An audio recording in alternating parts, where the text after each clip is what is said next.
I'll call this meeting to order. Good morning, everyone. So today our invocation will be given or led by Pastor Claude Axel from Mount Pilgrim Baptist Church. Welcome, Pastor. Good morning and thank you. Shall we bow in prayer? Eternal God, our Father, how excellent is your great name. Your name is so great that we recognize that you are worthy to be praised. And Father God, we come asking for your blessings and your face, your countenance to shine upon these city council members,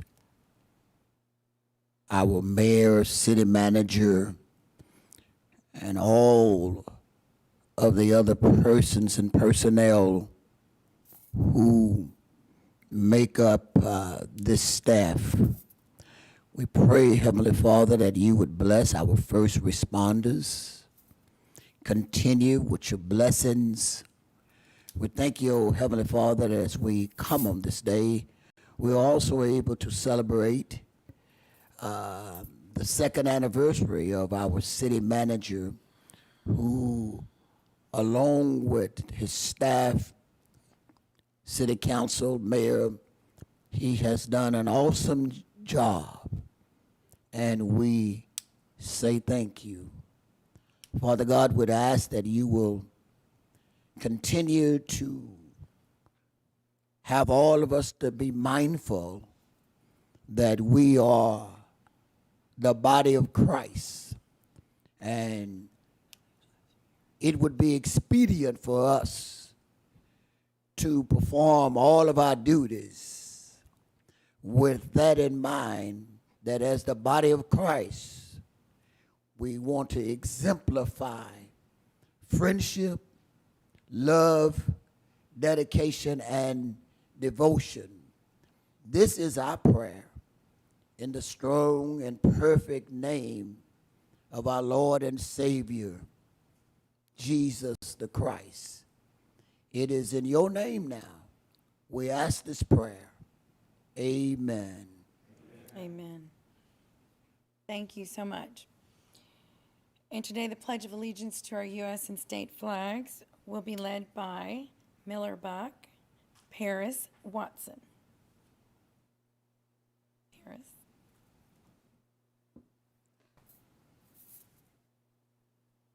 I pledge allegiance to the flag of the United States of America and to the republic for which it stands, one nation, under God, indivisible, with liberty and justice for all.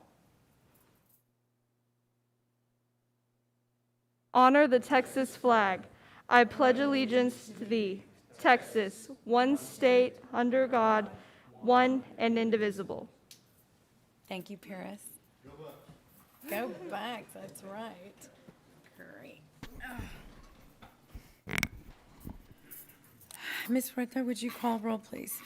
Mayor Paulette Guajardo. Present. Council members Roland Barrera. Here. Gil Hernandez. Here. Michael Hunter. Here. Billy Lerma. Here. John Martinez. Here. Ben Molina. Present. Mike Pesley. Greg Smith. Here. City Manager Peter Zanoni. Here. City Attorney Miles Risley. Here. Mayor and Council, a quorum of the council and the required charter officers are present to conduct the meeting. Great. Okay, thank you. So today I'd like to mention the two commendations that we had this morning. One was for the Cal Allen girls soccer team, who made it to state, and we're very proud of them. The other was for National Preservation Month, which they preserve landmarks, buildings locally designated our historic district, and so we're very appreciative of the work they do for the city of Corpus Christi and generations forthcoming. So those were the two proclamations or commendations that we had this morning.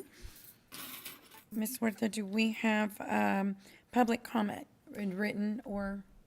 Yes, ma'am. Written public comments were submitted to the council yesterday, the ones that we received, and we received another one this morning.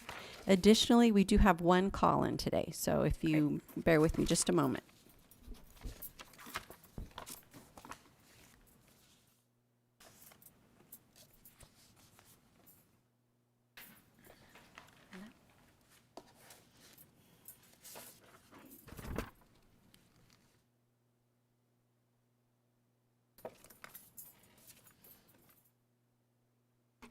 Mayor and Council, Carrie Meyer will be calling. She resides at 4401 Gulf Breeze Boulevard, and she will be speaking about the American Rescue Plan Act, the North Beach Eco Park.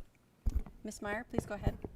Good morning, City Council. I am calling to you today to talk about the American Rescue Plan Act that Heather Hurlbert last week, May 11th, was talking to council about. She's the director of finance, and I was really interested in hearing her talk about the fact that you're at a starting point, that this is a work in progress, and that the projects, the proposed eligible projects on your list, that was very interesting to see that, and I wanted to recommend that you add another one.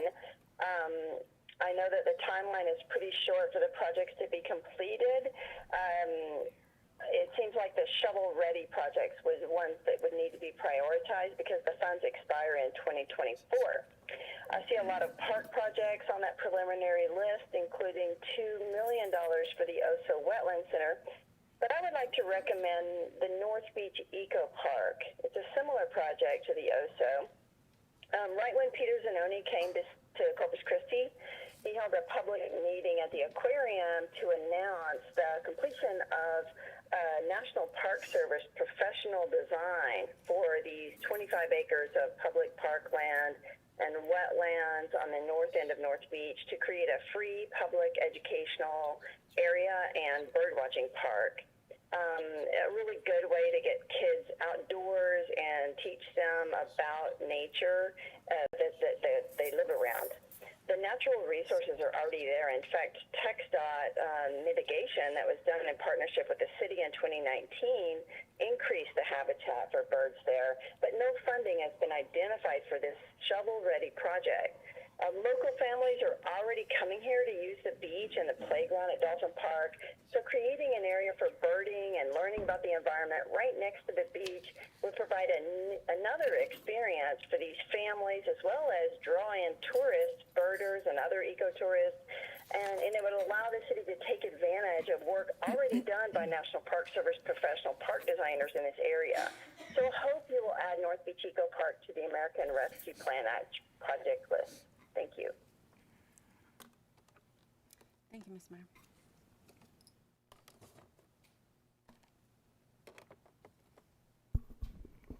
Okay, Mayor, that concludes our public comment for today. Okay.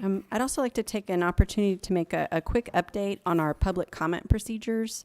So as was publicized yesterday, in alignment with the Centers for Disease Control and Prevention's recent COVID-19 recommendations, City Manager Zanoni has removed the mandatory face covering requirement for patrons and employees at city facilities for individuals who are fully vaccinated.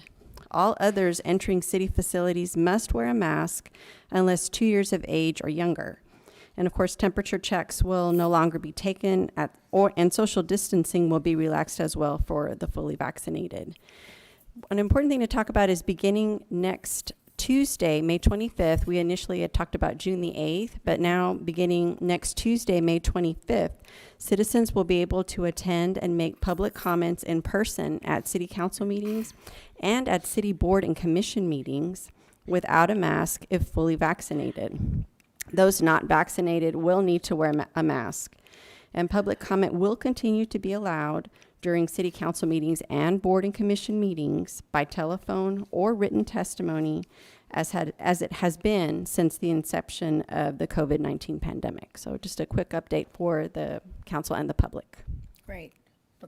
Thank you, Ms. Huerta. We appreciate that. And I think that we hadn't anticipated the CDC making that announcement, otherwise we would have been in, or coincide with it. So we're going to move everything up a week. That said, a couple of things I failed to mention. First of all, Assistant Chief Blackman, we want to wish you well in your interim position and offer up prayers that this time that you'll be serving as our chief of the city is good, and we all keep safe, and we have all confidence, obviously, that you will do a great job, but it's a huge endeavor, so we wish you the best. And then to your left, we have the birthday boy of the month. So if you will stand, Chief Rocha, because we want to wish you a very happy birthday today. We appreciate you so very much, and we hope you have a wonderful day.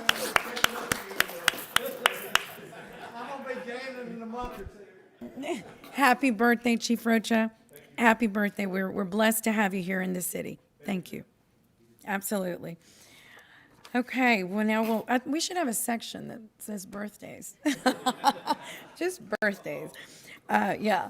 So, okay, we'll move on to, let's see, our presentation, Section G, which is South Texas Military Task Force Briefing. And our Executive Director, Mr. Creston Cook, is coming to the podium to give us some very important little briefing here. Thank you, Mayor. Creston Cook, Executive Director of South Texas Military Task Force, and for the record, fully vaccinated. So good to be here today. Thank you, Mayor and City Council, City Manager, for inviting me here today.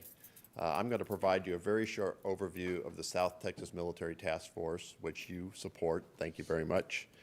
Give you a little update on our area military installations, overview of our membership of the task force, and some of the work that we do to increase public awareness of the importance of our area military facilities.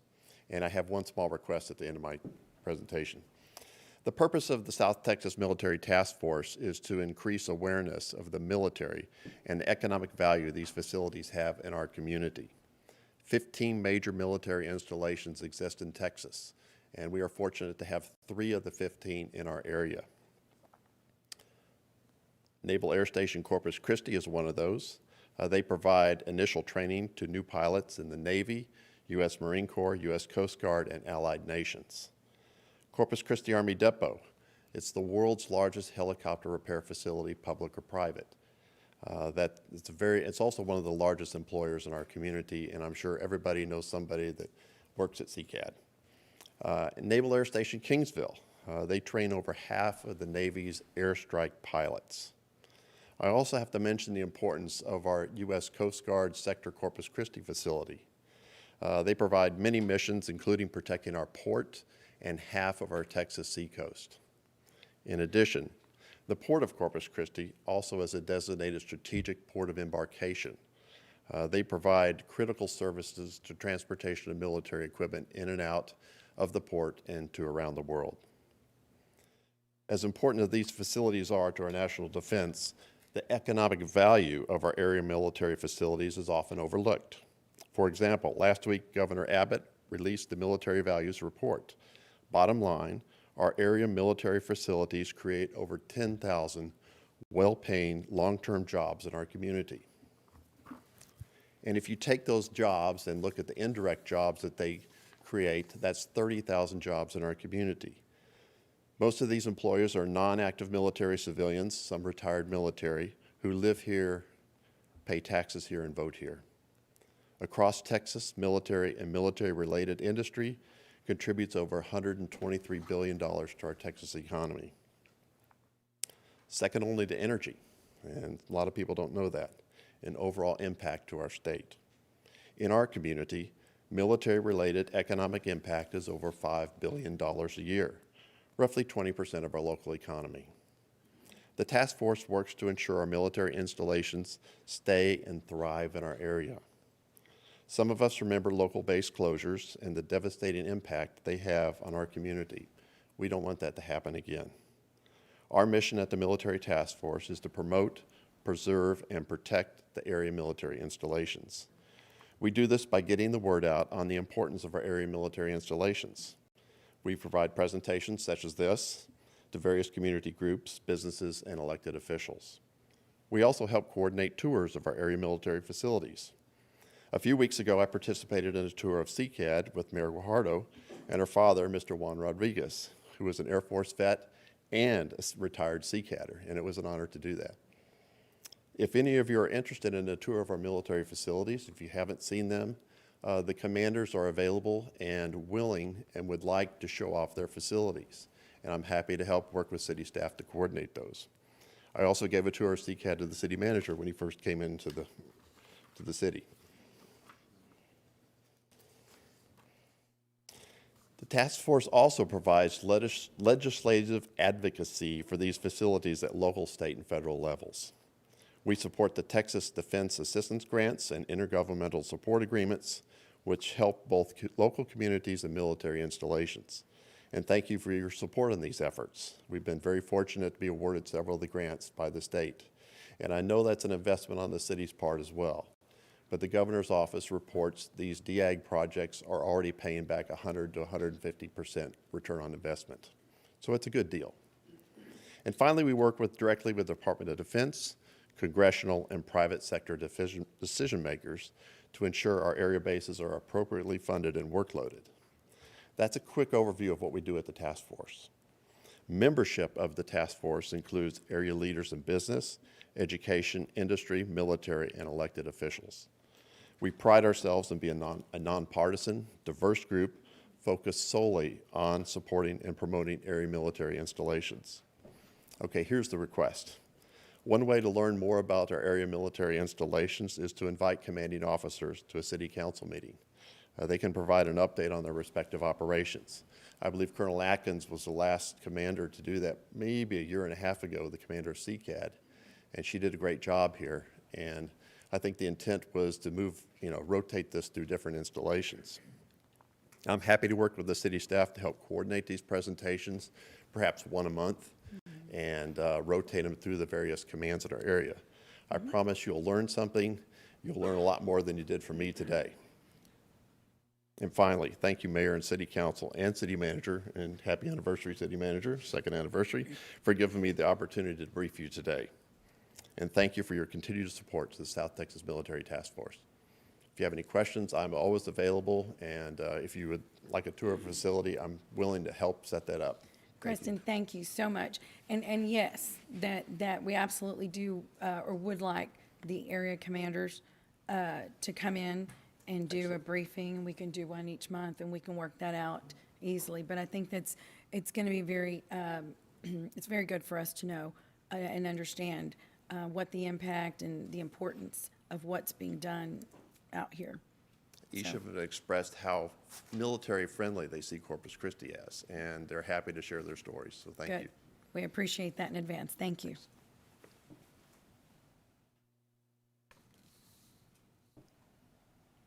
Okay, City Manager, you are up. Yes, sir. Get this microphone on. Okay, good. Good morning, Mayor and members of the council. We do have 4 things we're going to cover today, and that includes actually 3 speakers in addition to me, so we'll try to be mindful of your time. It's pretty exciting information, so I'm going to cover some of the highlights. We heard it said already from Pastor Axel, and trying to remember where did he go? Trying to remember his name, but Creston. We already, Pastor Axel and Creston. That my 2-year anniversary is coming up this week, so I wanted to highlight some of the achievements that the team has made for the city. We want to recognize Public Works Week. That's this week is our National Public Works Week, and then beginning next week, Thursday, Friday is really the beginning of our Labor Day, Memorial Day weekend. And so we want to brief the council on some of the activities that we're doing to make the destination good for those that come to visit our city.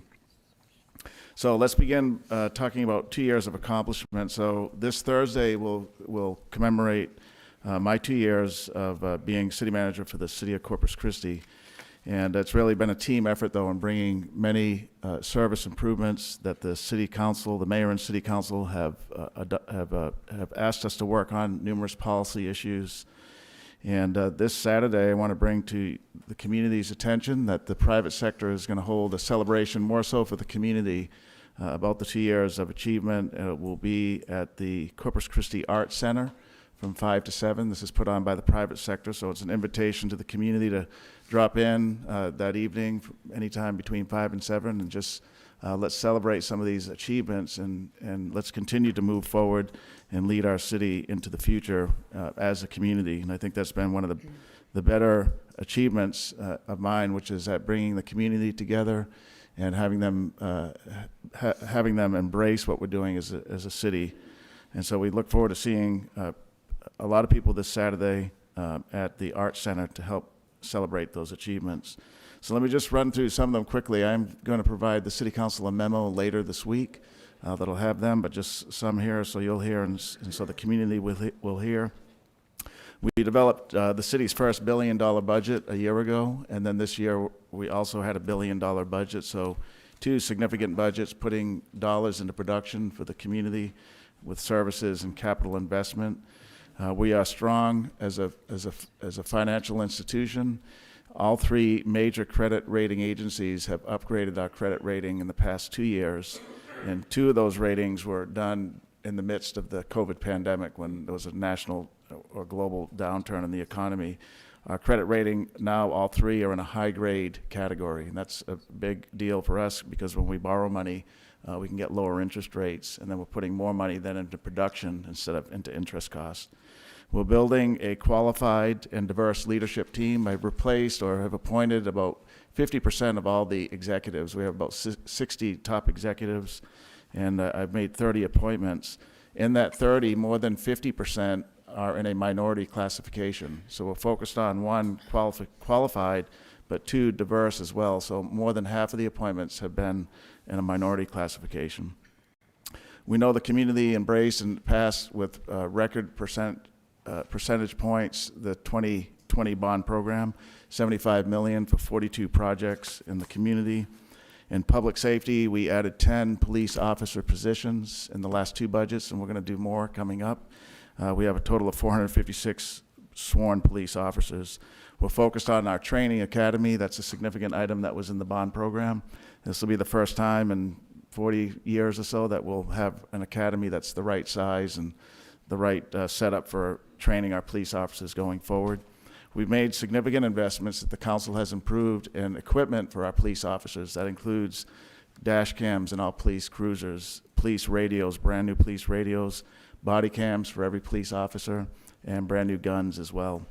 In our fire, the same thing. We've made significant advancement in filling, by this July, all fire positions, firefighter positions. We'll have 414 filled positions for over a decade. The chief knows we've filled a lot of these positions with overtime, which is costly and tiresome on the staff. We're replacing fire trucks. We're replacing all of the firefighters' self-contained breathing apparatus to keep them safe. And we're targeting recruitments of women and African American in our community to make that workforce more diverse. We're going to hear from Richard momentarily, but Public Works has been a big success. And on Monday, the mayor and I met with over 175 Public Works employees. But the story there is $200 million in neighborhood street investments in the past 2 years, which is unprecedented. We're doing, for the first time, street sweeping. We never have swept our residential streets, at least in recent times. We have a program to sweep our streets in our neighborhoods and our arterials and collectors. We have consolidated our stormwater functions. We've revamped how we fix potholes so that it's a sustainable fix. In our water and wastewater system, this is our utilities. We have some major news coming up this coming Monday, which is the appointment of a new chief operating officer. For the first time in the city's history, we're going to put more focus on this utility. This is a huge endeavor of the city. We're not only a water provider for Corpus Christi, but for 6 other counties serving the region. And we're investing in our systems, both water and wastewater. In the past 2 years, $140 million in capital investment to keep those systems up in a high-grade level.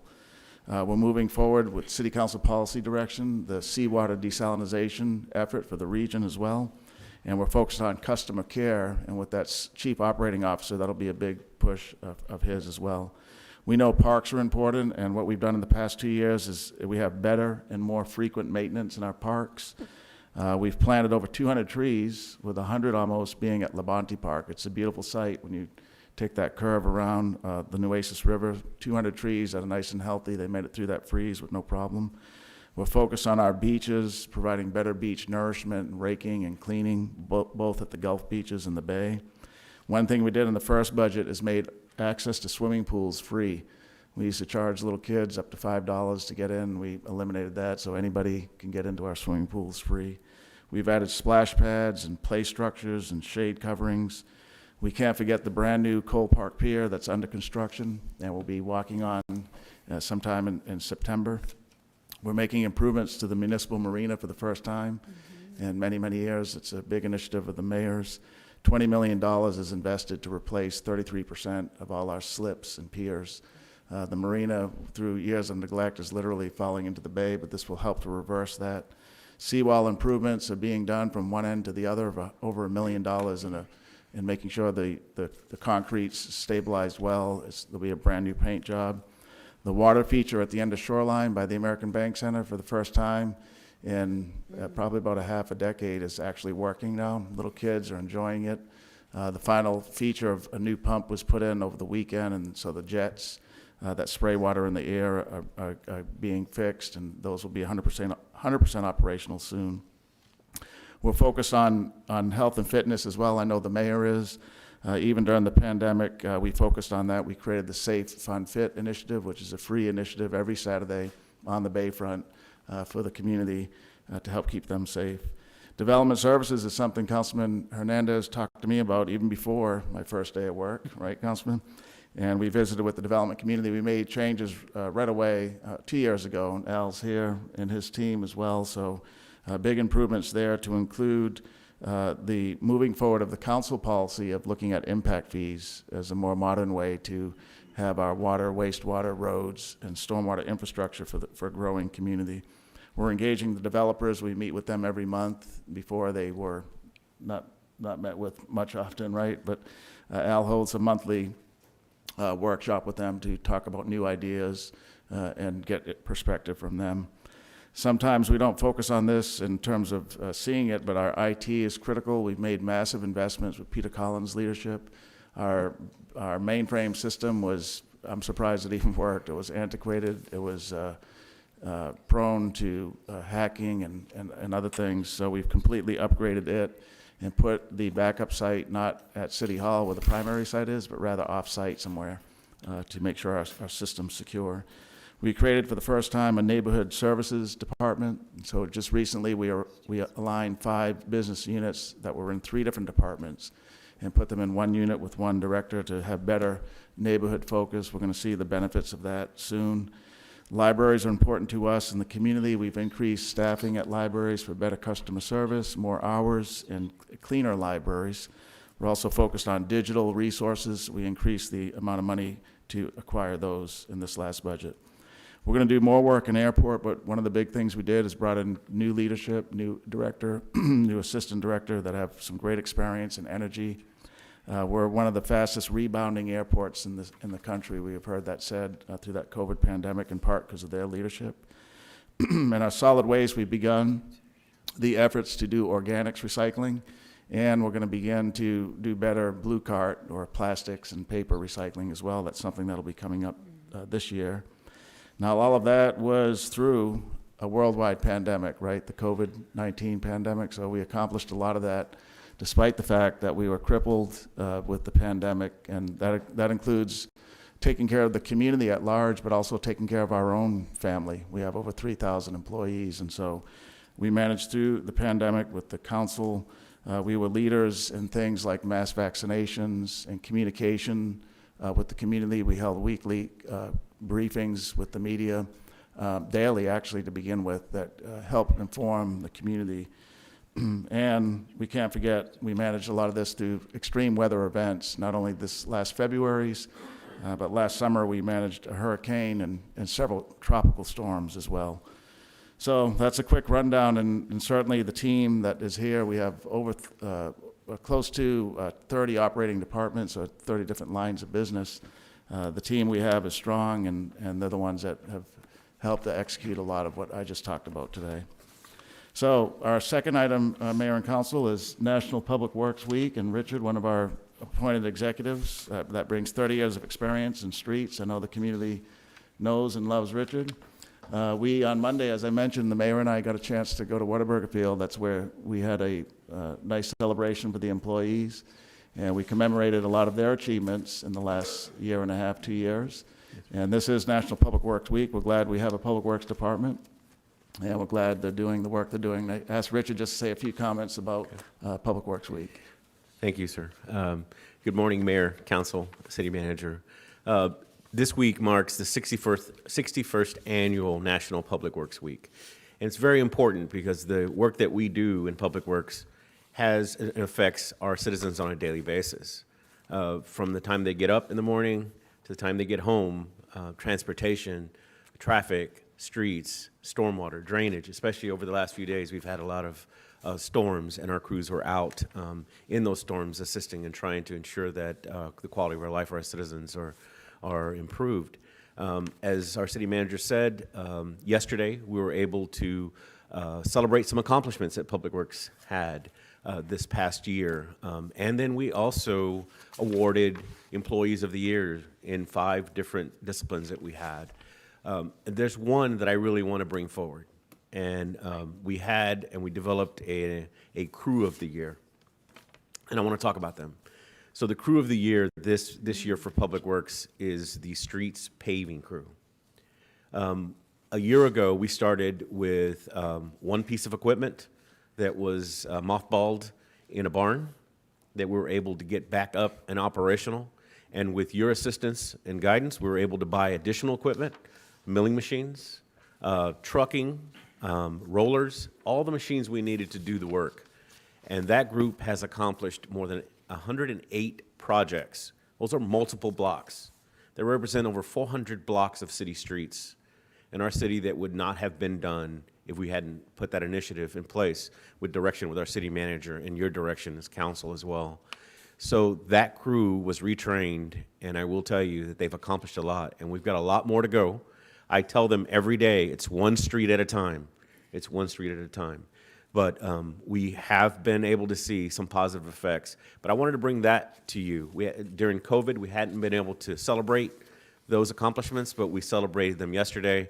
And I just wanted to highlight that one crew has done an outstanding job, and I expect much more from that area in the next year. Thank you, sir. Yeah. Thank you, Richard. Great, thank you, Richard. And the mayor read a nice proclamation out to the employees on Monday as well. Okay, we're going to shift gears to the third item, which is Memorial Day. So that's not this coming Monday, but next Monday. But really for us, tourists and persons that come here for getaways are going to start getting here on Thursday. So next week, Thursday, Friday, and then over the weekend. I just want to tell the mayor and council and the community some of the things we're doing. This is the second time now, or second season, that we have formed a work group. So that includes all city departments that have anything to do with an event like a Memorial Day or a 4th of July. So it's police, it's public works, it's parks, it's our outside partners like Convention and Visitors Bureau and TxDOT. And so that work team is 20, 25 people, and we have met numerous times already this year just to talk about this coming Memorial Day. And this is a first for the city. We didn't used to do this. And so we're trying to manage the destination and have eyes and ears on it. So it's a great experience, and people are more likely to come back here. We know that tourism is huge for our city in terms of an economy. Plus, we have a great destination, and we want to showcase it the best that we can. So some of the things that we're focused on is our police department operations.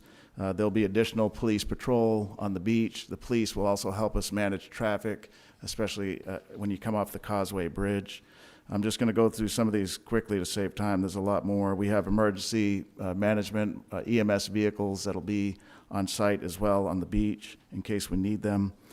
Public Works is really stepped up their operations. We know now how many cars go over the bridge during major events we didn't used to know, so they count traffic, automated, obviously. They're not counting it in person, but they're also putting out message boards along the corridor to let residents know throughput time and what might be happening ahead.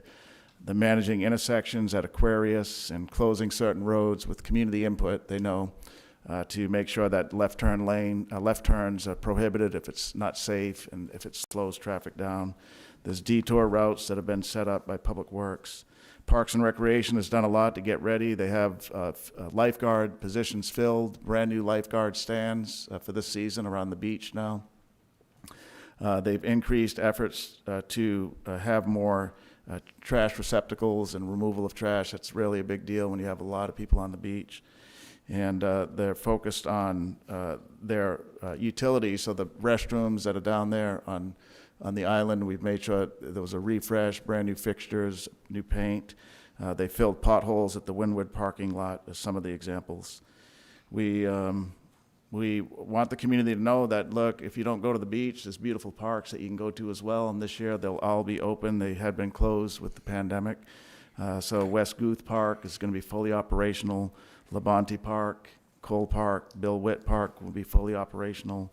The Water's Edge, Lakeview, and Parker Park, those are some of our signature parks. They'll all be open at full strength for the holiday weekend. And swimming pools as well. Many of those parks have swimming pools, like West Guth. All the pools will open for Memorial Day weekend as well. And so we want the community to use those resources if they're not beachgoers. Those are always fun to use. So with that, that's just some of the highlights. We're going to have Brett Otting come up now and talk about what he sees. He is our professional CVB director that we're glad we recruited here. And he's going to give us a perspective of what's coming up for this Memorial Day week. Thanks, Peter. Yes, sir. Good afternoon, everyone. I'm going to speak very quickly here, 5 minutes. I'm going to put you to sleep, and then I'm going to wake you up very quickly as well. So let's go to the sleeping slides first. So Peter did a good job explaining that committee. There's been some really good things. We actually started that right before the 4th of July last year. There's been some really good things come out. Looking at the traffic signals, looking at how often trash is being picked up out of the receptacles on the beach. There's been a lot of good stuff with that committee. It's just going to keep learning and getting better. So Peter asked me to come talk about how busy we're going to be during spring break, and the answer is very busy. Memorial Day, very busy.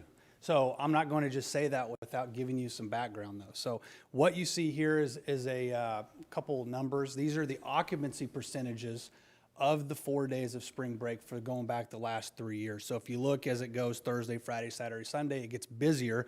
So we are looking more at 2019. We, as an organization, all the data that we have, some that I'm going to show you right now, we're pretending like 2020 never happened when it comes to how many visitors are going to be in market. So we're looking like we're going to be in the upper 90%. These are hotel numbers. So go to the next slide, please.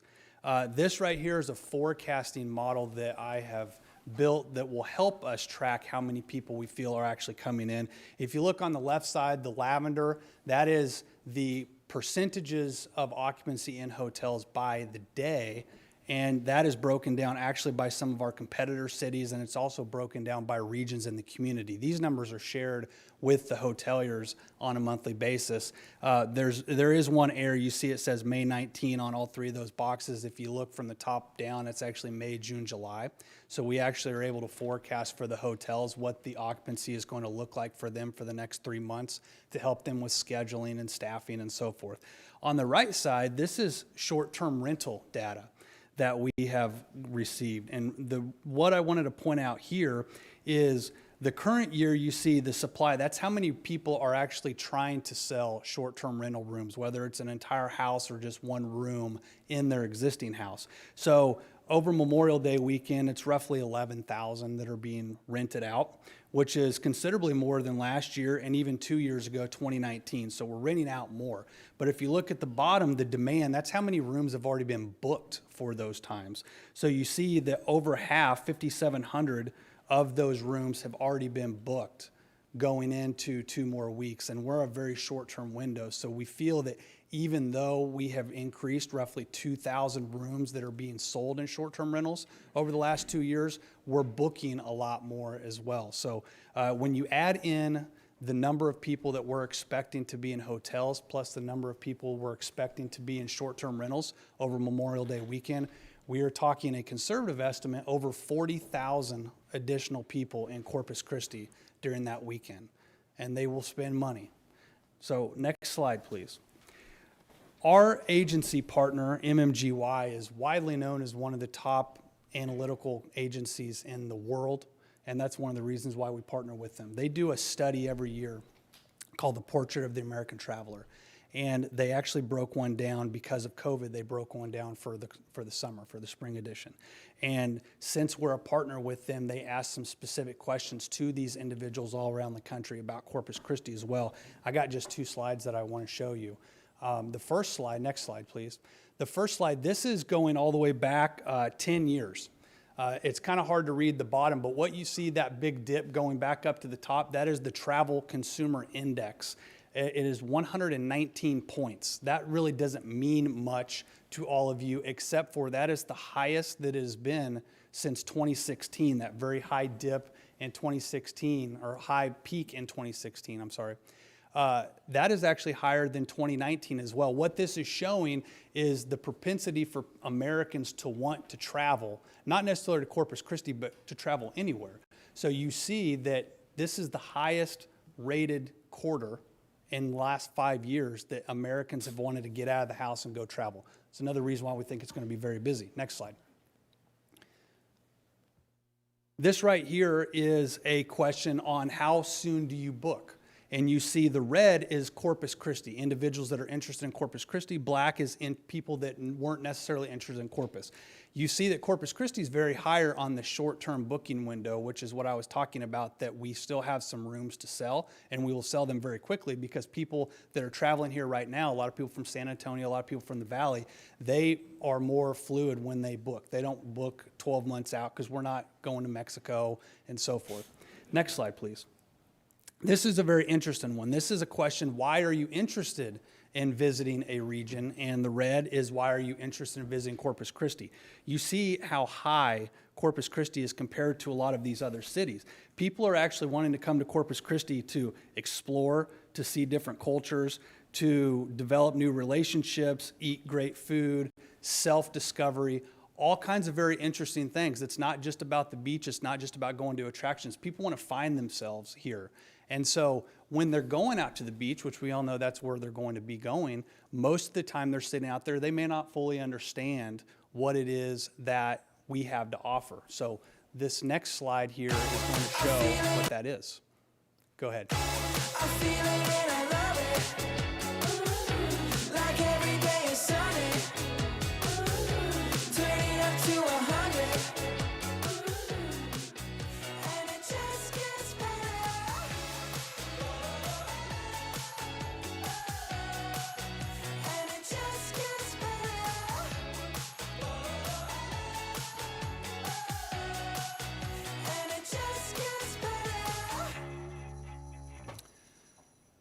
So we are officially launching the Gulf Coasters program. The Gulf Coasters program is a 2-part program in one. One is, you saw those golf carts. Those are real golf carts. Actually, at PIBA tonight at their mixer, we are unveiling those golf carts.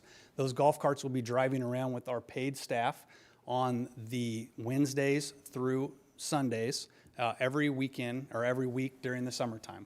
The goal is that rather than us hope that people find their own things to do and ways to spend money in Corpus, we're going to go to them. So we will have paid staff on these golf carts driving up and down the beaches during the summertime, going, interacting with individuals out on the beach. Some of our partners are giving us coupons and discounts that we can give out to them. We're going to be playing some games where we're trying to educate them why they should get off the beach and why they should go and spend some money, whether it's a restaurant or attraction or going shopping. The second part of that is, you saw individuals in the airport, in meetings rooms, in our visitor center. We're launching a volunteer program as well. So if you want to spend a couple hours going and stand at the airport and talking to incoming visitors, or you know anybody that would want to, we are accepting volunteers. The volunteer program, you get a nice little shirt. We'll have a couple meals a year to thank them for coming out. But really, we're trying to get out and about and make sure that there's no excuse for people to leave the community without them knowing that there was something here that they should do. Next slide, please.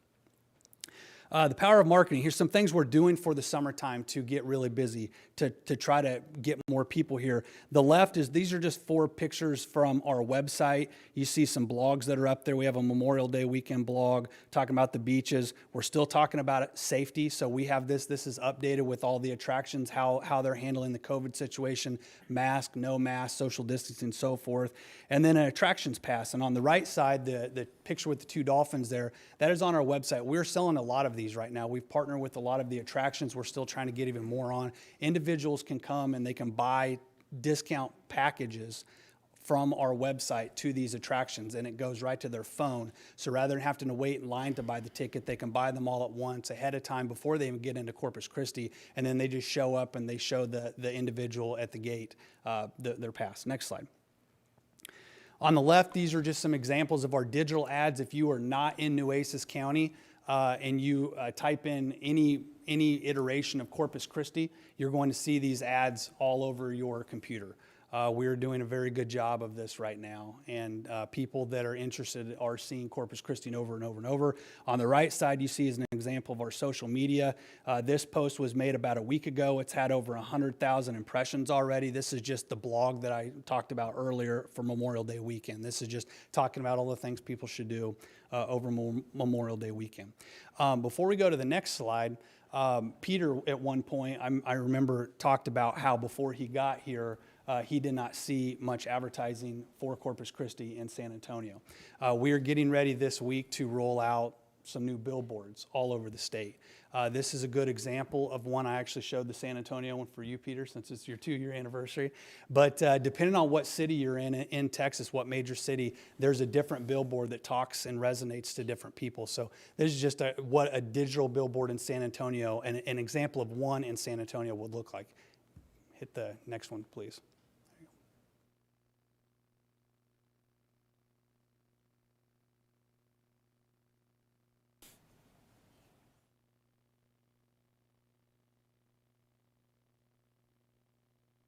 So these billboards are right off the highways in the downtown areas of these major cities, and they'll be, we'll be rotating through with other ads from other people and so forth. But these will be running all the way through September. There's multiple different ads in multiple different cities. Like I said, we'll change the tone and the message when we get out of summertime. Next slide. That's a lot of, all those things that we're doing, it costs a lot of money. Obviously, we spend a lot of money in advertising and in sales. And you see here, this is just an example of what that does for the community, how many people it employs, how much money we're bringing in the community. And then the last slide. This is verified by the governor's study on tourism from 2019. For every dollar that we use in hotel occupancy tax, we bring in $11.88 in sales tax revenues to the city. So what we do matters, and it's going to be a very busy summer, and those 40,000 people just this coming weekend are going to spend a lot of money, and we hope to keep that up throughout the summertime. So, any questions? Great, Brett, thank you very much. Thanks. I do have a question. So and I love the golf cart idea. How many golf carts? We have 2 right now. 2 that are going to be unveiled? Yes. So are you working with the island and or downtown in terms of, what they're going to be telling people, when they're driving around talking? Yeah, we're working on the training program right now with what the individuals, there's some games we're going to be playing with individuals. So they're just going to pull right up to groups out on the beach. Right. They have coupons, they have visitor guides, they have brochures, they have some games, and really just a whole education of what they should be doing downtown, what attractions are open, and so forth.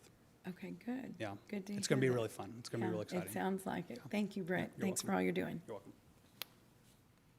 Mayor, just one more thing, and I'll conclude the city manager's report. So we know that we're a safe community, right? We have a great police and fire department, and we rely on our partners as well. And so one of our safety partners is the Texas Parks and Wildlife. And I met Texas game warden, Captain Ben Baker. Captain, can you come up? Yes, sir. So I met him at the Blue Angels, and real excited about what he does in protecting our residents and visitors on the waters of our city. And I didn't know much about it. It's a game warden on the water. I grew up in Maine, so I know about game wardens outside, but in the woods. I don't know. We had them for the waters, so I asked him to speak when we talk about Memorial Day, and so Captain Ben Baker with the Texas Parks and Wildlife is going to describe a little bit about what he does and what his operation does to keep us safe during the year, but especially during major holidays. Yes, thank you, Mr. Manager, Mayor, City Council. Thank you so much for allowing me this time to speak. I'd like to take this opportunity just to kind of introduce ourselves or reintroduce ourselves to some of the council members that might not know us at Texas Parks and Wildlife. So at Texas Parks and Wildlife, we have Texas Game Wardens, which is the law enforcement division of Parks and Wildlife. And as Texas Game Wardens, we are conservation police officers. We are state police officers, but very specific and task-oriented for conservation. We also are water safety enforcement officers. We are the lead law enforcement agency on the water in the state of Texas. So it goes hands in hand with the other presentations about making Corpus Christi kind of that destination city. We're out there for your constituents, our constituents, to help ensure that those waterways are safe. We're out there with our patrol vessels, actively patrolling, overt patrolling, and we're out there for the specific task of water safety. And that goes hand in hand with fisheries. You know, for Corpus Christi to be a destination place, we are here to create sustainable fisheries where anybody from across the nation can come to Corpus Christi and enjoy the great fishing that it has to offer. So, again, we work hand in hand with our fire department, with our local police department here, ensuring everyone's safe, everyone's having a good time, and that Corpus Christi is that place that no matter where they're from, they can bring their boat, they can put it on the water, they can bring a couple fishing poles, they can go fishing, catch fish, they can be on the water and enjoy a safe time in Corpus Christi. So that being said, I just, again, kind of wanted to introduce myself to the council, to the mayor, and offer our services for anything we can do. You know, we had some statistics come in through the pandemic, and our statistics for water safety is that everything's on the rise. Even though we were in a pandemic, boating sales is up, water fatalities is up, vessel accidents is up. Everything's kind of trending up as far as last year. So we kind of wanted to get ahead of that. And with Memorial Day coming up and Water Safety Awareness Week next week, we wanted to put some stuff out there and kind of let you know what we're doing at Parks and Wildlife to make this a safer place for all of us. And so we're going to have numerous boater education classes coming up over the summer. We're going to have 4 in the Corpus Christi area. If demand shows, we could possibly have more. And with those boater education classes, we're just educating those boaters, especially the new boaters. You know, when you put on the waterway, there's so many different rules and regulations, especially on the coast, where you have a vessel that you're operating that has no seat belts, has no brakes, and if you fall out of it, you can't breathe whenever you're in the water underneath. And so we try to use these boater education to educate not only younger boaters, but older boaters as well, kind of exactly what you need to do to keep yourself safe and to keep everyone safe around you. So we're going to use that initiative and bring those classes a little more to Corpus Christi area so we can have a little greater in safety in the area. So with that being said, I'd like to pass on my information after this. So if you guys have anything or need anything from us, we're here for you. We're here for the city of Corpus Christi. Like I said, we really appreciate all our partnerships and our commitment to water safety and helping making the city safe. Thank you, and we appreciate what you do for us. Peter, if you could send that to the council, that'd be wonderful, as well as the schedule of those Yes, voting absolutely. classes. If you can send that to the city manager, that would be nice too, so we can all have that. Yes, ma'am, absolutely. I think, do we have a comment, Councilman, for, yes? I'll just say thank you very much for all that you do. As owner of some property at Lake Corpus Christi, you guys are always there and looking out for people and making sure that we're doing things in a safe manner. I've had my fire extinguisher inspected many times by you guys, Yes, so sir. I appreciate what you do. But thank you very, very much for all you do and all the different conservation initiatives that the Parks and Wildlife are involved in. I own another little piece of property where I interface with your guys through the MLD process, and it's a great thing. And they send biologists out to talk to us, and it's a wonderful experience. So thank you very much. Thank you, Councilman. And we will be having a boater education class up at the lake as well. Good, So excellent, We'll put that out, you know. perfect. So thank Yeah. you. Great. Thank you again. Thank you again, Council. Yes, yes, sir. Mayor, if I could just comment before we move on real quickly with respect to the intersection, I believe it's, Greg, correct me if it's wrong, Aquarius, where the new light is. I know Greg probably gets the phone calls, and I know I get them every time we have a holiday. The traffic stacks up there pretty significantly, so whatever we can do to keep that flowing will be greatly appreciated.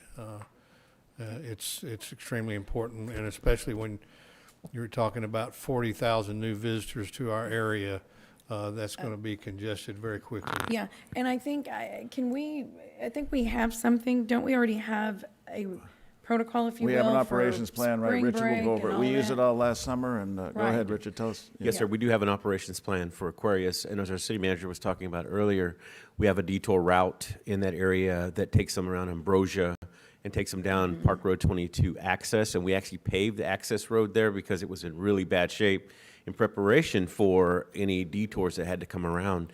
But yes, we are going to be putting out a news release, and we're also working with the neighborhood association, and we're also talking to the businesses in that area because we've got a plan of action so that we don't have any hindrance coming off the bridge and backing up over the causeway, especially during Memorial Day. And we collaborate very closely with the police department. And so we put out the traffic control system so they can help monitor it for us. And then they also will look at 361 and Park Road 22 because that is complete to capacity. And that one, in most cases, has to be run by hand by the police officers to make sure that it can be turned, that we got all the left turns that are coming onto that area. So we do have a plan of action and a communication plan as well. But for clarity, we've done this several times, and we Yeah. do it so we should expect that every time we have spring break, busy summer, there's July, busy summer, yeah. 4th of July, Yeah. what have you. Even busy weekends, just in July Right. and August. Yeah. That's what I mean. Certain times Yeah. in the summer as well, we are proactively. I just want the public to know we are Yeah. proactively. And I remember the first time you did it, and I wasn't sure if it was something that is continuous, but you're saying it is. So every time continuous. we're planning that, and we know it's coming, Right. and we are moving forward with a different route there. That's correct, ma'am. And taking traffic volumes on the weekends is very important as our city Yes. manager. So we Exactly. can forecast that as it's coming through. Perfect. Right. We learned from from 2 years ago, Memorial Day, where it was a headline story that the traffic was backing up. And so we said, okay, let's get a hold of this and figure this Right. out. And that's what we did. Yes. That's when we formed that work team. Yes. And now these protocols are in place, and the community appreciates them. I think Councilman Smith can attest to that. Because you can't get out taking the left turn lane. It's not even Right. safe. Plus, it backs up all that traffic. Yeah. So it's working well, and we continue to. That's why we continue to meet as a team to see how do we even get better. And so, yes. I'm just glad to know that y'all work on that every time. Do we have cameras at that intersection where we can monitor, or the police can monitor what's going on? Yes, we do have traffic cameras at those intersections, and we have our traffic management center that we put in operation. So I thank you for bringing that up because I failed to mention that. So we have staff members that are on watching the cameras, not only in that area, but citywide during the holidays. And we can actually put those, although they're optimized, we can put them in directions that we need to go even before the police officers get there. And then let them know that we're putting them in certain locations and hand off the operation to them when they see that out in the field. But yes, we can see our cameras 24/7. Awesome, great, Great. thank you. Thank you, Richard. Sorry, Yes. just one more thing too. I want to recognize TxDOT. Councilman Smith saw them this morning, but we know with that extreme weather event, we lost a lot of fronds from the palm trees, and we've been cutting ours in the downtown area, you can see, but TxDOT was slow to do it on that SPID, and that's a major corridor to the destination. So we are helping them. We're bringing in our contractors to augment theirs as well, but they have stepped up their work as well. So today they began to trim a lot of that vegetation that's on SPID. So that's another partner to recognize. We appreciate TxDOT doing that. We know that when somebody's driving down SPID, they don't know it's a state highway. Right. And they're looking at the vegetation saying, the city, come on. So we're making sure that that place looks great from crosstown all the way down. And then next step will be to go crosstown at 37. Right. Make sure the landscaping, the roadways look good with our partner TxDOT. Yeah. And I'll also add to that they are very, as we all are, constricted by budgets to cut 4 times a year. But that said, there's also some projects, and I'm having some discussions with Valente on it in terms of beautification. Because a lot of people also say, well, you know, it just looks ugly. It's you know, along SPID. Well, that's a text dot, right? That's a Property. text dot facility. However, they do have certain tools we might be able to utilize to beautify it a little bit. So I need to talk with you about that. Okay, good. Yeah. Okay, so Mayor and Council, that concludes the items for this morning. We'll turn it back Great. over to you, Mayor. Thank you. Okay, thank you. We'll move on to Section I, Boards and Commitments, Committee Appointments. We have none. Section K, Consent Items, 1 through 13. Would any council member like to pull any items, 1 through 13? Mayor, I'd like to pull number 11, For 11,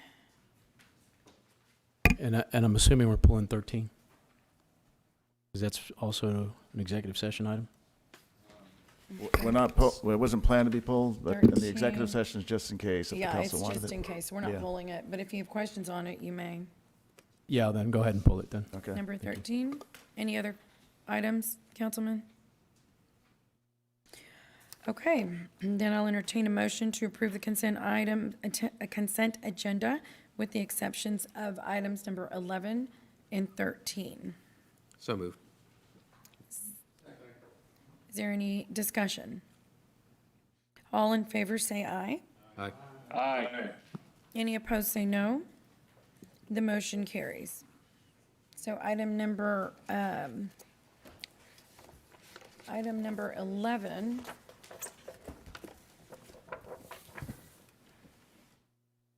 is professional services for general renovations with interior, exterior mechanical, electrical, plumbing, and site civil services. Mr. Edmonds. Mayor, council members, Jeff Edmonds, Director of Engineering Services.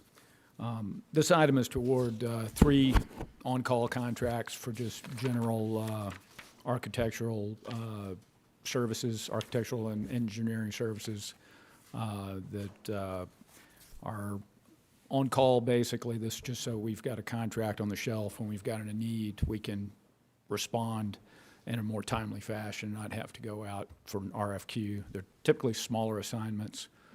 We've set these not to exceed amounts fairly liberally. I don't think there's much risk that we're going to go over those amounts, but it's not a funded activity. The funding comes with the request. Okay. Do we have any questions on that? Yes, thank you, Mayor. You know, I remember when FMAC came up, and it was basically a program for us to be able to do small type items, and I'm not sure how much the new council members have gotten a description of FMAC. And we limited it to contracts for no more than 1 year. And I appreciate you coming and providing that on a regular basis. However, I would like some more, I guess, checks and balances on it, like in terms of what, from the inception of FMAC, all the companies that were utilized and the dollar amounts for each of those companies, just to see the trend on those specifically. I know we get quarterly reports, but it's only for the quarter. So I'd like a full-time, full full. Okay, we'll do that on the next report. We'll be sure that goes back to Okay. the history of the All right, existing contracts. On this one specifically, and it has to do with JANAC, I've had a few complaints from, and I won't list them, or I won't name them, that JANAC was not paying their subcontractors specifically, and I don't know if it was specific to a city contracts or to this, but can we require in this agreement that they ensure that they pay their subcontractors for any city project? If you'd put that person in touch with me, we'll be sure that that's getting taken care of. Yeah. Okay, well, I mean, but specifically for our contracts, because if this is something that is an ongoing trend, I don't want it to reflect negatively on us. Miles? Yeah, I think failure to pay your subcontractors could become an element of financial irresponsibility in any type of contractor. I would probably recommend that we not be intruding ourselves into that contractual relationship between the contractor and the subcontractor, because there could be some we have when you have, obviously this is an engineer here, but when you have a contractor, he has a payment bond that protects those subcontractors, and there are other mechanisms, but that financial relationship between the contractor and the subcontractor is created by those two, and generally is enforceable by those two, and sometimes that contractor needs that power over that subcontractor to not pay for work that is unsatisfactory. And I don't want to contradict my attorney, but I would say if there's a pattern of behavior, I think that's something we would take into consideration in assigning new work to the vendor. Okay, I ask that you take a look into it specifically. I would be happy to, sir. Especially where it regards city-type contracts. And so with that, that's the end of my questions. Thank you. Okay, great. Anyone else? Oh, Councilman Molina? Thank you, Mayor. Mr. Edmonds, I've noticed here that a lot of the work that we're looking at here has to do with mechanical, electrical, plumbing, and site and civil design services, which are typically performed by licensed professional engineering firms. Why aren't we moving forward with an MSA agreement with firms that handle this type of specific work instead of going through an architectural firm who may or may not subcontract to the engineering firm? We also have similar contracts for general civil engineering work. We try to map the work to the firm that's most capable of executing it. This is things that are related to facilities. If it was 100% site, we might go to somebody on the civil engineering list. But most of the assignments that we've used these contracts for are related to the FMAC program, and they're related to buildings, city facilities. I understand that. But if we move forward, if we're going to move forward with this and we're going to contract with one of these architectural firms, do they have licensed professional engineers on staff that'll address our projects, or is this something that's going to be subcontracted out? In some cases, they've subcontracted out. In some cases, that's something that's kind of subsidiary to the scope, a small aspect. They've got to decide what they've got the capability to do in-house and subcontract. But we would typically not assign them something that we know they don't have the capability to do in-house for the majority of the work. We would probably go to somebody that was closer into their strike zone. I understand. I just think that by going this route, we might be paying a little bit of a premium for those services instead of contracting directly with those engineering firms. Yeah, and I would say we're cognizant of that. If it were something that seems like it's a better fit for one of the firms that focuses in just engineering work, and we're probably not going to assign that to an architect. Okay, got it. Thank you. Councilman Pusley? Yes, Mayor, thank you. Jeff, I noticed on your evaluation matrix, are these three the only that applied? Or I knew somebody was going to ask me that. We actually kind of goofed. The matrix we included was just the ones that were selected. Right. There were actually 10 that applied and 3 that we were recommending contracts with. All right, and these are one-year contracts with the option to extend them for a year, is that correct? Correct. Okay, would the option to extend come back to the council, or is that That would be a staff approval. That'd be a staff approval? Okay, so these would be maximum 2-year contracts? I'm sorry, with Or is it a two renewal options. 2 renewals? So maximum 3 years? Correct. On each one? Okay, that's all I had, thank you. Hold on a second. That was not our understanding when we did this FMAC program. When this was first presented, we only asked for 1-year renewals. How is it that you're having the additional renewals on it? Was it? The 2 1-year renewals, so. Are we talking about the construction contracts or the AE contracts? No, this is everything that has to do with FMAC. FMAC was presented to us in 2018, I want to say. And we, as a council, asked that it be done on an annual basis, and then every new contract come to us every year so we could see what's happening. I think the compromise we worked out on that was that we would be reporting, but we would have 2-year contracts. And No, we're the actually getting the ready to reporting was recompete still that. required on a quarterly basis. It was just that we were only going to do this on an annual basis. There was not going to be any administrative renewals.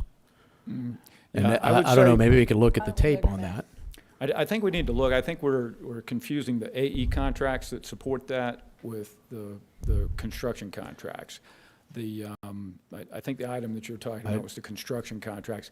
These AE contracts, while they tend to be associated with the FMAC program, they're not necessarily associated with the FMAC Well, I program. look back in the past, we did one for architects in July of last year.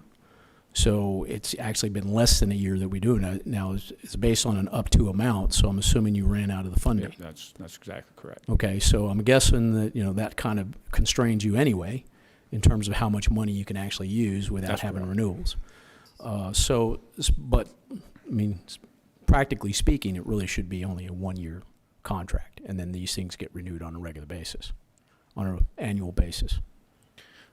We could do that if council would like to make a motion Well, I mean- to change this, and we could do that. But from our standpoint, it takes a lot of staff time to recompete these things. They're kind of smaller assignments, smaller contracts. Now, I didn't check from the previous year. Did your amounts change? Yes. What did they change from? I can't remember that, but I believe we've gone up on it so that the contracts would have more shelf life.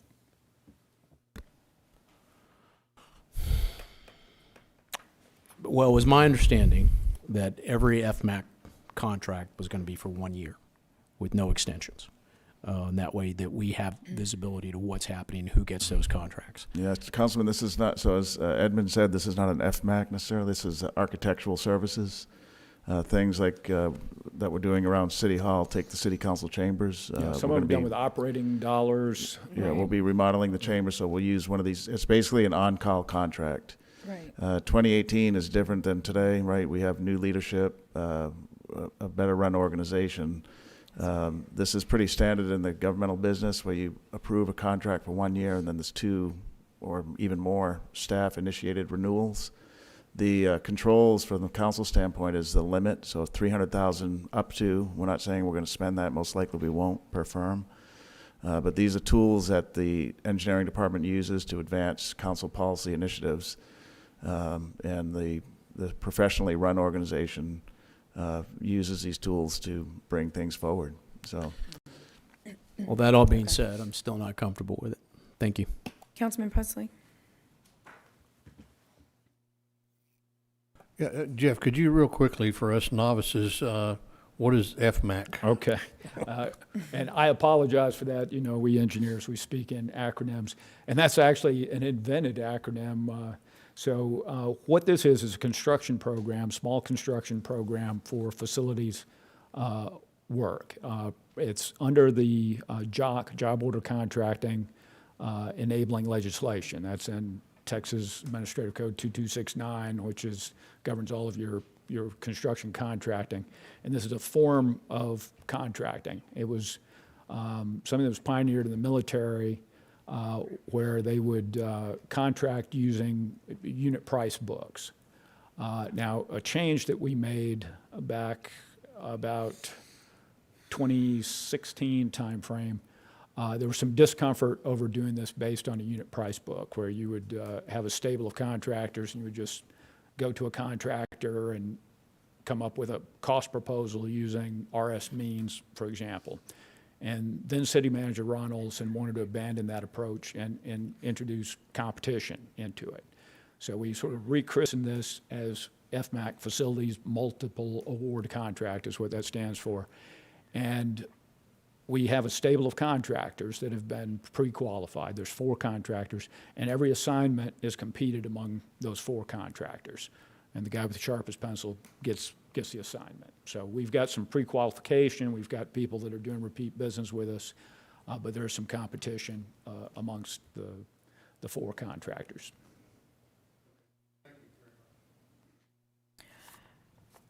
Anyone else? No questions? I will entertain a motion to approve item number 11. So moved. Second. Any further discussion? All in favor say aye. Aye. Aye. Any opposed say no. No. The motion carries.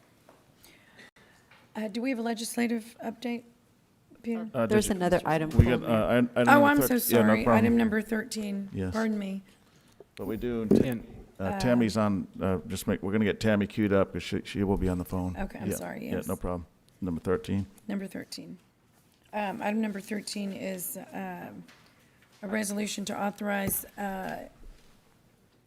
intervention in the Public Utility Commission of Texas, docket number 51984, application of AEP Texas to amend its distribution cost recovery factor.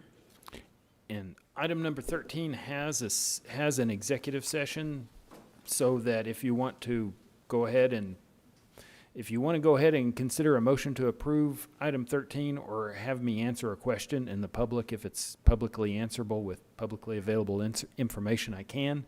But if you wish to wait until after the executive session time period, I'm happy to do that. I have a presentation for executive session.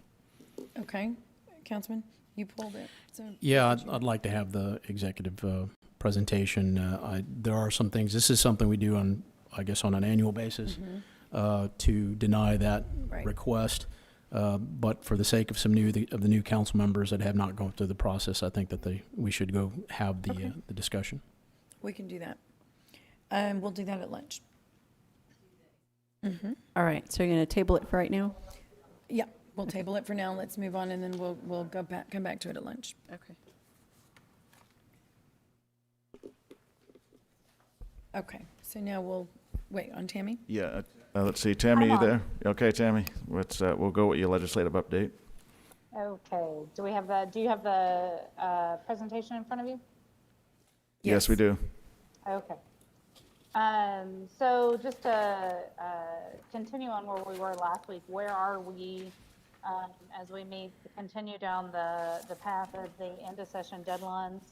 We are, the House, all of the House bills have already passed their expiration deadline. If they were not passed out of the House by last Friday, they are effectively dead in the process unless they have a Senate companion that is moving. So where we are at this time is we've got the last gasp of committee hearings that are happening this week with House bills and Senate committees, and Senate bills and House committees. And I believe all Senate bills have to be reported out of House bills by this Saturday. So we will see another round of bills that will be declared procedurally dead if they do not meet that. We have 13 days left in the regular session. And when it comes to the big ticket, what I affectionately refer to as some of the bumper sticker type issues, where we are, responding to big society issues rather than stuff that is necessarily occurring. But we have about 4 really big topics that are still unfinished. I will start with SB 10, which you know as the City Advocacy Censorship Bill, or No Taxpayer Funded Lobbying Bill. That bill was rewritten in the House and voted out of House State Affairs last Friday. That has taken on a very different look than what was introduced in the Senate, and Councilman Hernandez testified on in Senate Local Government Committee. This bill has been rewritten to have a transparency focus. It will require a standalone vote of our legislative agenda and our state lobby contract, which we already do in open session.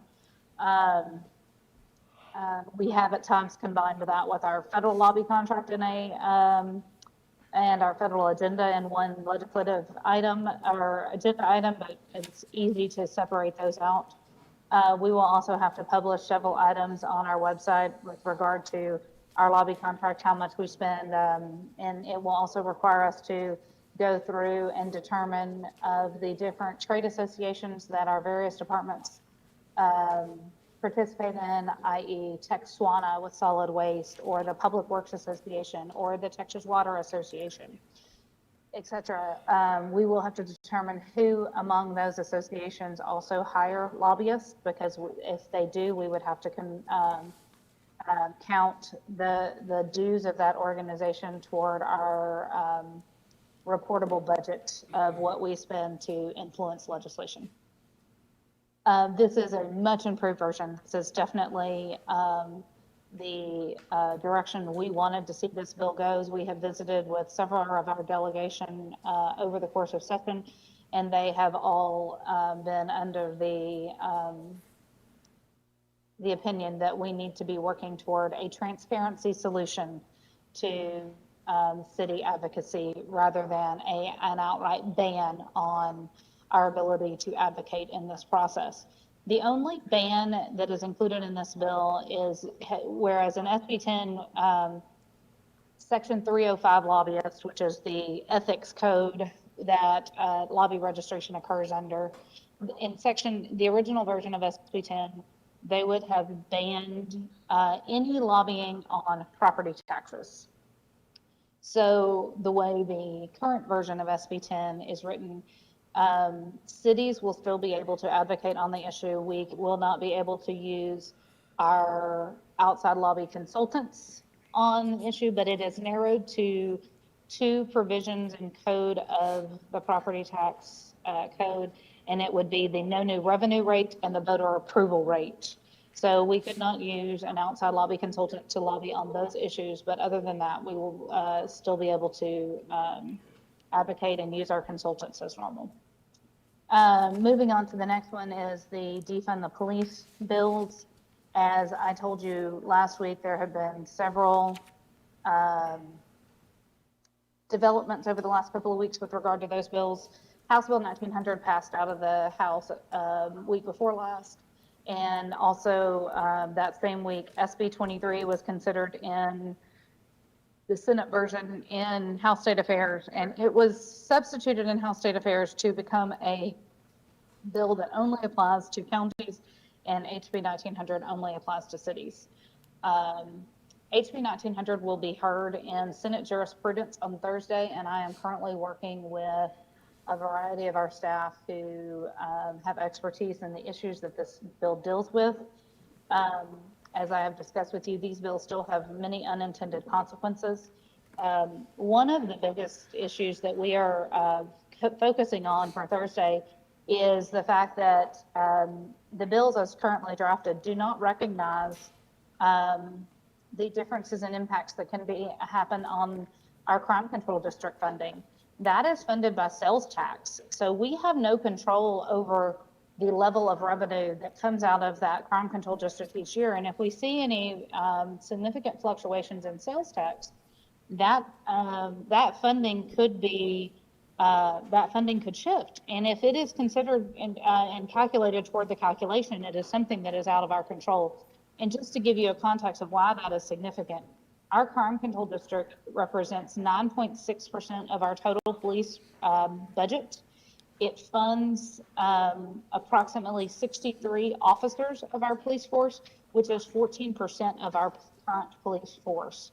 So we have approached Senator Hinojosa's office about an amendment that would exempt or would carve crime control district revenue out of the calculations to determine if a local government is a defunding government.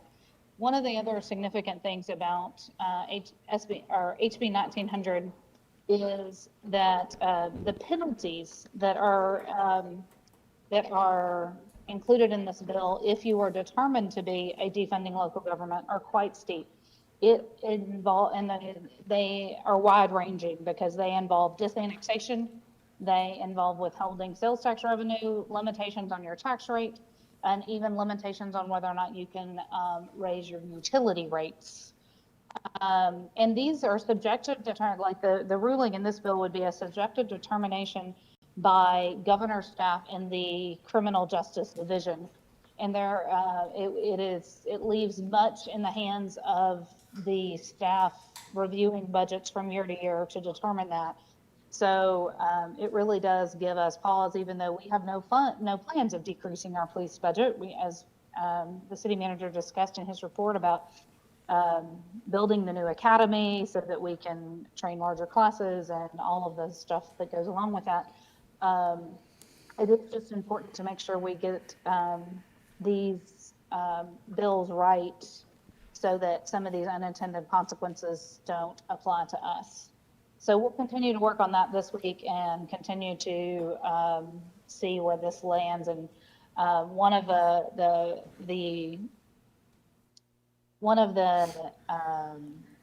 factors in the last couple of weeks is all of the trade-offs that happen that are outside of, you may be working on SB 10, but there is a compromise being made on the defund that will affect how SB 10 moves. And then there's also, all of the electric bills that are still pending out there. So there are a lot of moving pieces that are still left, not finished at this point of session with only 13 days to go.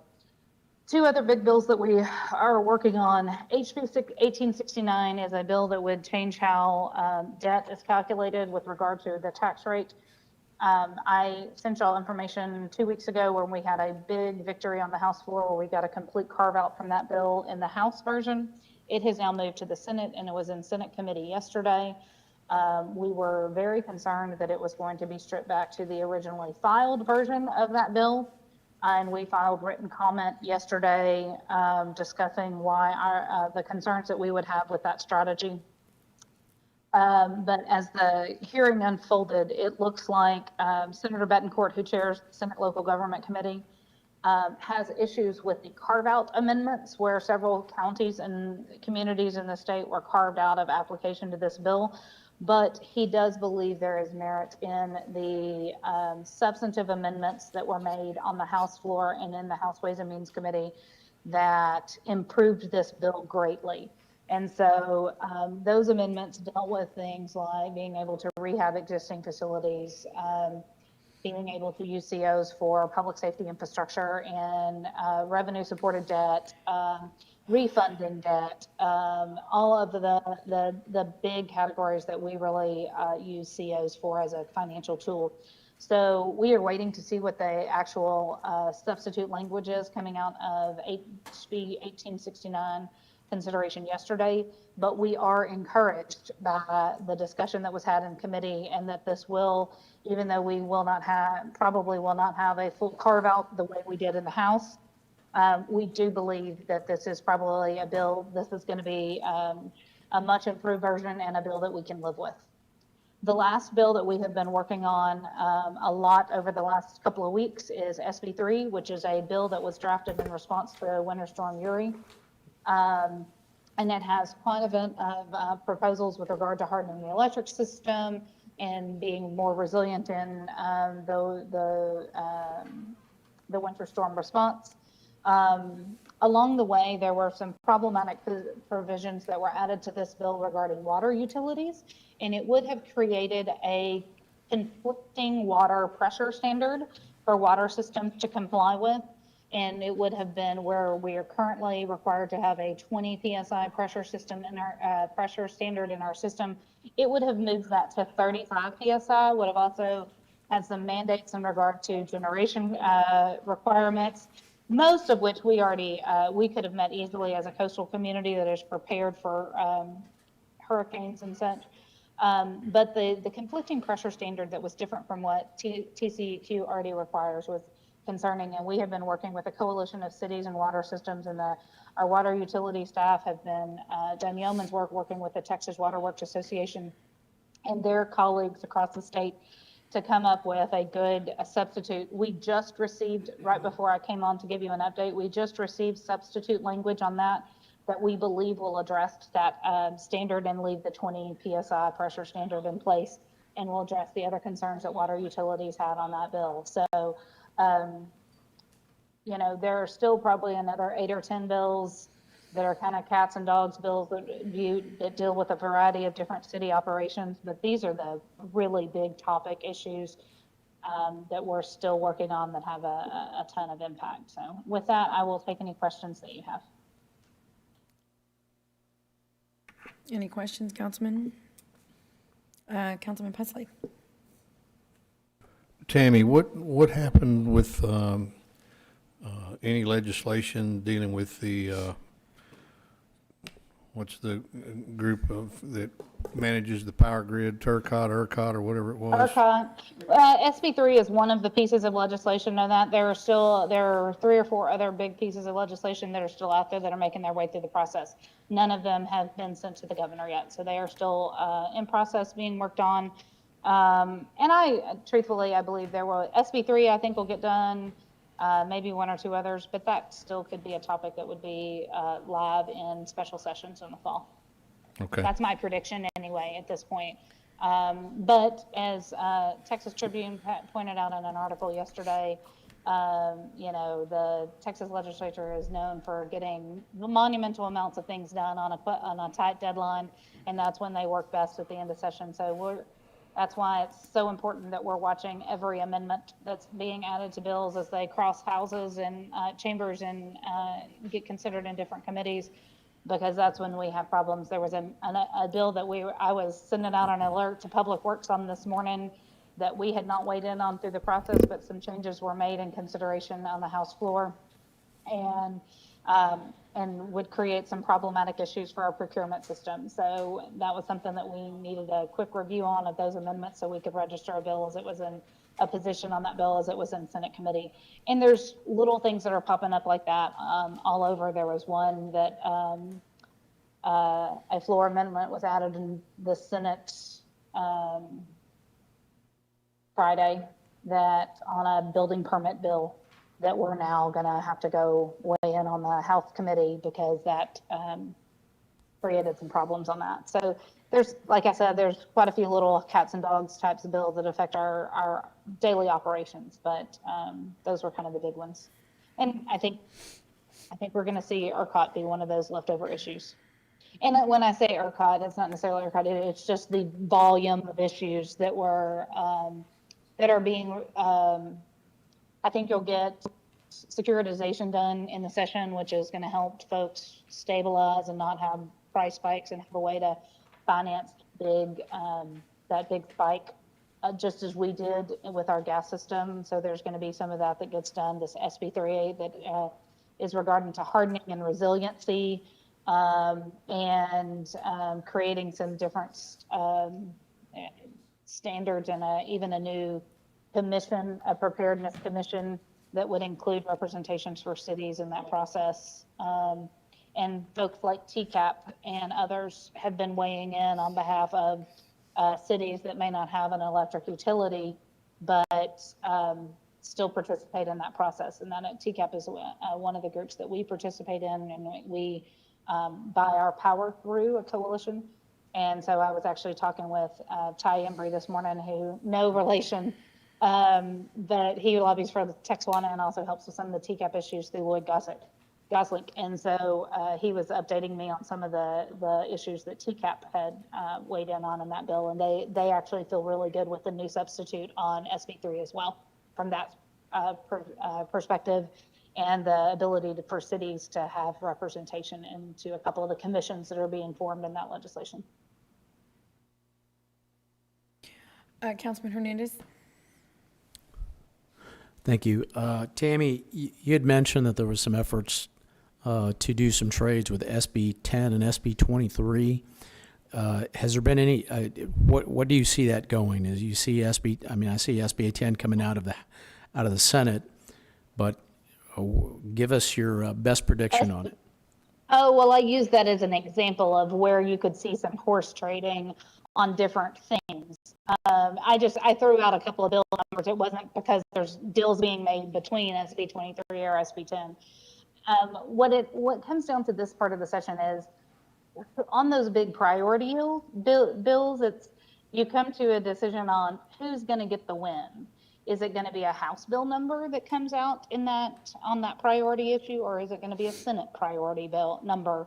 So the House Speaker had a set number of priority, I think it was 1 through 25 on the House side that were the Speaker's priority bills. The Senate had 1 through 30 reserved that were Senate priority bills. And so among those at the end of session, there is some horse trading going on to figure out not only what the text is going to look like, but what bill number is going to be victorious in the end. So I think there is some debate. There is very much a debate about what is going to come out on the defund issue of whether or not it's going to be the current situation where 23 applies to counties and HB 1900 applies to cities, or will it be one package? And so that is something that is still very much in play, and we are in very close contact with Senator Hinojosa's office on, because he serves as vice chair of Senate jurisprudence and was very instrumental in some of the improvements that were made with Senator Huffman, the chair of that committee, on SB 23, and will be very instrumental as HB 1900 goes to that committee on Thursday morning. I'm more concerned about SB 10. Has there been any significant changes to it? Yes, that is the first bill that I laid out for you at the beginning of the update. That has been significantly changed and improved. It has gone from being a outright lobby ban to being more of a transparency package. So is it more like the 1879, that the transparency? Similar, but it no longer has a private cause of action. Any perceived violations of the bill would be dealt with by the Texas Ethics Commission. And it, instead of only applying to cities and counties, it applies to almost every single political subdivision in the state, as well as river authorities, MUDs, municipal management districts, PIDs, almost any special district of the state that you could name is now included in the new package, the new version of SB 10, and I would be happy to send that language around after this meeting today, and so that you can take a look at that language. And but we do, I think everybody feels like in the city coalition, when this developed last Thursday evening, and we found out that the House committee would be voting it out on Friday morning, TML convened a call of the big city lobby IGR folks to talk through the contents of the bill and what it was. And this is a vastly improved bill from HB 749 and SB 10 that were introduced in the House and Senate, and it is more in the vein of transparency than it is on outright banning cities' ability to hire outside legislative consultants. Well, that's good news. It was the one I was personally involved in, so thank you. Okay, I think that's all, Tammy. Thank you very much. Y'all have a great evening. Thank or you. a great afternoon. Yeah. Thank you, Tammy. Okay, we're going to move on to section N, public hearings, items 14 through 17. So item 14 is an ordinance annexing land at or near intersection of County Road 52 and US Highway 77, Interstate 69. Good afternoon, Mayor, Council members. Daniel McGinn, Director of the Planning Department. This next item is an ordinance approving the voluntary annexation request of LD Cal Allen for approximately 18.6 acres. Texas state law provides for a process under section 43.028 in the local government code where the landowner can petition a city to be annexed. In February of this year, we received a request from the applicant, and we moved forward with the required public notice and creation of a service plan. Today's meeting will be the public hearing and first reading of that ordinance, and then we'll come back next week for that second reading. Here's an overview of the location of the subject property. It's located at the southwest corner of County Road 52 and US 69 and or 77. Just wanted to point out some things here. As you can see, the city limit currently actually goes down 77 and then picks up part of the property over here to the east, whereas the city limit on 52 is just north of the subject property. Obviously, this area is the major entry point for a lot of the folks coming in from South Texas and Mexico. Obviously, also we've been talking about quite a bit, a very fast-growing area, part of the city, supporting a lot of the industrial growth that we have in our region. So a lot of folks are looking at this area to live. As far as the development plan for the site, The actual petitioner's land is 16.17 acres. We did have to add additional acreage to include County Road 52 right-of-way because the city limit line is actually on the north side of that right-of-way. So the plan for the applicant is to build 312 multifamily units on that 14.6 acres. And they don't necessarily have a plan yet for that commercial site, likely some type of convenience store, something to that effect on 1.7. That's about kind of what we see for those types of endeavors. And then at full build-out, just looking at different similar development projects across the city, we anticipate we could be looking at up to about $36 million in total value after full build-out of the site. So again, the location here, this is just a closer look at the subject tract at that southwest corner, 52 and 77. Here's our city limits that kind of border it to the north and east. Again, it's a primary access point into our city, rapidly growing. I did want to mention another thing. That lift station that Al was discussing last week is going to be about in this area here, which will provide service for these properties along with this and some additional area even south of the subject tract. So quite a bit of investments occurring in this area to make development possible. And finally, just kind of getting into our analysis and the why this makes sense. You know, this annexation will protect, you know, public health and safety. We're going to be able to control land use and zoning of the site. We obviously have a big commercial project and residential across the street, so annexing this into the city allows development controls on that tract. Building codes and fire safety codes. So when this structure comes in for permit, they'll have to follow all of the regulations that we have for projects here within the city. And of course, we need housing in this area. We know that. We need to add additional units in the northwest area, so this project will take care of that. And obviously, the location is contiguous to our existing city limits and is a major entry point, and we want to protect that as much as we can and preserve these corridors as you're coming into our city limits. So having land use and zoning control does that for us. It controls signage and some additional aesthetic type requirements with landscaping and everything else. So after evaluating the project and you know, we found that it was consistent with the annexation guidelines that were adopted by council in 2017, and we're recommending approval of the request. I'd be happy to take any questions. And just as a follow-up, Al will have the zoning item next, and we do have the applicant, Murph Hudson with the Urban Engineering. He's on the call too if we had any questions for him. Great, thank you, Dan. Councilman Lerma? Thank you, Mayor. Peter and Richard and I and Councilman Pusley visited this area, County Road 52, and it seems to be getting ready to explode with all kinds of growth. You know, but our biggest concern was the street. That's a county road. We were out there looking at it, and that street is cracking. It's dipping in the middle, and I know that it's got to get fixed, and I'm aware of that. But my biggest concern is when we're annexing and we have developers out there, my biggest issue is we're taking on these projects when we don't have the proper infrastructure for that traffic that's out there. I mean, I know we have water, we have the water as far as the fire hydrants and all that, and that's important to have out there. But the street itself is not able to, it's not capable of taking that kind of traffic out there. That's my issue. So are we going to wind up fixing that street before these developments come in?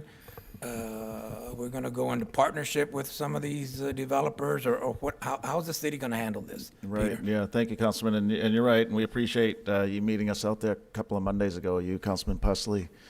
So what we do know is that exact same day, Councilman Public Works was pulling up when we were heading back to City Hall with message boards because the cracks and the dips and the waviness and his Richard are under work right now to be fixed. One other important thing is that we know the road, you've said it yourself, we know we could see and we can anticipate growth is not right for the future development that's coming. There'll be over 150 homes right down the road. This big development, the Hobby Lobby.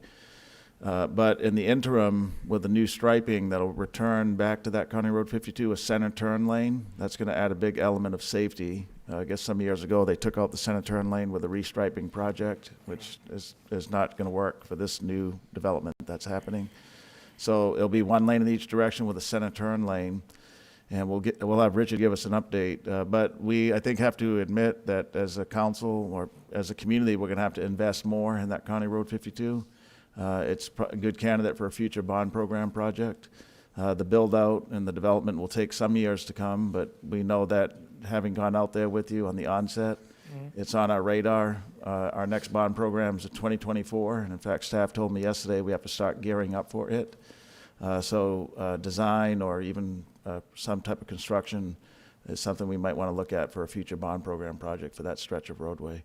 Let me have Richard give us an update on the interim solution, which I think is a good one. It offers a good transportation solution, but it brings back a big element of safety that was taken out some time ago. Thank you, sir. Mayor, Council, Councilman Lerma. We started the project this week. We put out our message boards a week in advance to give traffic notice, to look for alternate routes while we're closing some lanes out there. And working with both your council offices, going out and touring the area, we see that we can see the roadway needs extensive maintenance at this point. If we don't do it, we're going to lose the entire roadway. And what I mean by that is we have, of course, subgrade situations happening from the bottom and also getting water in from the top, and we got to stop that immediately. So what we're doing today is going out and leveling it. So we're milling it out. We're going to be repairing the cracks. So we're going to actually mill out into those cracks and get down into the subgrade so that we can bring back stabilized base to bring that back up to the top to keep that from separating, what you're seeing out there today. Once we do the level ups and smooth the road out, then we're going to put a new surface on top. When we have a brand new canvas, we'll be able, again, to restripe and put new pavement markings to put it back to its original pavement marking area so that we can have, as the city manager said, a center turn lane, which provides some safety for traffic. Now, will it support all the development that could happen out there? You're correct. It will not be able to do that. And as the city manager said, we would have to have that in a major bond program because we have large drainage ditches on both sides. So that would have to be addressed as well and be a major project. But at least now, in the interim, we're able to do repairs on that roadway and be able to put the pavement markings back that will assist and improve the safety out there. And so we expect to be done in 3 weeks out there, and that is moving traffic over. And if we don't continue to get rain, this morning we had to wait again, so asphalt's being made after lunch again. But weather permitting, we should be done in the next 3 weeks out there in that project. Great. Councilman Pusley? Yes, thank you, Mayor. And I appreciate Councilman Lermer's comments. I won't go into all the details, but when that road was constructed, everything that could have gone wrong did. And it was a lengthy process. That was a project that was partnered between the city and the county when I was county commissioner for that area. And we did a 50-50, split on the cost of doing it. The city was the manager of that section of County Road 52, where all the problems are. Just for the record, this section from 69 to 1889, I was the supervisor of it, and we've had no trouble with that section of the road. So I just wanted to bring that forward. But I think the other thing we need to be cognizant of there, Richard, something you just mentioned, there are three things out there that you have to really watch, and that's drainage, drainage, and drainage. That area is flat in every direction, and I went out after the big rain we had the other day, and as I had told you, those ditches will be level full, and they were. Yes, sir. So we're going to have to address that as we expand that but this is great. That was one of the reasons we did this, to open that area up for expansion, to help relieve traffic on Northwest Boulevard, and all of that is working. So I'm really glad to see the development taking place. There was a project proposed for this exact same site several years ago, and for whatever reason it fell apart. So I'm glad to see it come back. Thank you. Yeah, can I just add one more thing, Mayor, which is both Councilman Pusley and Lerma know that Cal Allen is a great location, but it's also one where people want to move to now, especially with Steel Dynamics. So one of the things the city did with Mayor and City Council's policy direction was incentivize construction in those tough to develop areas with the drainage problems up in Cal Allen. And one of the accomplishments is that over 700 new housing starts are happening right now in Cal Allen. And those will be young families who work at Steel Dynamics. The alternate choice was to do nothing, and those 700 homes most likely would have been in Rockport. Those families would have been there, so they get to live in this great city, all the amenities up there, the 2 great school districts, high quality of life. We'll get property tax revenue and vibrancy. So we know there's these challenges to overcome, but we're committed to doing that because we want to highlight that section of town. We love Cal Allen, and it's a great place to live with the Nueces River and the hills for our community. So just want to add that as well. Councilman Lerma, thank you. Thank you so much. Okay, great. Thank you. Thank you, Dan. That we have just recognize the public hearing also. This is right. not that we have any comments, but we need to recognize it. So I'll open the public hearing on item number 14 regarding the annexation. Ms. Huerta, do we have any public comment submitted? No, ma'am, not today. Okay, great. Hearing no other comments, I'll close the public hearing. So I'll entertain a motion to approve item number 14. 14. 14, right? Yes, item number 14. Is there any other discussion? All in favor, say aye. Aye. Aye. Any opposed, say no. Motion carries. Okay, so I guess we'll go ahead. I hate breaking for lunch before we finish a section, but I guess we will. We'll go ahead and break for lunch and our executive session. Yes, ma'am. If Item you can read correct? that language, That if you would. is- It's under item 25.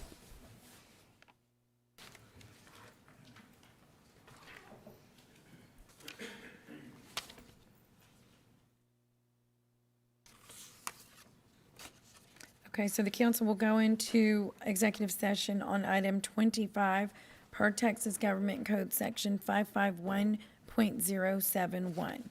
So we will return shortly.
calling the meeting back to order. And we are going to, let's see, entertain a motion to, what item was it, Rebecca? I'm sorry, 13? Item 13, yes, ma'am. Okay, so I'll entertain a motion to approve item number 13. So moved. Okay, is there any other discussion? All in favor say aye. Aye. Any opposed say no. The motion carries. Peter, I would like to, what number, gosh, I can't see. I It's need my 22, Mayor. glasses. Want to go to number 22. Thank you, I'm 22? sorry. Yes, we're Yeah. gonna skip around a little bit because we have Miss Ibarra Yeah. with us today with her daughter, and she's been waiting on item number 22, and forgive me for not realizing that, but if we can take Yeah, item number 22, we that'd can be do that. great. And it's a very good news item as well. It's very good. Yes. Sarah, as our interim parks director, will introduce the item. Hi, Sarah. Good afternoon, Mayor, Council. Sarah Munoz, Interim Director of Parks and Recreation. Next slide, please. So a little bit of background on item 22. The construction on this kiosk was completed in 2010. The ground floor has a rentable space for use, while the bottom floor contains the pump and electrical services for the adjacent bayfront fountain. The kiosk was previously leased by the Convention and Visitors Bureau from 2014 to 2018 and has been vacant since then.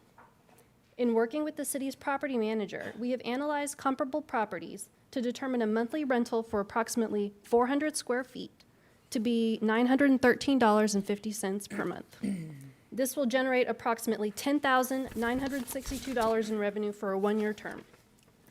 Utilities will be separately metered and paid by the tenant separately. The item before you today is a one-year lease with the option to extend 2 additional 2-year leases. Next slide, please.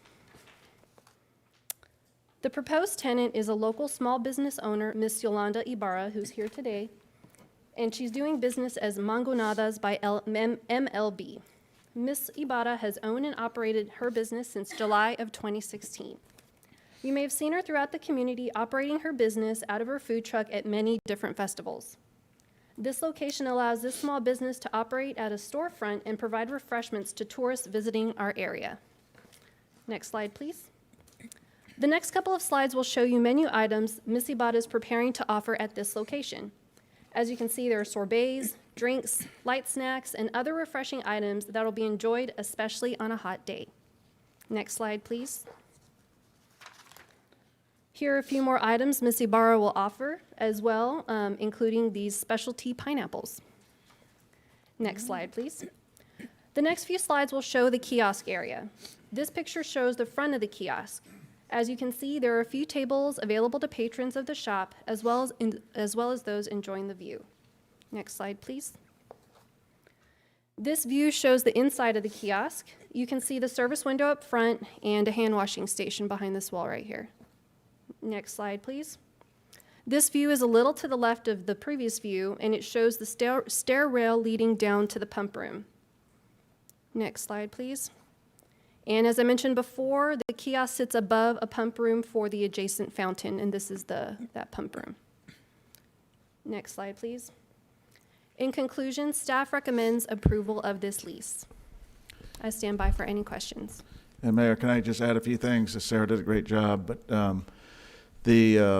Charles Mendoza, our asset management director, really is owed credit to rejuvenating this kiosk. Sarah, in the pictures she showed, you could see construction under work, right?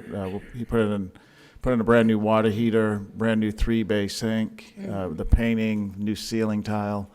The place is pretty much, unfortunately, abandoned, right? It's a beautiful facility. And so it goes hand in hand with the restoration that Charles has done on the water feature that's there, that I know Councilman Smith and he and I have been working on.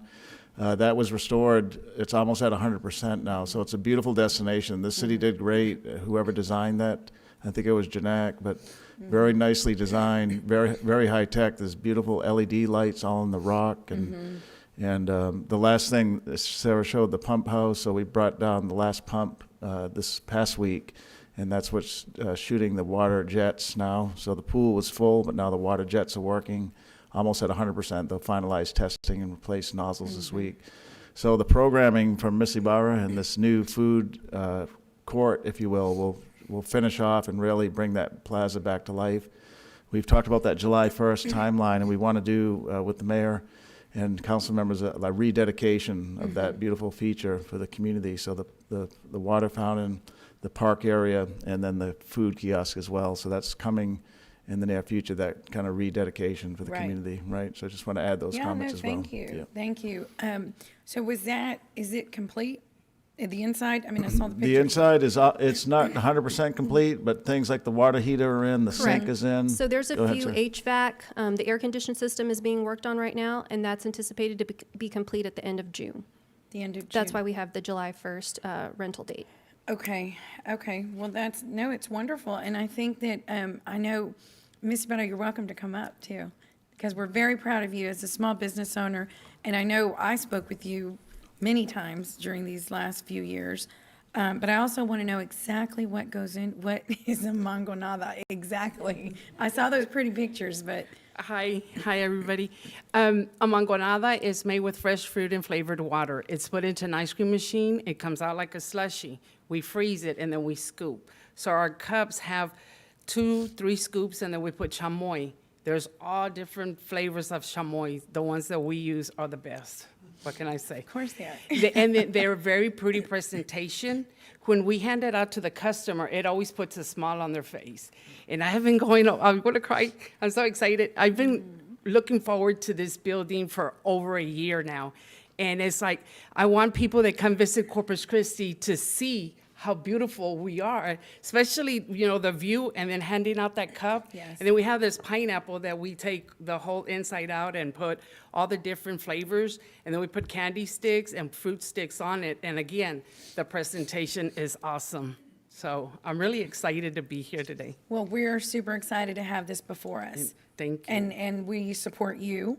And as Mr. Zanoni said, we can't wait to be out there all together to celebrate not only the beautiful fountain, but your small business. Thank and you. our partnership together. Thank you. And I obviously see your daughter supports this business, and you. Well, we're family owned and operated. So we've Wonderful. been doing it for a long time. I have all my kids, and we all get excited when we do caterings. All of us come, and it's funny because we're like all in the family.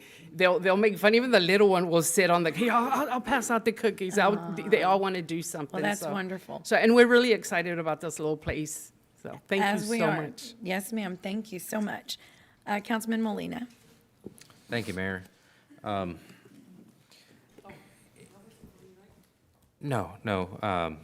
Thank you. I know I've been a recipient of many phone calls about not just the fountain, like many of you have, my colleagues here, but also of that space. And so I'm glad that we're finally moving forward with utilizing this space, which has been vacant for some time now. One of the questions I had is, I guess 2 questions. Are there going to be any, what's the signage going to look like for the new business here? Are there any requirements that the tenant needs to meet? So per the lease agreement, all signage has to be approved by the department. We haven't reached that stage yet. Okay. And then I'm pretty sure it's given, but the city will still be able to have access to the pump house. Yes, sir. Yes, sir. That's in the lease as well. Okay. That's all I had. I'm excited about the project and can't wait to go and stand in line and get my mangonada. Thank you. Councilman Pusley?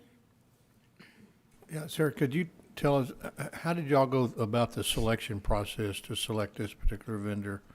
So I asked the same question. As Ms. Ibarra indicated, she reached out to the department about over a year ago in January of last year.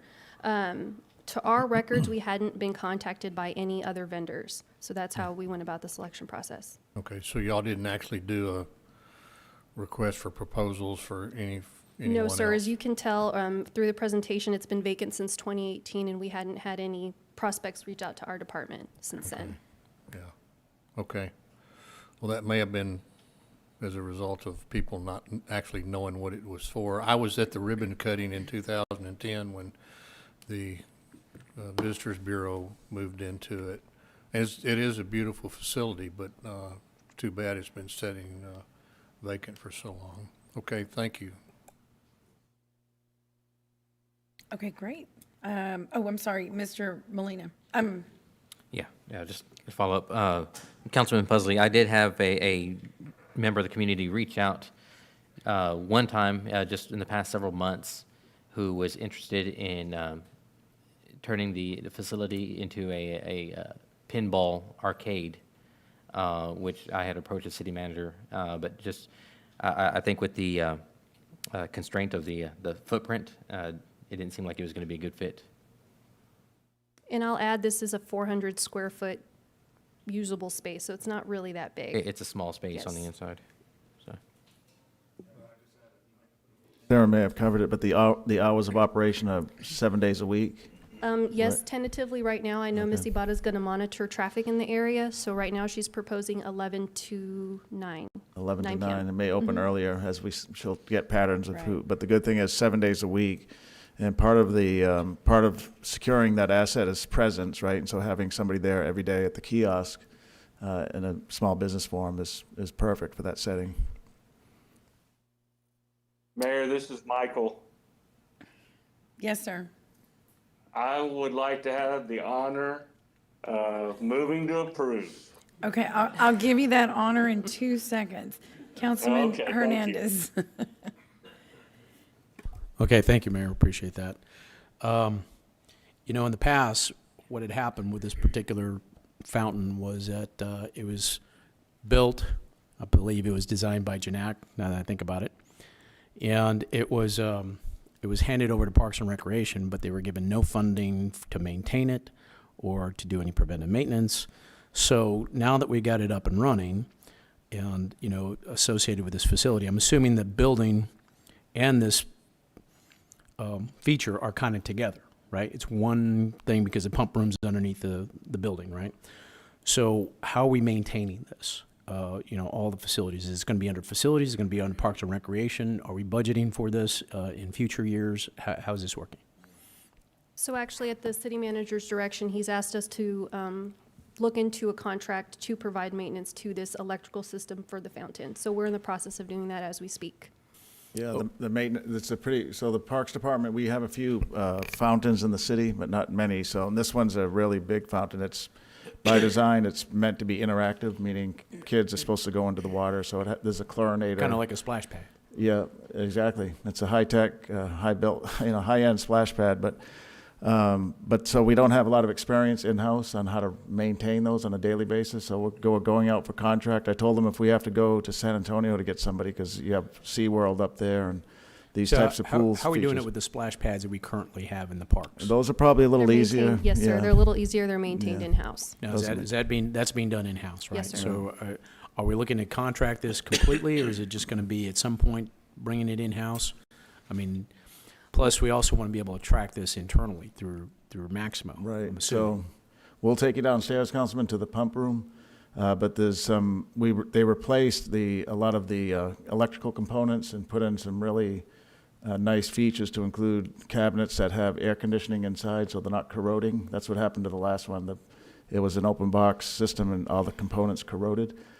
So the maintenance plan was still, we don't have the final details today, but it could be a combination of contract work, in-house forces. But we're dealing with a much better product to begin with. There's some safety features that Charles built into the redo. We know quite well, unless we maintain it, we're going to be back to where we were, right, about Okay. a year ago. So what I want to avoid, and this is pertains to her contract, is that, you know, that pond that used to be called the diaper pond. I don't know where that name diaper came pool, from. yeah. The diaper pool. But I don't want it to have a situation where it doesn't work and then Right. the lease, you know, isn't as effective. Exactly, we agree. We want to make sure Right. that they're, you know, they get what they pay for, so to speak. Agreed. They're going to be part of the Miss Ibarra and her small business will be part of the success story. By having that presence there, we're going to be forced to make sure we keep the asset functioning well.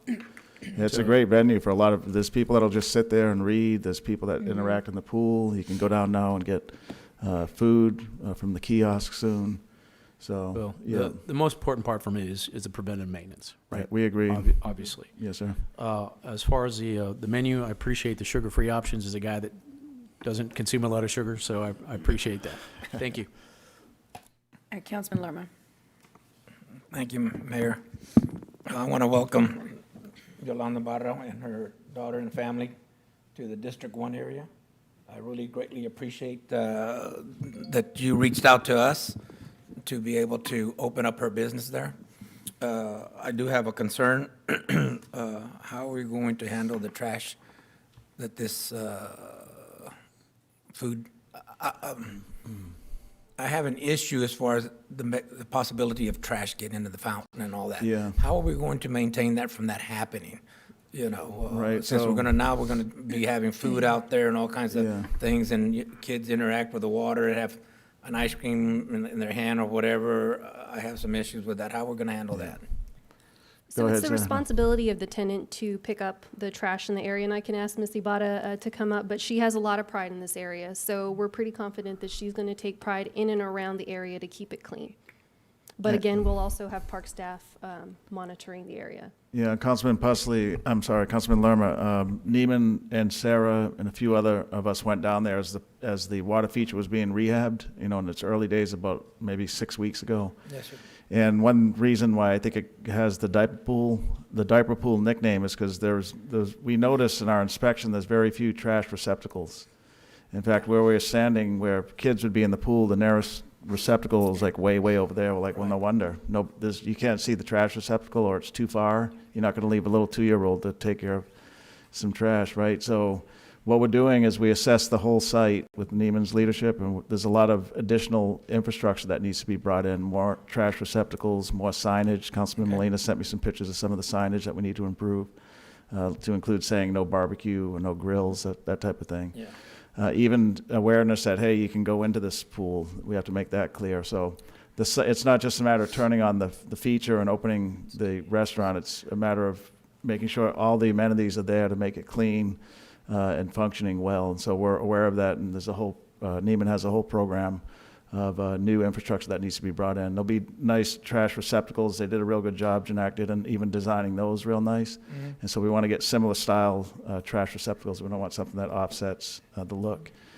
So it's a real comprehensive look that we're doing down there with Sarah and Neiman's leadership. Great. I just want it to be successful. Absolutely. That's the key. Yeah. Okay, great. And if I can add too, just since we're on the topic of water features, so the bigger circular water fountain, that one is, our goal is next summer to have that operational. So there's a request for proposal that is out right now. It'll close in third week in June, I think, or so, mid to late June. And that proposal asks for contractors to come in and rehab that water feature. That one's a little more complex, and Charles won't be able to handle that one. But Councilman Smith and I did evaluate it about 8 months ago.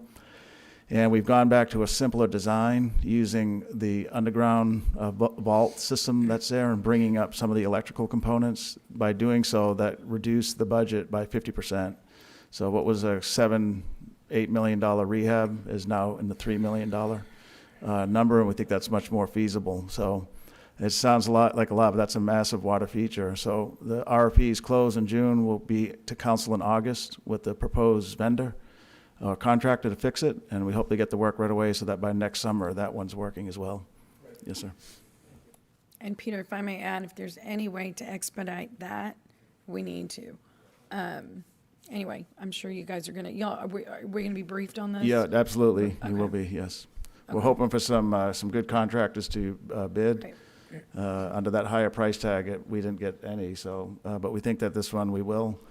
And it includes some features to include new LED lighting that's programmable. But it's a beautiful feature. Just one morning, Councilman Smith and I walked around all up and down the cantilever steps, and real nice. So the redesign of it is more sustainable as well. And as Councilman Hernandez knows, maintenance is a big factor. There was a lack of maintenance and lack of know-how. Well, So I think too, Mr. Zanoni, it's going to be very important to show this council how and why it's gone from one end to the other, to back to the other, and back, raise the storage, or what is it called? Yeah, the Pump vault, house or whatever, yeah.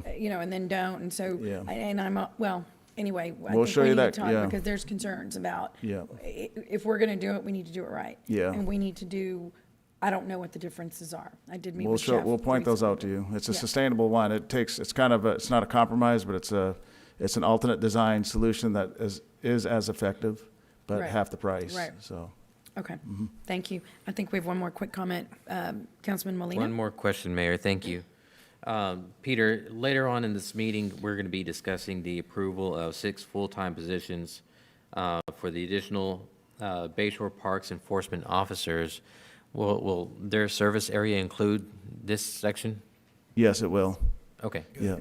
Yeah. And it's also, part of their job is ambassador, so it'll help to communicate to tourists and residents, what's what and where to go, and it's not just a law enforcement per se. Yeah. So they have a dual role, and that'll help explain and keep people in check and that type of thing. Yeah, But and yeah, it's I all the think- way, yeah. Yeah, that'll lead to having this area a little bit more cleaned and presentable and ready for the residents. Exactly. Okay, that's all I had. Thank you. Okay, great. I don't think we have any other questions or comments. So with that, I will entertain a motion actually, Councilman Hunter, he did. I second. Pardon? We have 8 seconds. Yeah. Who seconded? Mr. Lerma. Okay, great. Any further discussion? So all in favor say aye. Aye. Any opposed, say no. The motion carries. Congratulations, Ms. Ivana. Okay, so we will go back to item number 15, and that is zoning case number 0421-02, LD Cal Allen, CC Texas Highway 77 LLC. Good afternoon, Mayor and Council. Al Raymond, Director of Development Services. The case before you is to rezone the property which is being annexed, located at the intersection of County Road 52 and Interstate 69 from OCL, outside city limits, to CG2, General Commercial District, and RM2, Multifamily District. The purpose is to construct a commercial and multifamily development. The applicant is LD Cal Allen, CC Texas Highway 77 LLC. Next slide, please. This property is located at the southwest corner of the intersection of Interstate 69 and County Road 52. The property approximately has 850 linear feet of street frontage along County Road 52, which is designated as an A2 secondary arterial street, and approximately 660 linear feet of street frontage along Interstate 69, which is designated as an F1 freeway expressway. To the north are vacant properties zoned CG2, General Commercial District. To the south and west are vacant properties outside the city limits. To the east are various car dealerships zoned CG2, General Commercial District, and a manufactured home subdivision zoned RMH, Manufactured Home District. The property is 16.174 acres in size, and it is not platted. Next slide, please. The proposed rezoning is compatible with the neighboring properties and with the general character of the surrounding area. The rezoning also does not have a negative impact on the surrounding neighborhood. Additionally, there are no current CIP projects or bond projects proposed for County Road 52. Next slide, please. 3 notices were mailed out inside the 200-foot notification area. 0 were returned in opposition, 0 were returned in favor. Next slide, please. Planning Commission and staff recommend approval of the change of zoning to CG2 General Commercial District and RM2 Multifamily District. I stand by for any questions. Move to approve, ma'am. Okay. We have a public hearing, Mr. Oh, Letterman. Okay. Yes, Keep I'm forgetting sorry. about that. So I will open public hearing on item number 15. And is there any public comment submitted, Ms. Whitaker? No, ma'am. Okay. So no public. Okay. Okay. Move so to approve, ma'am. Yeah, hearing no comments, I'll close the public hearing. And do we have a second? Okay, thank you, Councilman. Is there any further discussion? All in favor say aye. Aye. Any opposed say no. The motion carries. Item number 16, zoning case number 0321-03, Walter, Dwayne, and Terrell. Good afternoon, Mayor and Council. The case before you is to rezone the property located at 16138 and 16002 Park Road 22 from RMATIO Multifamily District with Island Tourist Attraction District with an island overlay to RVIO Recreational Vehicle Park District with an island overlay. The purpose is to allow for the development of a resort recreational vehicle park. The applicants are Robert and Miriam Walters, Thomas Duane, and Jacqueline Terrell. Next slide, please. The property is located along the east side of Park Road 22, south of Whitecap Boulevard, west of the Gulf. The property has approximately 180 feet of street frontage along Park Road 22, which is designated as an A2 secondary arterial street.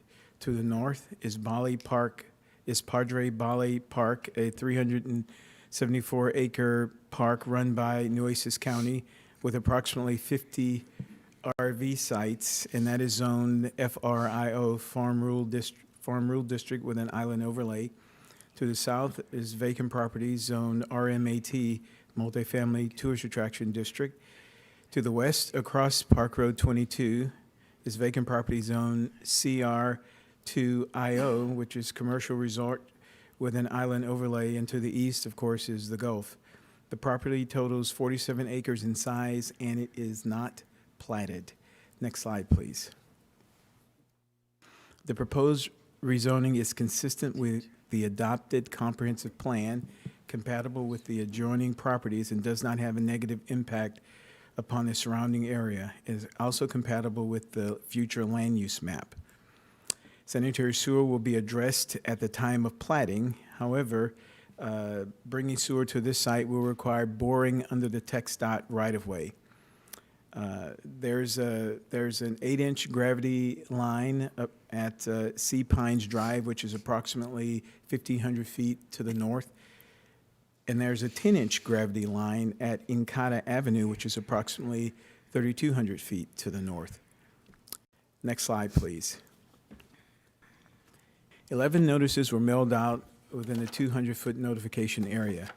0 were returned in opposition. 1 was returned in favor. Next slide, please.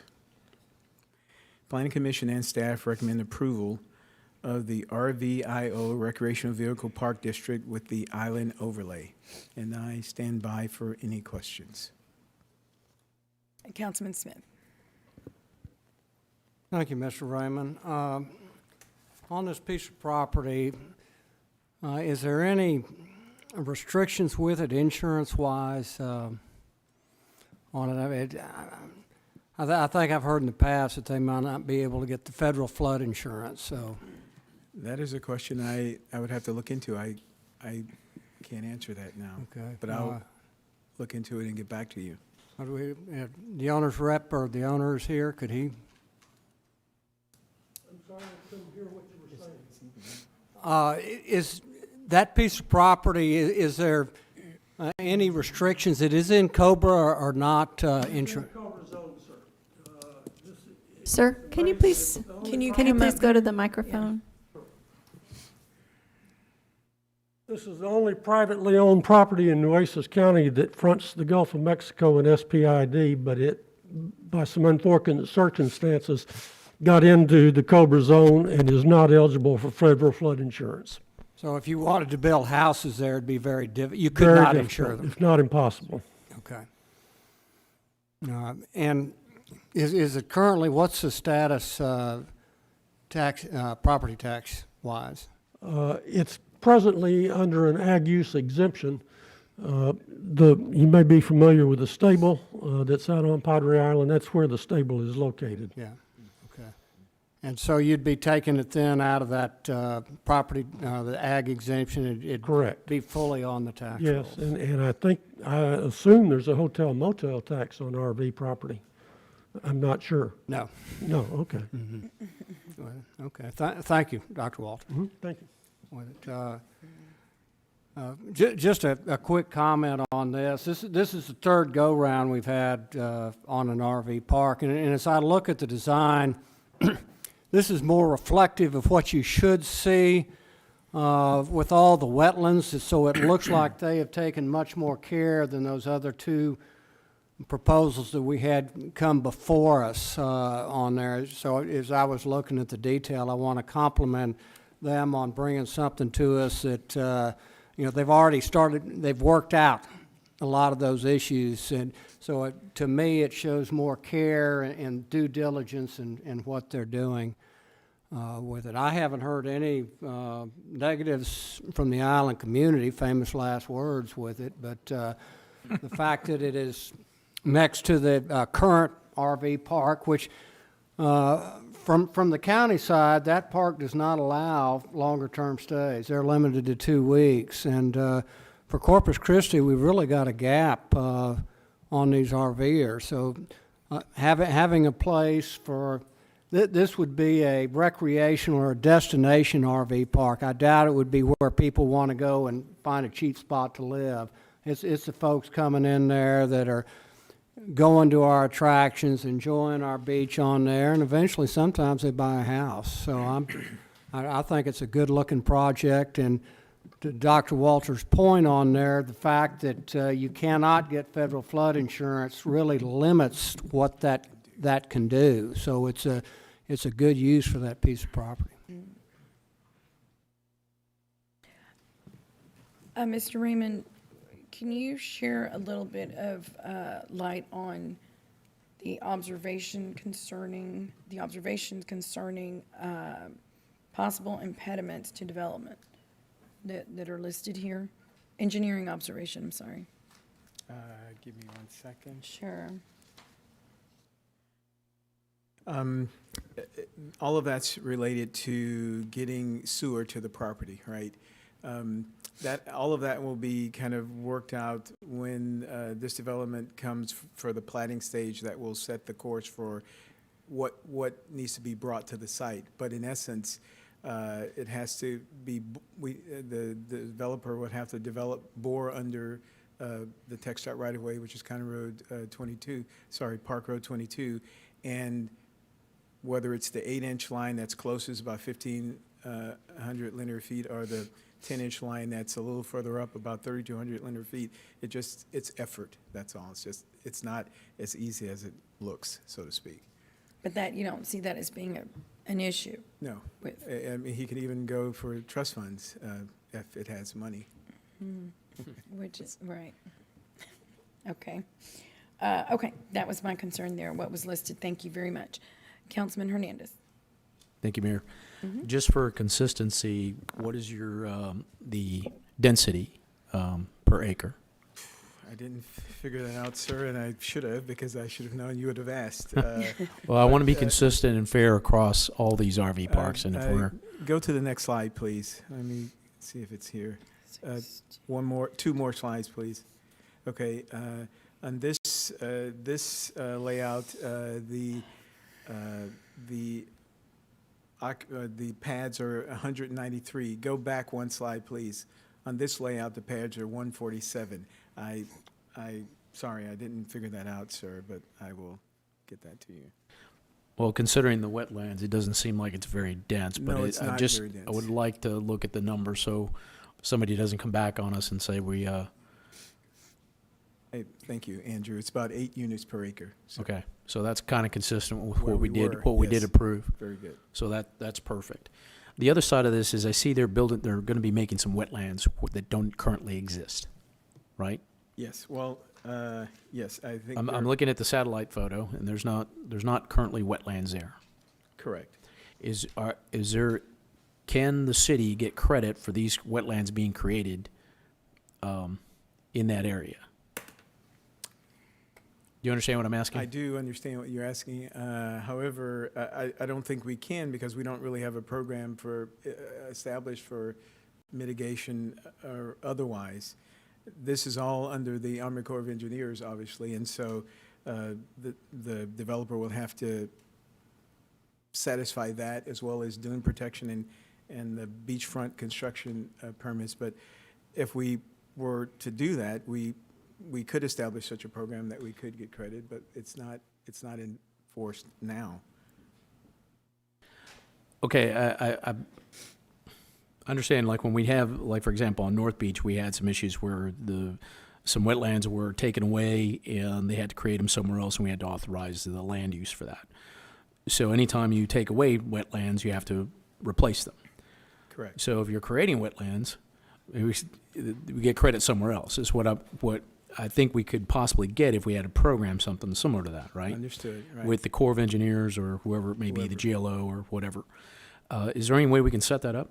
Because, I mean, I'm looking at this and I'm thinking, man, they're creating these great wetlands and we're not going to get credit for it. I will certainly look into that, sir. That's a good point. I'm sorry, you had something to add to that?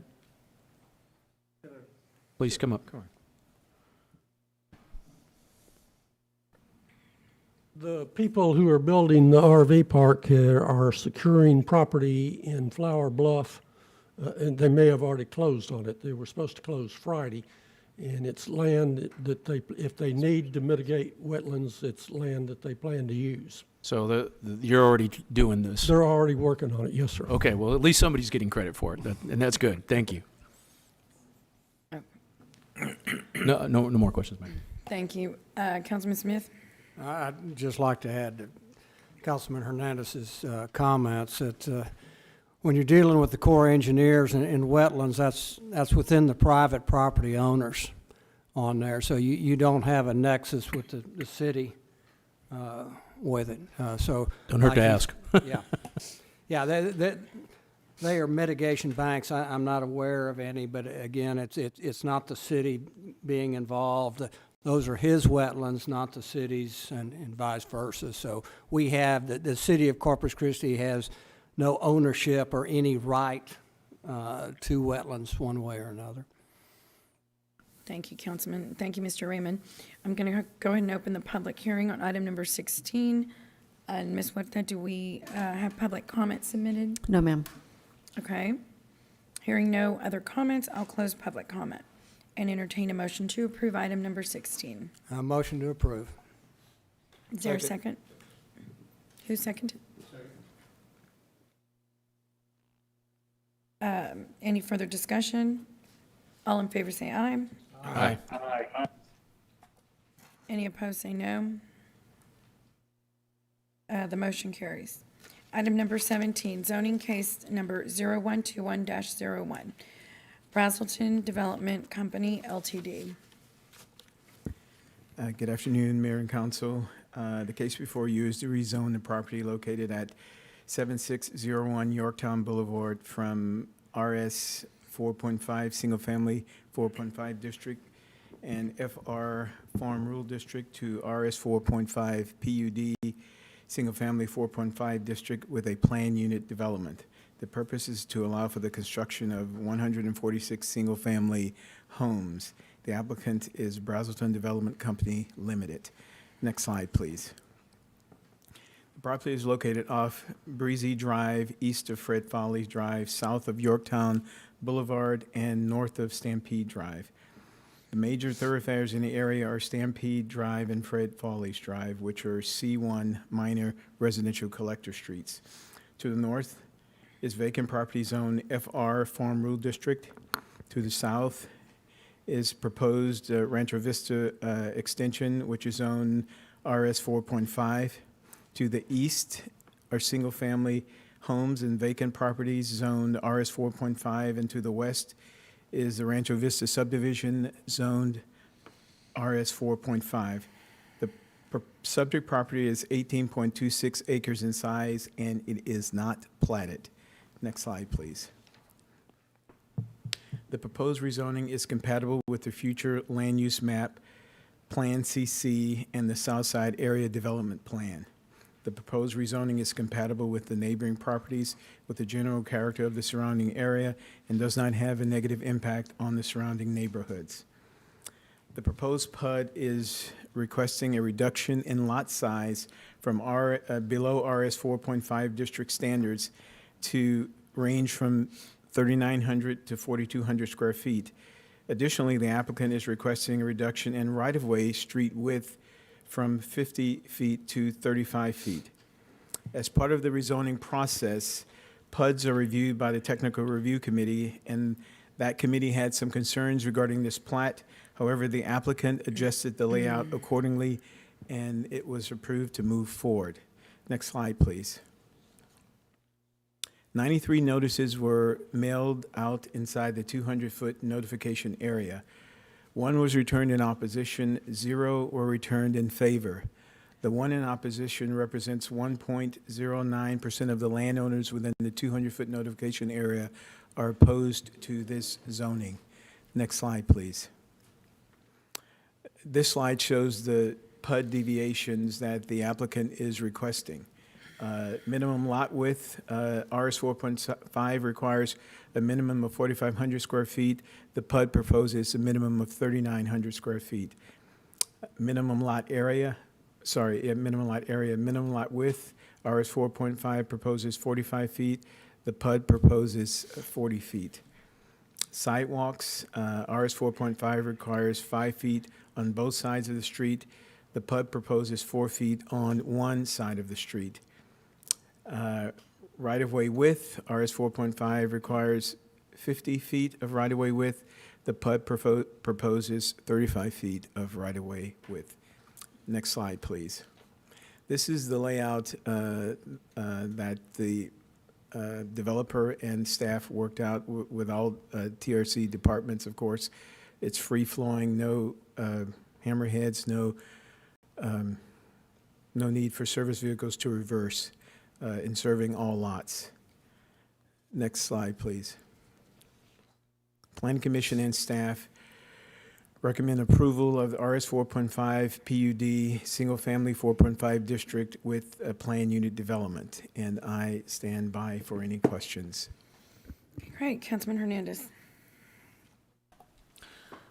Thank you, Mayor. In terms of PUDs, I'm generally not in favor of not having sidewalks on each side of the street. I'd prefer to have that. However, that is not the biggest concern for me. The biggest concern for me is not having the 50-foot right-of-way and going down to 35 feet. And specifically, it has to do with the angle of the driveways. And I've gotten several complaints on a similar development where the angle of the driveway is too steep and becomes a problem for vehicles to get into the driveway. That being said, if you think about it in terms of how the street goes, the street is a correct width of 28 feet. I even measured my own street from curb to curb, it's 28 feet. But then when you get the sidewalk, the little grassy area, the right-of-way in between the sidewalk, there's not, actually that doesn't exist in this particular development. The sidewalk is right on the curb, is that correct? Correct. So you only have about 5 feet on either side, so that you don't get the full 50 feet. So that makes the driveways much shorter. So then you end up, because we have the requirement for the additional foot due to our FEMA requirements, right, or the flood zone, right. You have a higher house. So you basically have a shorter amount of driveway and a steeper angle to get to. So if you don't have that length, the additional length of that 15 feet on either side of the street, you end up with a much steeper slope on your driveway. So that being said, I would like to add a requirement here that is per our, I guess, our manual on the angle of a driveway, which is what, 10% for every foot? Yes. Okay. That way, and that also complies with ADA, I believe Greg Smith had mentioned that, to where that angle is not as steep and you can get vehicles onto that driveway. I know because, like I said, I've gotten complaints on it on previous developments. And in your requirement, you had come up with 5.7%. Right. When I did the math, pull back to my geometry days in high school, it's about 5.7 degrees, 5.71 degrees. But we'll validate. But I think you have that requirement already in your manual, correct? Yes.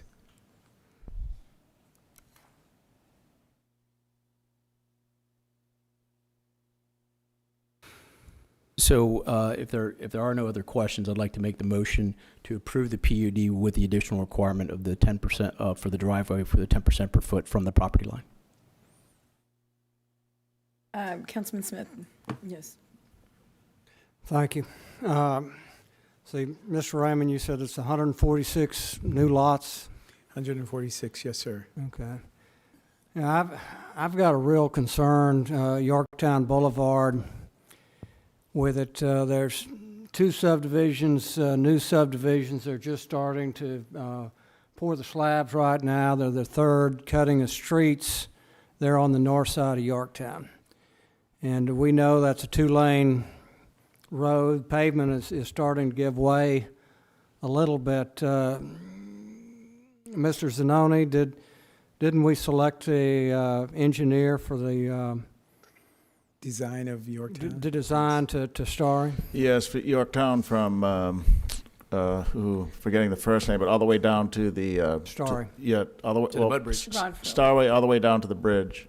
That's in the bond program to design that road. Yeah. Well, my concern, we've got Del Mar opening up. I mean, this is kind of ground zero.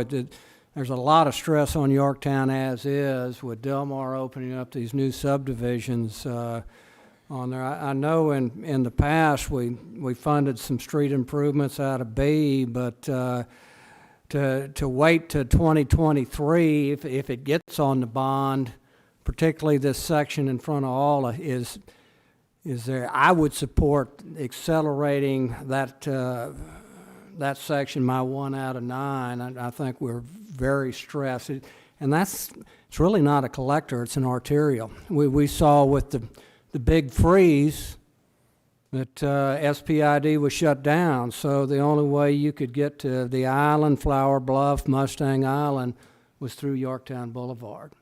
So it's a evacuation point with it. So again, any way that we could speed up the process on that rather than waiting 3 years with just all that ripping development that's going on there right now with it. So. Okay.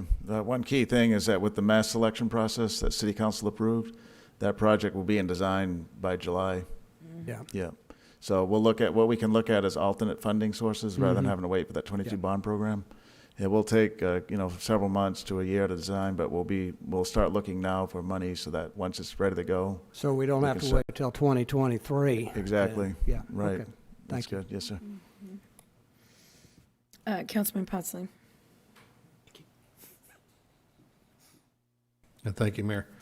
I've looked at this thing, and there's just not much I like about it. I mean, cutting these lots down like this, the street. You look at these streets. I don't know how a fire truck would ever make a turn on the back end of the streets for emergency access. I just don't. And having sidewalk on one side of the street and not having it on the other side of the street, that doesn't even make sense to me. So, under this configuration, I can't support this.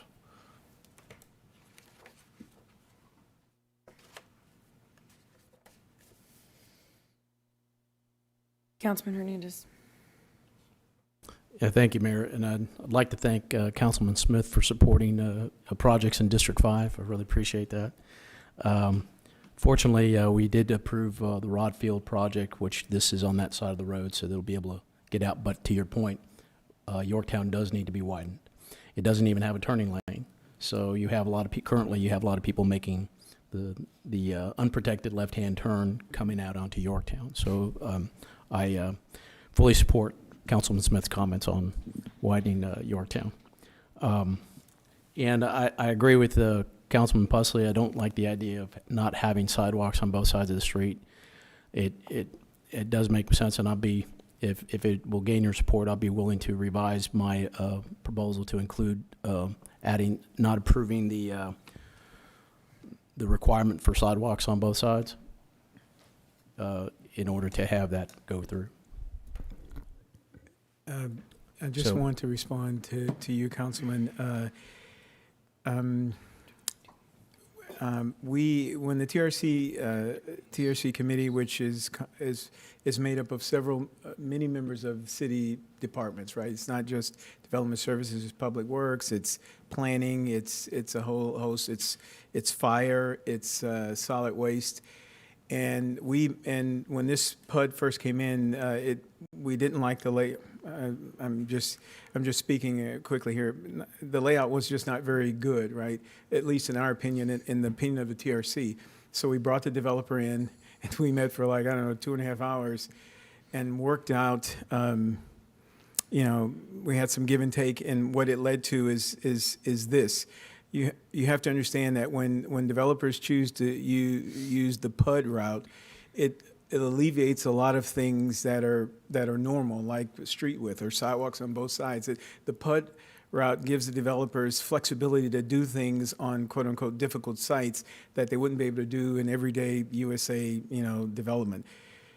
Granted, this is not infill development. Granted, this is not quote unquote a difficult site. But what the developer is trying to do is create a market.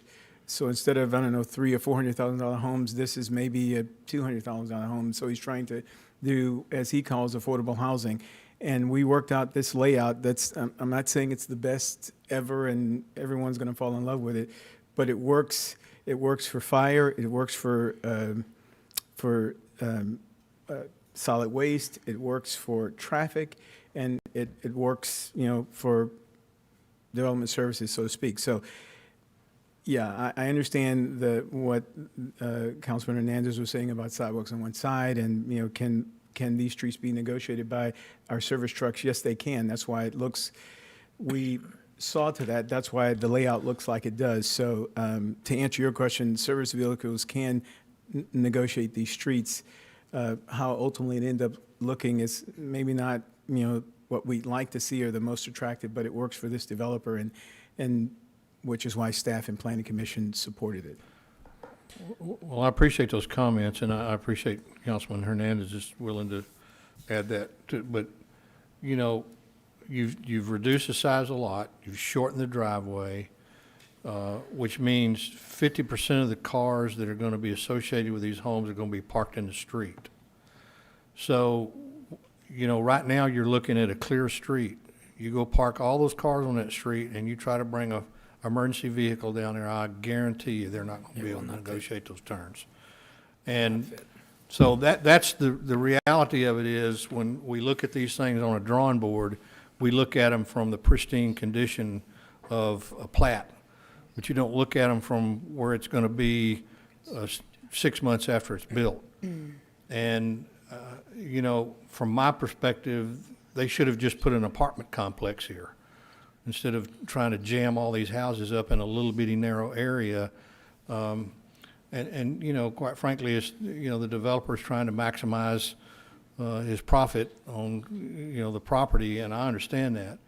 But we keep doing this over and over again in the city, and then the city has to come back and the taxpayers have to pay for, the things that we have to do to make the adjustments for emergency vehicles. And, I just don't think this is a very good design at all. I know y'all worked to try to make it better, and I appreciate that. But I just, essentially you've got one entrance and one exit out of this subdivision, and onto a road that's already overburdened. So, anyway, that's just my comment. Thank you, Councilman. Councilman Ledema? Thank you, Madam Mayor. I have one of these subdivisions in my district. I took a look at it. It's right off of McKenzie. The backyard's about 6 feet wide. The house next to it is 6 feet apart, and there's a fence going right down the middle of it, so they each have 3 feet on each side. They're building these, but yet the homes are still running for $270,000. 3-4 bedroom homes or whatever they're building on it. These are family homes that are being built on here. I have a concern about the families that purchase these homes, and they have 3 or 4 children that are playing in a 6 foot wide backyard. They can't even put a swing set or anything like that. They're right down the street on McKenzie. You know, this 4.5 ordinance it's got to go. The city doesn't need to be approving these kind of ordinances, to be honest with you. And then you telling me that there's going to be sidewalks only on one side of the street? I have a big issue with that. I really do. You know, I just can't, I'm like Councilman Pusley, I can't approve something like this. This is really bothering me. You know, I think the city needs to change this ordinance policy on the 4.5 and totally eliminate it from our policies. Thank you. Mr. Raymond, would it be best to maybe speak to the developer at this point? And table this? Table this. Yes, sir. That would be great. The developer initially, this was all townhomes. And we were leading to with a PUD for townhomes, and he came in with this idea, and you know, it's not our job to police ideas, right? Right. So if he dots the i's and crosses the t's, we work with other departments to say, hey, this is something that we can support, and so we bring it to this body. But if you would like, we could table and visit with the developer. But you understand, and one of you said, hey, this is their business model, right? So, you know, I'm sure he would, if he was here, God bless him, he would say, what are you doing, right? So it's his business model. So, you know, tabling it, it's not like, say, with the RV park, because they had to do renderings or something. We're asking him to table it would be asking him to do something that apparently they don't want to do, per se. So it's... Mayor, may I make a Yes, comment? yes, Councilman Barretta, go ahead.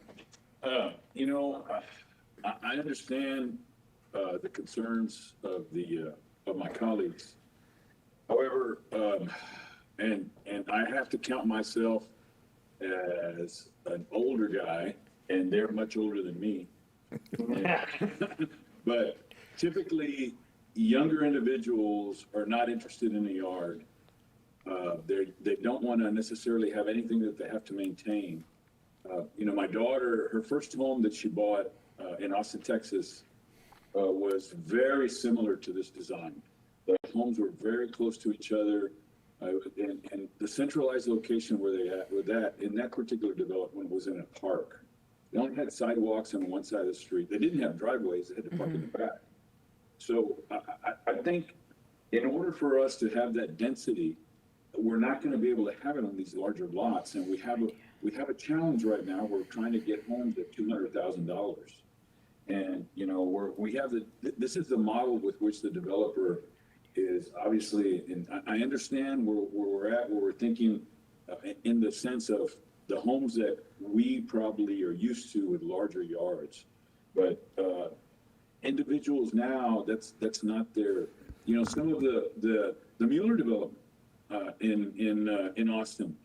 I mean, you have 2,000 square foot homes with basically no yard, and and the real estate they're paying for is is the living area. You know, in the area I live in, of course, I live in a townhome, but it's the same thing. We're in we're 2,000 square feet, and we want to maximize the living space rather than having a yard. And I don't see anything wrong with it. It's not typical of what Corpus Christi is used to. And I think many times we always talk about Corpus Christi can't get ahead. We compare ourselves to San Antonio. We compare ourselves to other communities. Well, this is what other communities are doing. So anyway, I support the staff recommendation, and I appreciate the developer doing what he can to get us to this point. And those are my comments, Mayor. Thank you. Absolutely. Oh, thank you. Councilman Hernandez, do you have a comment? Yes. I want to say I understand the situation, right? We're in a housing shortage. He's trying to maximize not only his land use by getting it this below 4.5, which is kind of normal in terms of a size of a property, at least for these size homes. Like I said, my concern was with the right-of-way. And you know, even if you added a sidewalk on the other side, it doesn't change the right of way, because you still got 5 feet on either side. So, and the sidewalk is right up against the curb, so it doesn't change the plat, so to speak, of where the houses are, aside from having a sidewalk there for people to walk down. To Councilman Pusley's correct, you know, if you only have a 20-foot setback from the property line, or in this case 25, with the added 5 feet for the right-of-way, you know, some vehicles are going to barely fit, right? Some of the big trucks that we all here in Texas like to have, with the extended cab and the 8-foot bed, probably not going to fit, and you may have some code enforcement violations by being over the sidewalk, thus maybe not wanting the sidewalk.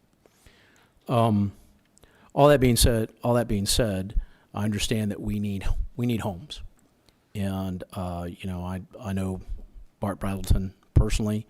I don't like the whole thing with the right-of-way. I'd appreciate it if we have more right-of-way, and I would discourage them from providing these projects without having that proper setback for the houses, for the extension of the driveway. With that said, I'm not opposed to adding the other, requiring them to have that sidewalk. I don't know what their economics of that would be, but ultimately making sure that those driveways are actually, you're able to actually get your vehicle on the driveway.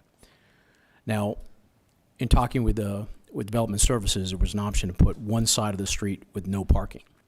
That way you do have at least to address the issues with that. Now, I measured my own street from one curb to the other. It's 28 feet.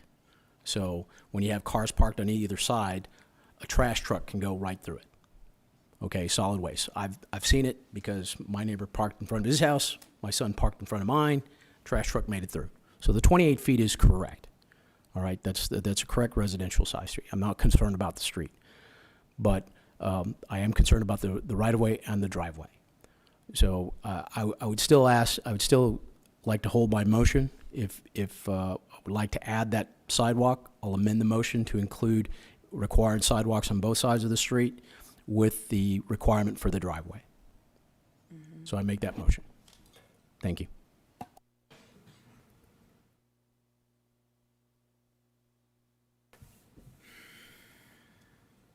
And ask for a second.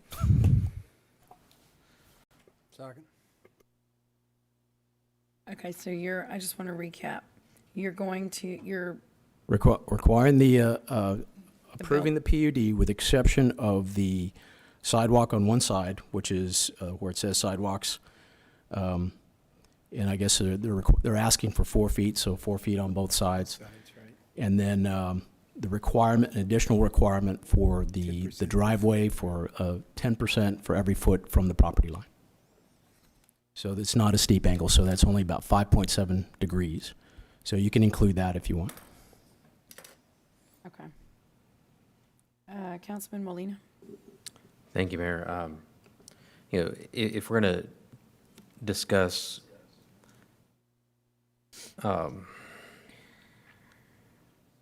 making changes to the developer's plans or imposing these mandates, I think that we ought to give the developer an opportunity to provide his own input. And so if this is something that we want to discuss. Just to be clear, it doesn't change the plan. It doesn't change their plats.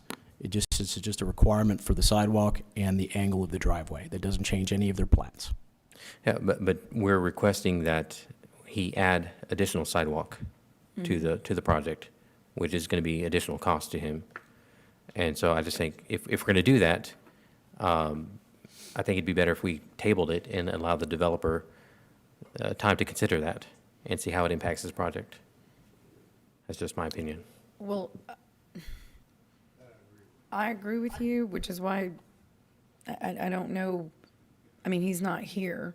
Otherwise, we could take care of that and know exactly where he stands on these issues, because they're good issues. So we well could taken. table and, we could table and meet with the developer, go over all of this, and and I'm sure he would love to come back and share with you his thoughts. So, Well, I think that would be better than, this whole thing going in a direction that it may not need to. Understood. Because these points are very well, I'm not sure who said, I think it was Councilman Barrera.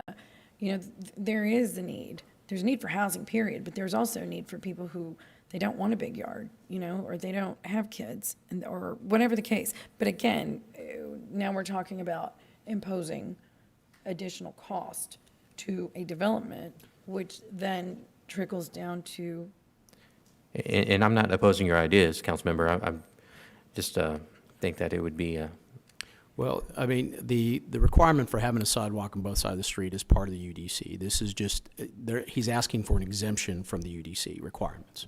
All this PUD is basically exemptions. Am I correct? You're correct. Correct. So we don't have to grant those exceptions. I understand it's more cost, but he's supposed to do that anyway.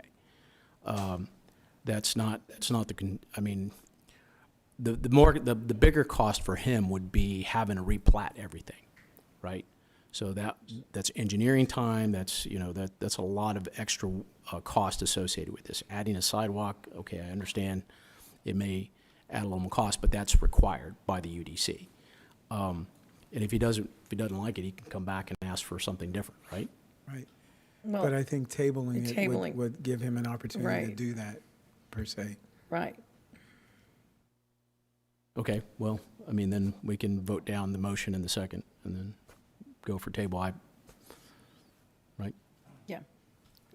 We have a, Not going to withdraw it. You want to just vote on it?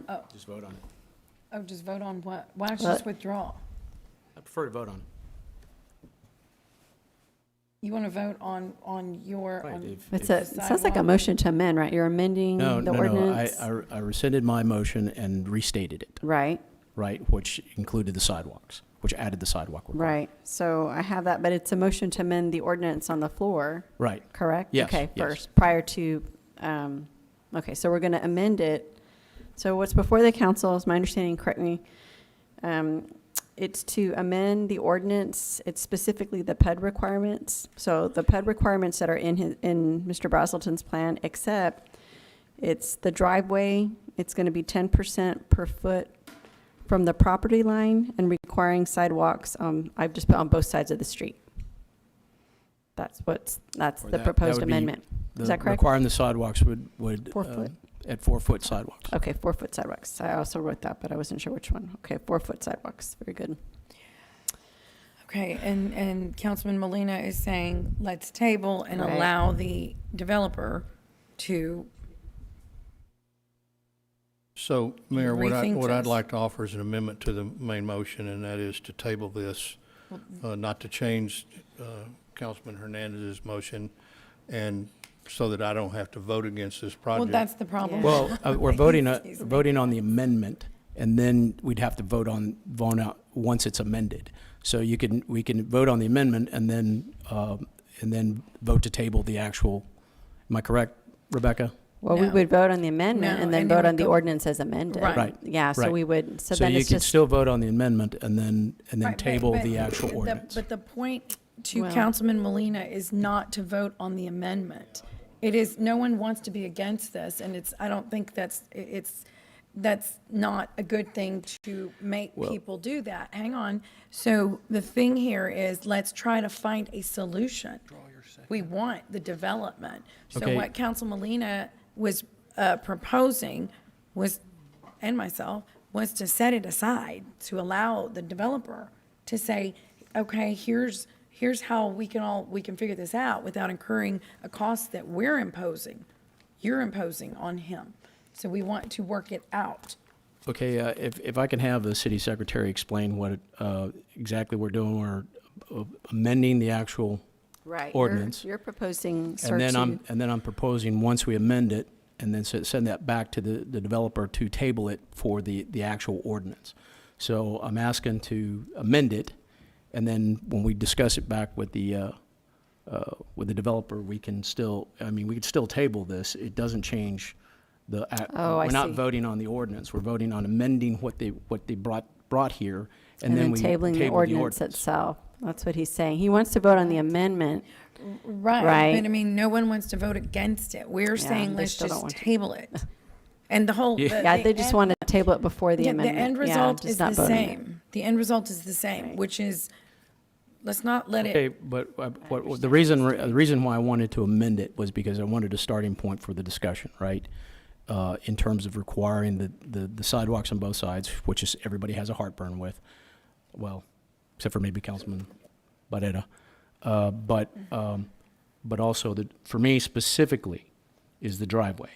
So if, you know, I want to make sure that we have that discussion point in there and that that's the amendment. Well, That's the amendment. be assured, Right. I think it's better that we, But I want that in the In the- ordinance prior to going back to the, back to the but developer. we can then, table with that verbiage.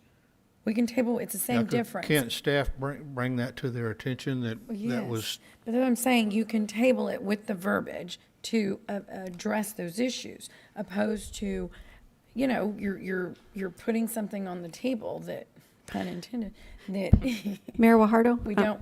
I'm sorry to interrupt, but my understanding is Urban Engineering is on the line, and they're affiliated with this project, so we could actually have some of that discussion now, I guess, as far as how Mr. Hernandez's proposed amendment would affect, if you'd like to. But they are on the line and can answer questions. So I've just been advised that, Okay, that's fine. if that's okay. Sure. Okay. So, Mr. Urban? This is Murph Hudson with Oh, Murph Urban Hudson. Engineering. Can council hear me? Yes, sir. Yeah, there's a couple of things I would like to say about y'all's discussion. A PUD is a planned unit development, which is a zoning action. It's a zoning overlay on RS 4.5. Sidewalks on both sides of the street is not required by zoning in either RS 4.5 or in a PUD. PUD is an overlay. It asks for variances to zoning.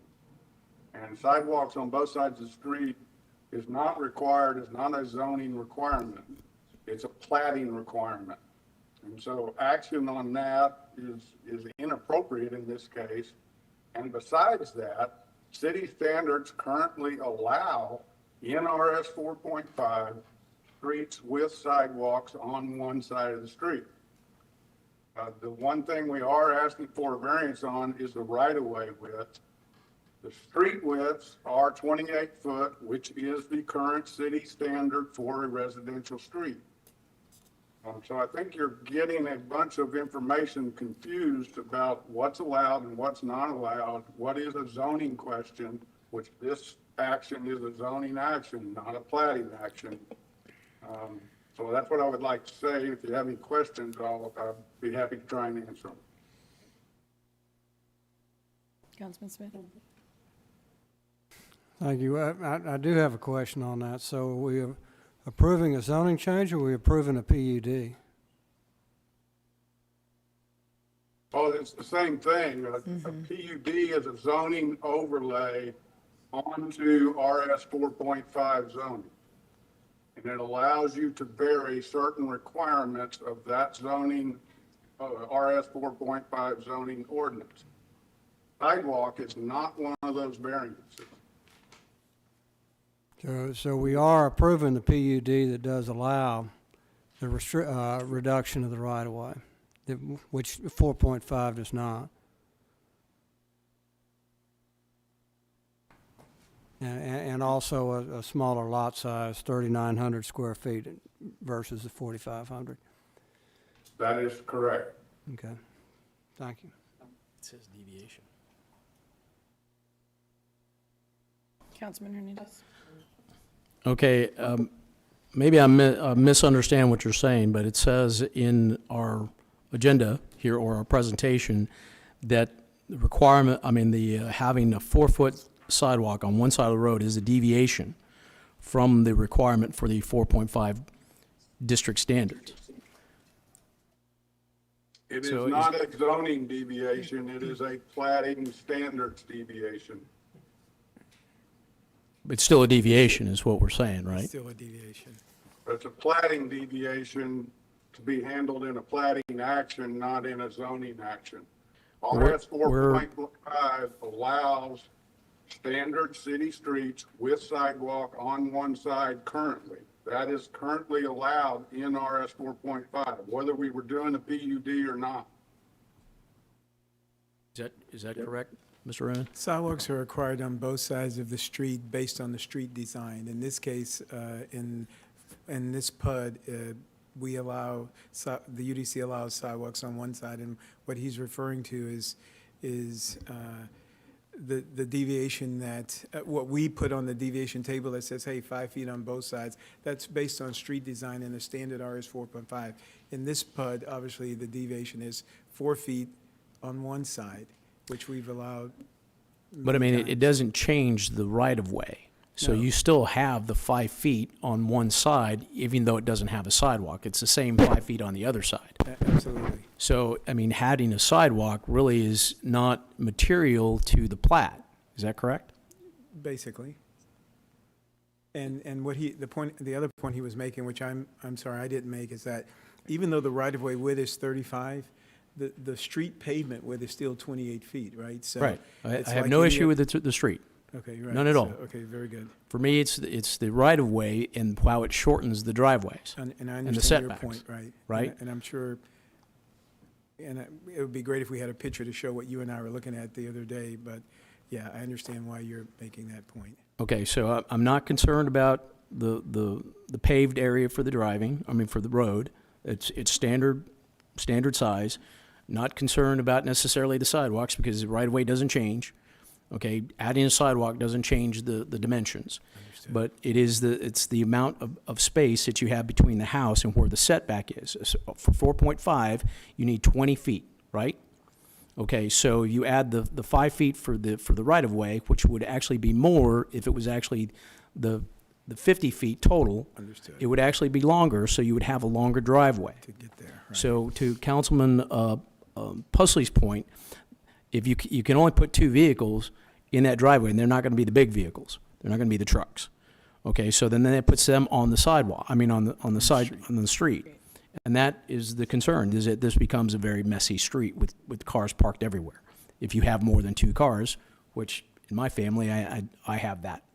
So But in fairness, if I can say, that is the case on any 28-foot paved street we have, right? Right.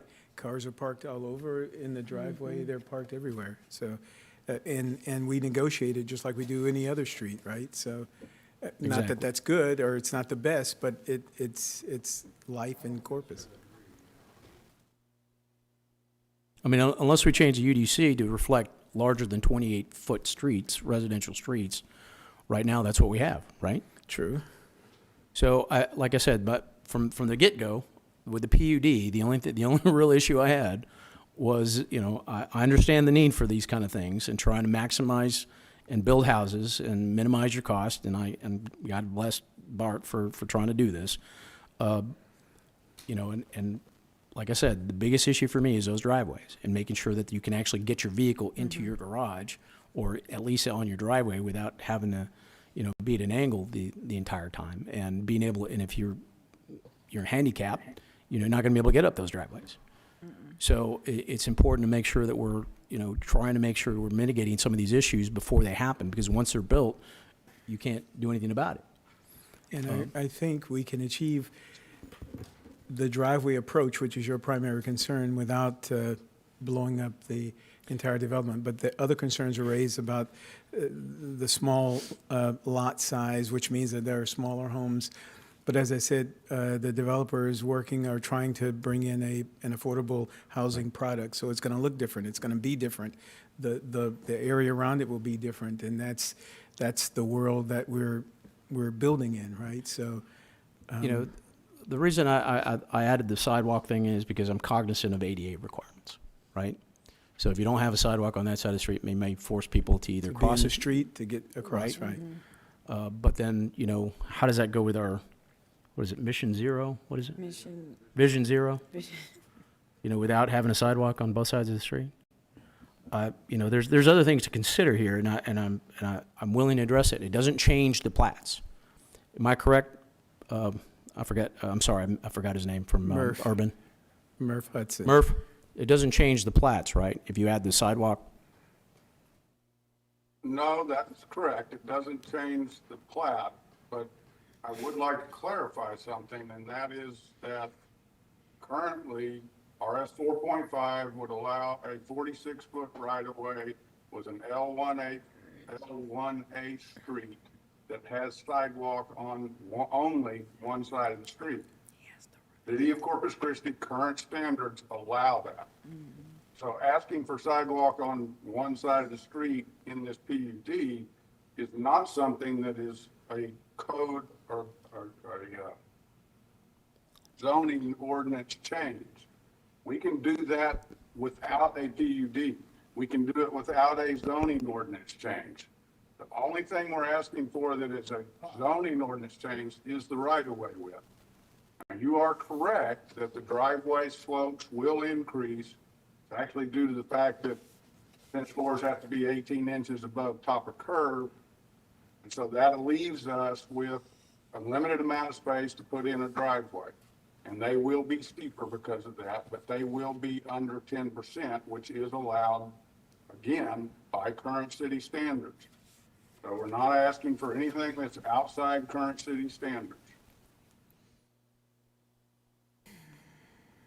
And as I said to you, we are reviewing now, we put out an RFQ for professional services to review Article 8 of the UDC, which is all of this, streets, sidewalks, landscaping, everything, drainage, everything dealing with our streets and the infrastructure. So ultimately, we'll be addressing this again. And Mr. Raymond, it sounds like this is, as Murph just said, they're abiding by what's in the books What we've now. allowed in the, So before, it's right? not, it's a little too late. We need to be addressing what you just said. This whole chapter, and today's obviously not the day to do that. If they're abiding, then they have the right to do it. I mean, that's the bottom line. It's Correct. the way it is. And we as a body need to pay more attention to this chapter and then make the changes that need to be made. Mr. Martinez. Right. You know, with changing the things that we put on their sidewalks or the driveways, it may not change the plat, but it does change what you can put on there, the type of unit, how the unit is, the size of the unit. It changes a lot of things. I think even though this development may not be ideal for me or for you or for somebody that wants something different, I think it still serves a need. And I think that having it is something that we need. Nobody is being forced to live there. If they don't like the way that it's set up, if they don't like the not having a sidewalk, well, there are other options. But I think that it fills a need in our community on the housing, that the shortages that we have. And I think that they've done a lot of work on this, and it's something that is allowed by our statutes, and I think it's something that we should consider. I would be in favor of approving it as it is, because I know that you guys have looked at all these things that we're bringing up. And even the smallest change to the driveways or adding a sidewalk makes a big difference in the community itself. Of course. So, And Murph addressed that the driveway approach will be under 10%, and really, I think that's your biggest anchor. Well, that's here. my big thing, right? So, And Mayor, I have a question back here. Yes. That's okay. We don't have a button. Go ahead. For Mr. Raymond, just to clarify, we will not be breaking any ADA rules, correct? well, to keep in mind, ADA only really doesn't apply to residential. Okay, so we're not breaking any rules then? No, not at all. Okay, then I'm 100% with Councilman Martinez. Councilman Hernandez there has not been any rescinding of any motions or seconds. I'm calling the question, and this was supposed to be done a little bit ago. Thank you, Councilman. According to our rules, if that's all right. Okay. Ms. Huerta? So you're going to vote on the motion to amend as it stands, right? That's what we're doing. Okay, does anybody need me to Right. repeat it again, or you got it? As it stands. Right, 'Cause as we had a stated by mo- Mr. Hernandez, the driveway, that 10% for the driveway. Well, his and- amended version. Right, Yeah, yeah, not- as it not as- stands, he has not Right, done let's anything to just- change it. So, you know, the question at hand, Mayor, is the sidewalks, right? The addition of the sidewalk on the other side. So that is the whole issue here. And I think Murph said he would be okay with the 10% per foot. He didn't, is that correct, Murph? That is correct, sir. Okay, so as long as, from my perspective, that's okay. The sidewalk thing, that has I'm still not clear, as that is a deviation according to what is in front of us in the presentation. That is, we can authorize that deviation or not. I understand how he's saying it, but it's deviating from what we normally have. So I would like Mr. Raymond to answer a question, and is that question is sidewalks on one side of the street, is that allowed by right in our? Mayor, the question's been called. This is against. Then vote on. Yeah, we have it's to vote. two-third vote Let's vote. for a true call of the question. Either rescind the amendment to what you want, Councilman Hernandez, or we have to vote on it. I don't have anything to rescind. We can vote on it as is. Okay. Okay. As is, or what he Right. spoke, Yes, because he's keeping the amended. driveway in. Vote as amended. Yeah. as amended, okay. Okay, so we're voting on the amendment. Driveway Okay. What's that, Councilman? with driveway and no sidewalks, or Yes, with sir. sidewalks and With driveway? sidewalks. 4-foot Okay. sidewalks. The amended, right. Right. That's what. Thank you, Mayor. Yeah, just. Okay, sure thing. Okay, Go you ahead. ready? And I'm going to do a roll call on this one, and Councilmember Smith, you would be first. Barrera, No. Hernandez, Aye. Hunter, No. Lerma, Martinez, No. Molina, No. Pesley, Guajardo. Yeah. Okay, it fails. So the motion to amend fails. To approve as presented, okay. Okay. Oh, and you know what? We haven't had the public hearing. Oh, my goodness. We got distracted by all this stuff. Okay, I'll open the We public Just recognize hearing. the public hearing really quickly. Thank you. Okay, I'll thank you, open the Mayor. public hearing item number 17. Ms. Huerta, do we have any public comment? Well, actually, we did from Mr. Hudson, Oh, so right. yes, he did We already speak. heard it. Okay, great. yes, ma'am. Thank you, Mr. Hudson. Okay, I will close the, He makes a motion with the driveways. I'm fine with that. I'll close public Hearing, yes, ma'am. hearing, I'm sorry. Okay. So I will entertain a motion to approve Okay, item number 17. okay, do you want a roll call on that, Mayor? Well, did we already have one? Oh, I'm sorry, we have Mr. Smith made the motion, and who seconded? Okay, thank you, Ms. Mr. Martinez. Okay. So we No, have a just- motion and second on the No. floor. Any discussion? All in favor, say aye. Aye. Aye. What did they say? What was that? I ask for a roll call.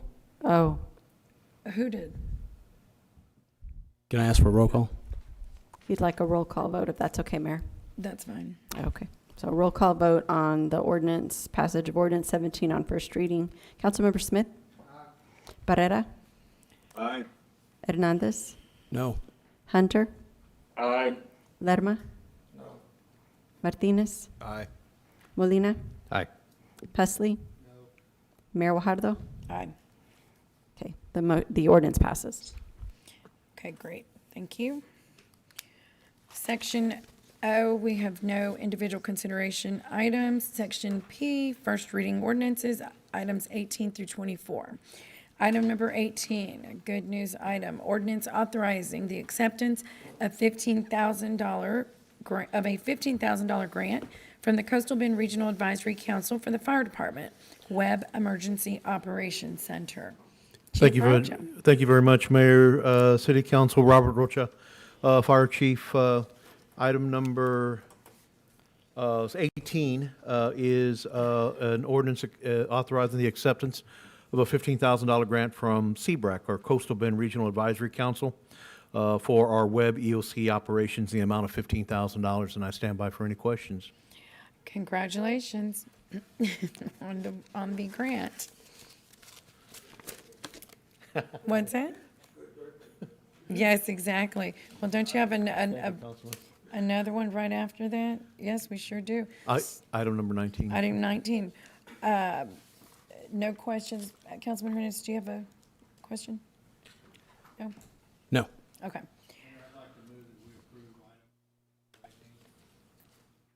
Well, I'd like to read 19 then. Ordinance authorizing the acceptance of a $11,137 grant from the Coastal Bend Regional Advisory Council for the Fire Department EMS operations. And I'm going to go ahead and ask you, so the first one's for web The Web EOC? Web EOC. So for example, It's the mechanism that we use to communicate with the state and also document right. our operations during, like, for example, a hurricane. and what's neat, okay. And then the second grant is for EMS operations such as, That's also from our CBRAC. They split money amongst the regional partners, and our segment is 11,137. great, but So- you use that for We u- what kind of operations? We use that to purchase items for the fire department's EMS program. Okay. Okay, wonderful. So we have a motion and a second. Any further discussion? Yes, sir. Chief, are the funding for CBRAC, is it totally by the membership dues? Is that correct?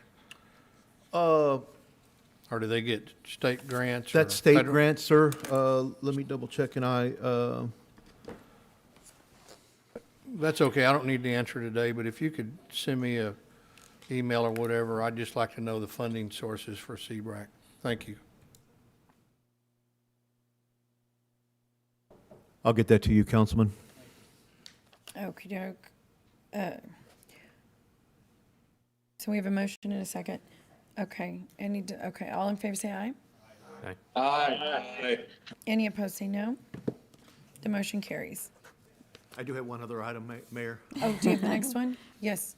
Okay, item number 20, ordinance authorizing the acceptance of $838.42 from the state of Texas Law Enforcement Officer Standards and Education account. I do have three police certified arson investigators on the fire department, and this money goes for their training.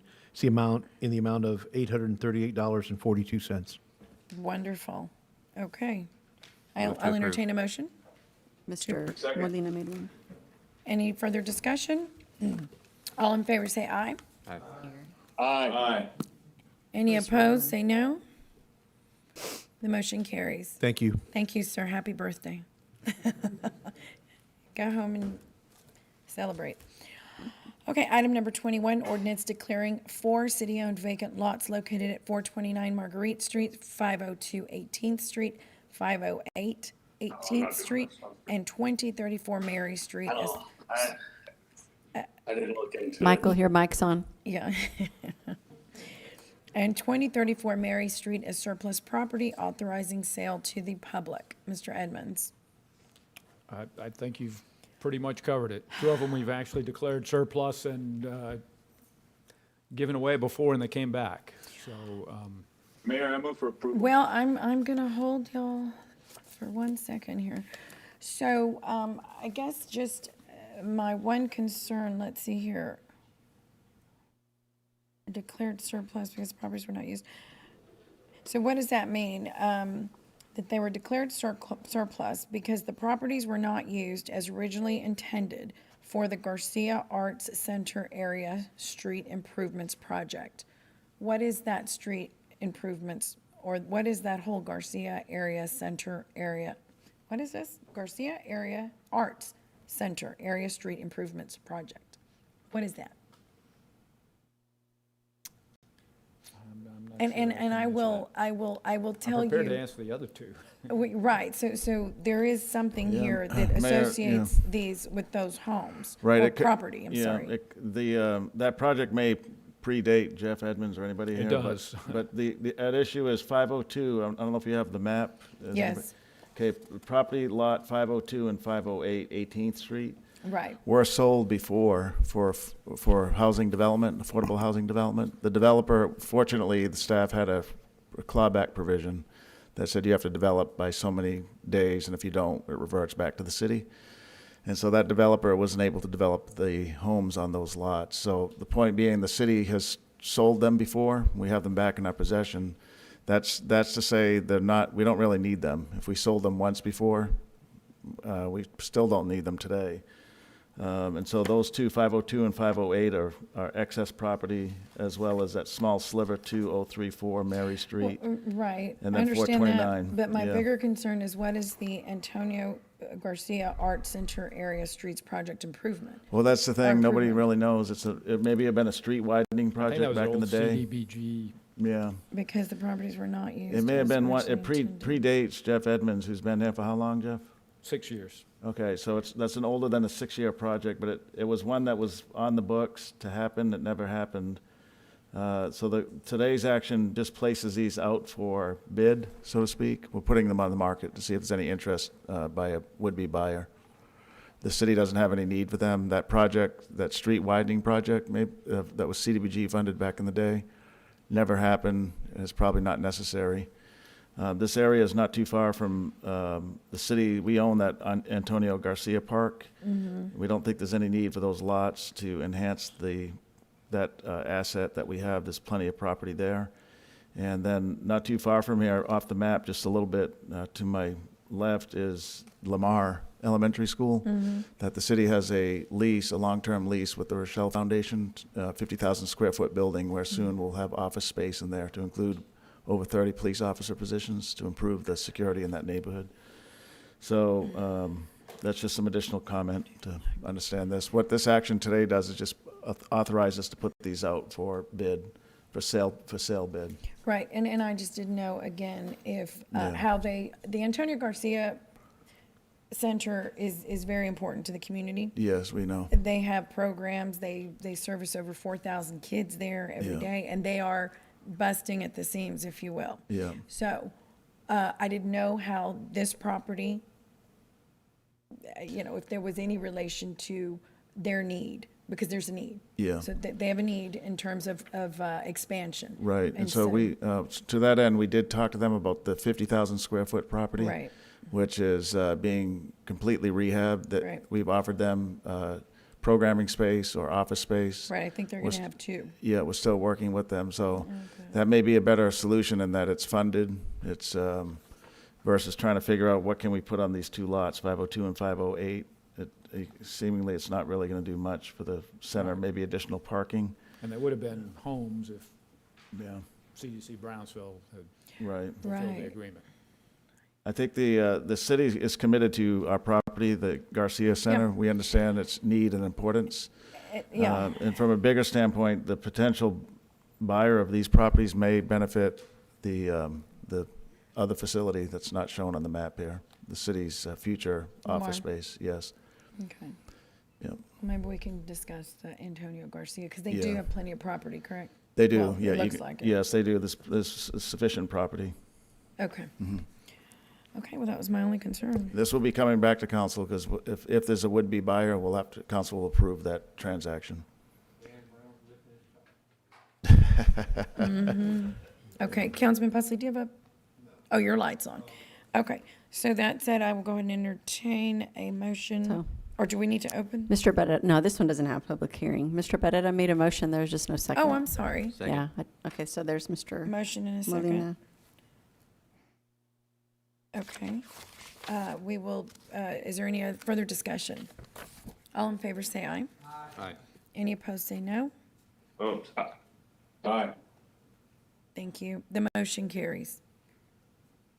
Okay, item number 23 is an ordinance approving the addition of 6 full-time positions to the Parks and Recreation Department budget for additional Bay Shore Parks enforcement officers. Another good news item. Yes. Sarah? Good afternoon, Mayor, Council. For the record, Sarah Munoz, Interim Director of Parks and Recreation. Next slide, please. In March of this year, an altercation occurred at Cole Park, one of our most iconic parks near the playground area, frequented by children and families. In response to this incident, city leadership called for action to preserve the safety and security of those that frequent this beloved park. Next slide, please. To preserve this area, staff is recommending the addition of 5 park enforcement officers to patrol the bay beaches, including Cole Park. We are also recommending the addition of 1 park enforcement supervisor. The supervisor will oversee the operations of the 7 existing park enforcement officers, as well as the 5 additional officers. Next slide, please. The duties of park enforcement officers include enforcing our city codes, but most importantly, proactively preventing violations. Next slide. Additionally, park enforcement officers document any violations and educate the public on the maintenance of beach and park facilities. As the city manager mentioned earlier, These enforcement officers are patrolling one of the highest trafficked areas by visitors. They will also serve as ambassadors to the city of Corpus Christi. Next slide, please. In addition to the functions I just mentioned, these park enforcement officers work closely with our partner agencies, including the Corpus Christi Police Department. They also assist with monitoring special events that occur on the bayfront. Next slide, please. To fund these positions, we are proposing the use of the state hotel and occupancy tax due to the location of these enforcement officers and their work along the bayfront. The proposed funding for personnel and equipment is available for this use, and I will go over those numbers in the next few slides. Next slide, please. To create these positions, we had two options available. The first is requesting council approval to amend the budget ordinance to add these 6 full-time positions. This is the preferred option in what is being requested today. The second option is to convert existing park positions. This is not recommended because we are trying to actively fill these positions, and these positions are not funded through SHOP funds. Next slide, please. Our first year spans 4 months, from July through September. We will be actively recruiting for these positions and anticipate the personnel cost to be approximately $121,432. We'll be ordering a combination of pickup trucks as well as all-terrain vehicles for this area to ensure the parks and beaches are able to be traveled throughout. With fuel, maintenance, and vehicle replacement fund, we anticipate these costs to total $265,840. Including uniforms and technology, year 1 costs total $432,956. Next slide, please. In year 2, we see a full year of personnel costs totaling $332,342. The capital expenses for the vehicles are absorbed in year 1. Year 2 estimates costs for the contribution to the vehicle replacement fund, maintenance, and fuel to total approximately $49,000. Including uniforms and technology, year 2 costs are estimated at $386,646. Next slide, please. This proposed schedule illustrates the staffing at our bayfront parks based on the staffing request in front of you today. This schedule is for informational purposes only, but is based on the peak times at our parks. As you can see, we plan on increasing staff during our weekend operations. This schedule will be fluid and based on any special events we have scheduled in the area. Next slide, please. I just wanted to take a few minutes to brief you on additional measures we have planned in the area. We understand the key to keeping our parks safe requires a multifaceted approach. We've worked closely with CCPD to identify additional solutions. Next slide, please. One option we've discussed was cameras at Cole Park. This slide illustrates the current camera locations at the park. As you can see, the white shaded areas show the line of sight for these cameras, and there's 6 existing. Next slide, please. This project was truly a collaborative effort with CCPD, our MIS department, and engineering services. Together, we've developed a plan to install additional security cameras and upgrade the current security system. This project is currently underway and will be a valuable tool to the park enforcement officers who will have access to these cameras as they're patrolling the parks. The green shaded areas show the additional coverage from the new cameras, and this slide has actually been updated to have 1 more camera. In conclusion, staff recommends approval of the addition of 6 full-time positions for additional Bayshore Park enforcement and the purchase of the equipment needed. I stand by for any questions. Your Mayor, I move for approval based on recommendation 1 using the SHOP funds. Second. Okay, if y'all will hold for 1 second, we're gonna take some comments. Councilwoman Molina. Yeah, those guys are eager back there. Eager. Do we have to listen? I'm to excited comment? also. It's going to be unanimous, especially for Well, you know, this is a big step in enhancing public safety for our parks, and I think it's going to lead to a much more enjoyable experience for not only our residents, but also our visitors. Earlier today, we talked about the fountain and the kiosk there near the American Bank Center, but I didn't see that listed in this presentation. So you have Cole Park and you have Water's Edge listed. What other parks are included that weren't necessarily named here?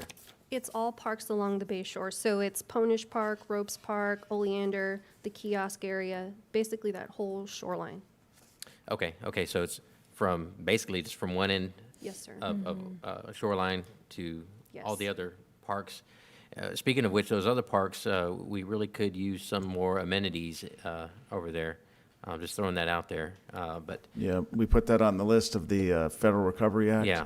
Several $1 million, and I'm glad that's there. if it doesn't make it there, it's on our radar for the next funding event, because Okay. we've, especially recently, for some reason, we've heard a lot of good input. Yeah. Let's do something about those, so, yeah. All right. That's all I had. I second the second.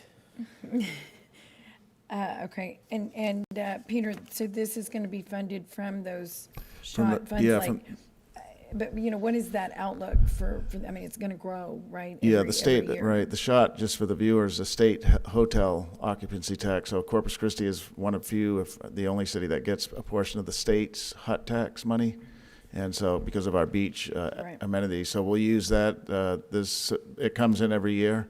And so as part of the budget process, we'll make sure money's allocated to these No, additional but I'm offices. sorry, I'm talking about the expenses The what? of the 5 Yeah, that's what, so we're gonna use the. going up. Yeah, right now it's partial funding, but next year for 12 months of funding, we'll take it out of that fund. There's sufficient revenue coming in, there's a pretty good fund balance as well. 3.7. Right, so, Right. yeah, so I don't think there's any issue in fully funding them in future years, right? Okay, Yeah. that was my point. Yeah, Okay. this is not a one-time deal, we know that this will have a recurring cost. Out of and, that fund. Yes, out of that fund. Okay. Councilman Pusley. So the bad actors are gonna have to move their fights inland to the inland parks, and they're not gonna be able to do it on the They shoreline. said something about Cal And then we'll Allen, hire but Yeah, move it to Goose Park or whatever, yeah. I'm being facetious, but I would hope that the security at least makes some drive-throughs on our other parks as well. yeah. Yes, sir. We actually have 2 existing park enforcement officers that monitor our inland parks, and since they won't have to split time with also helping in the sections, they'll have more time at our inland parks. Okay, and I did the math, the personnel fund on this, it comes out to about $467 a week. Are you sure you're gonna be able to find somebody for that? The government's paying people more than that to stay home. So again, we based our personnel costs off of our existing officers.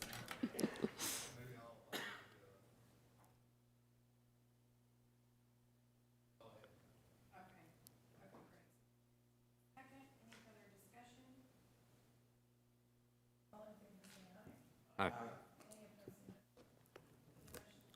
Thank you.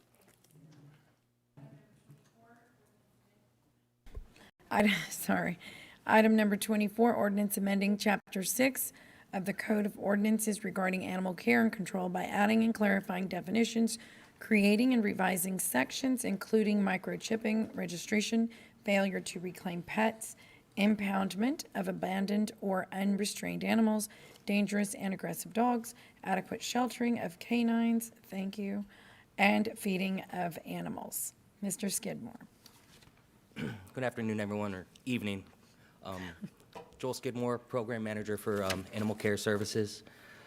Thank you for letting me present this. This has been a long time coming, and it's been a long endeavor. We've had multiple revisions and assistance working with the City Attorney's Office, internal staff. The Animal Care Services Advisory Board has had their input as well. So excited to present this proposed revision and amendment to the current ordinance. So going forward, next slide, please.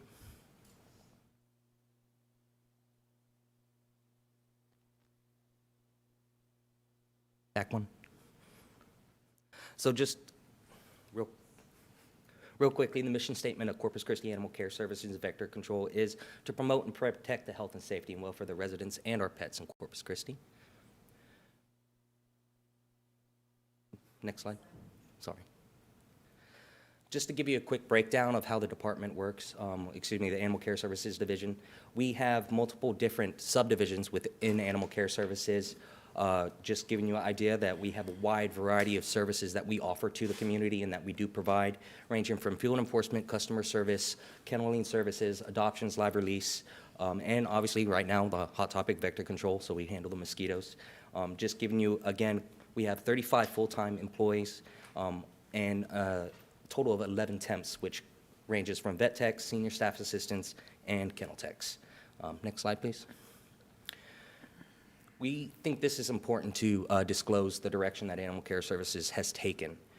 We always want to, again, put forth our best effort, and I believe that the direction and the trajectory that Animal Care Services is taking is in the best benefit of the community. We currently have a 3.26 operational budget. Our live release goal for FY21 is 90%. Just to give you an idea of where we're headed, fiscal year 2011, we had a total live release rate of 21.24, which is very sad. Fiscal year 15, we had a total live release rate of 53.37. And last year, FY20, we ended at 87.06. So dramatic improvements, and we wish to continue to improve the quality of their lives and get more animals out alive than are needlessly being put down. So next slide.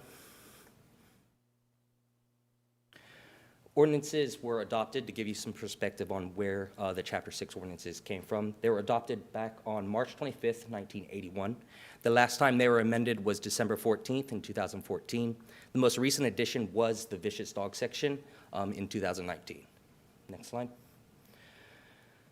These are some of the definitions that we've proposed and to support the changes of the overall revision. Abandoned animal shall mean an animal left without care for the owner or keeper without making reasonable arrangements for assumption of care for another person. Impound means any of the following: placing the animal in the city animal care services facility, taking of the animal into custody for purpose of transporting the animal to the city animal care services facility. An officer in pursuit and in lieu of taking custody of the animal elects to return the animal to its owner with proper written notices, warnings, and admonishments.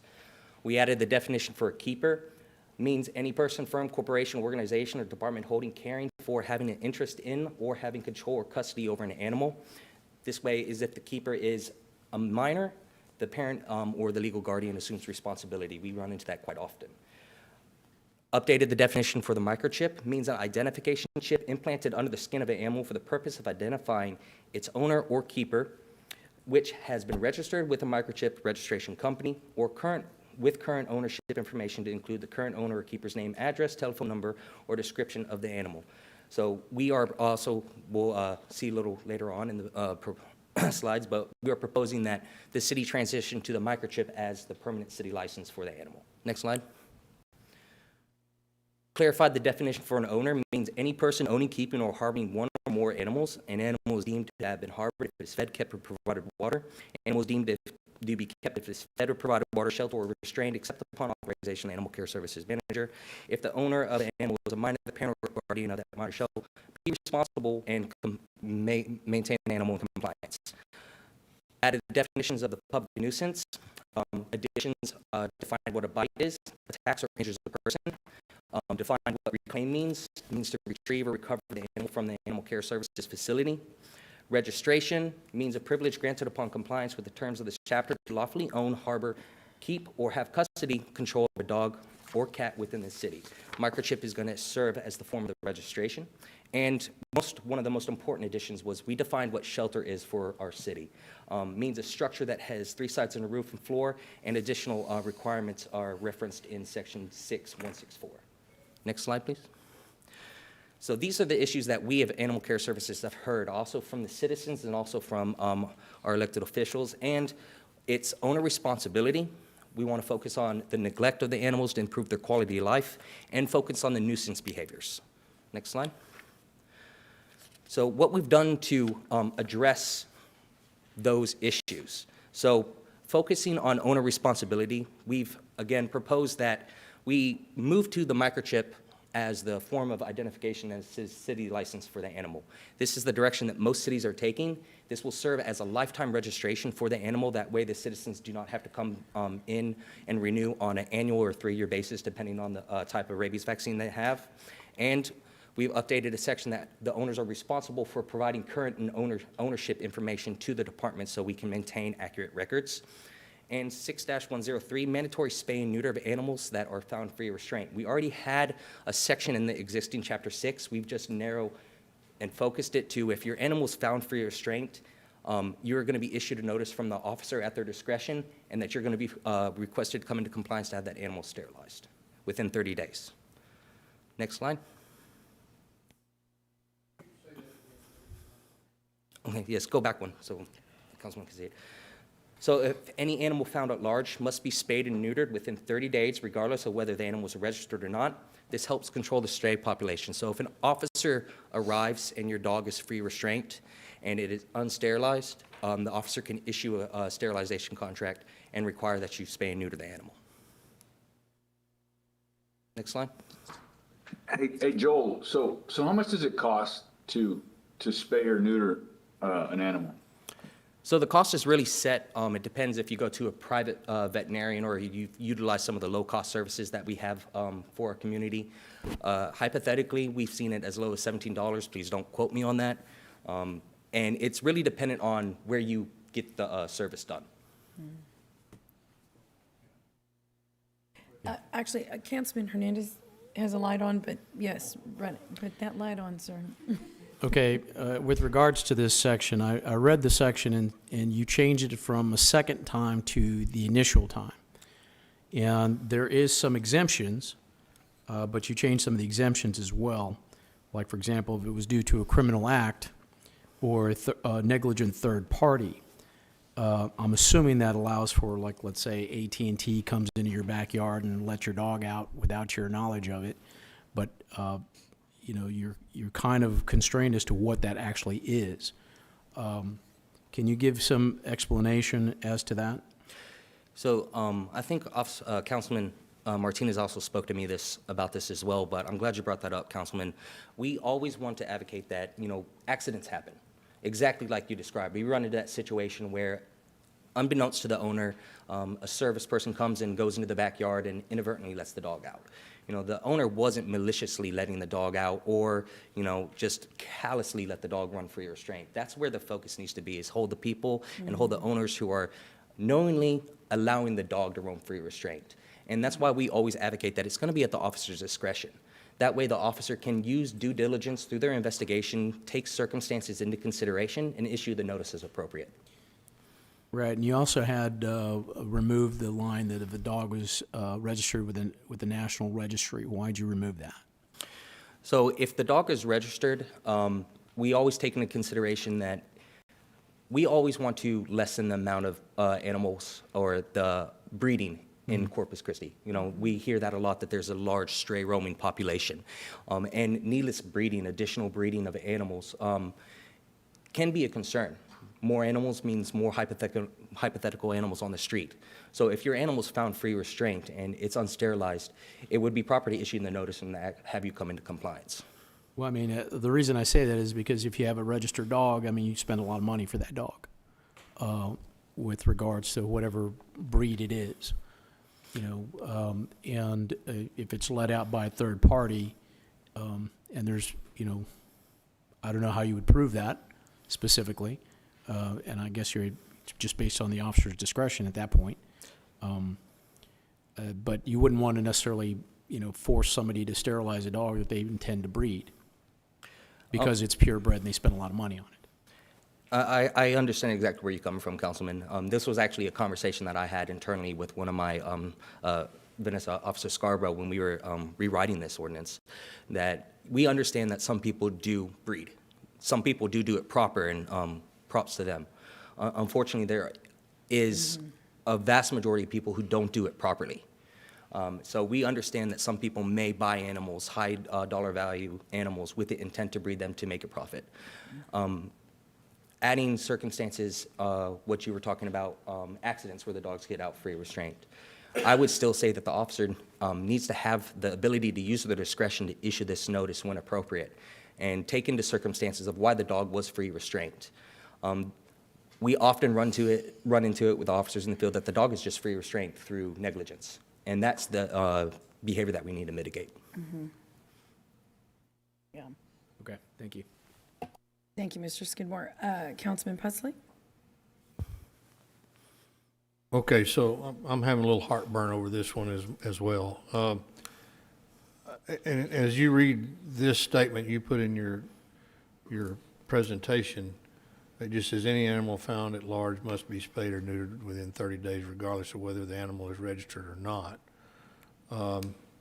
So what you're saying is that's not exactly correct, that the officer in charge has some latitude in decision-making? I mean, if you have, you know, if my prize hunting dog gets out that I paid $10,000 for, and you pick it up,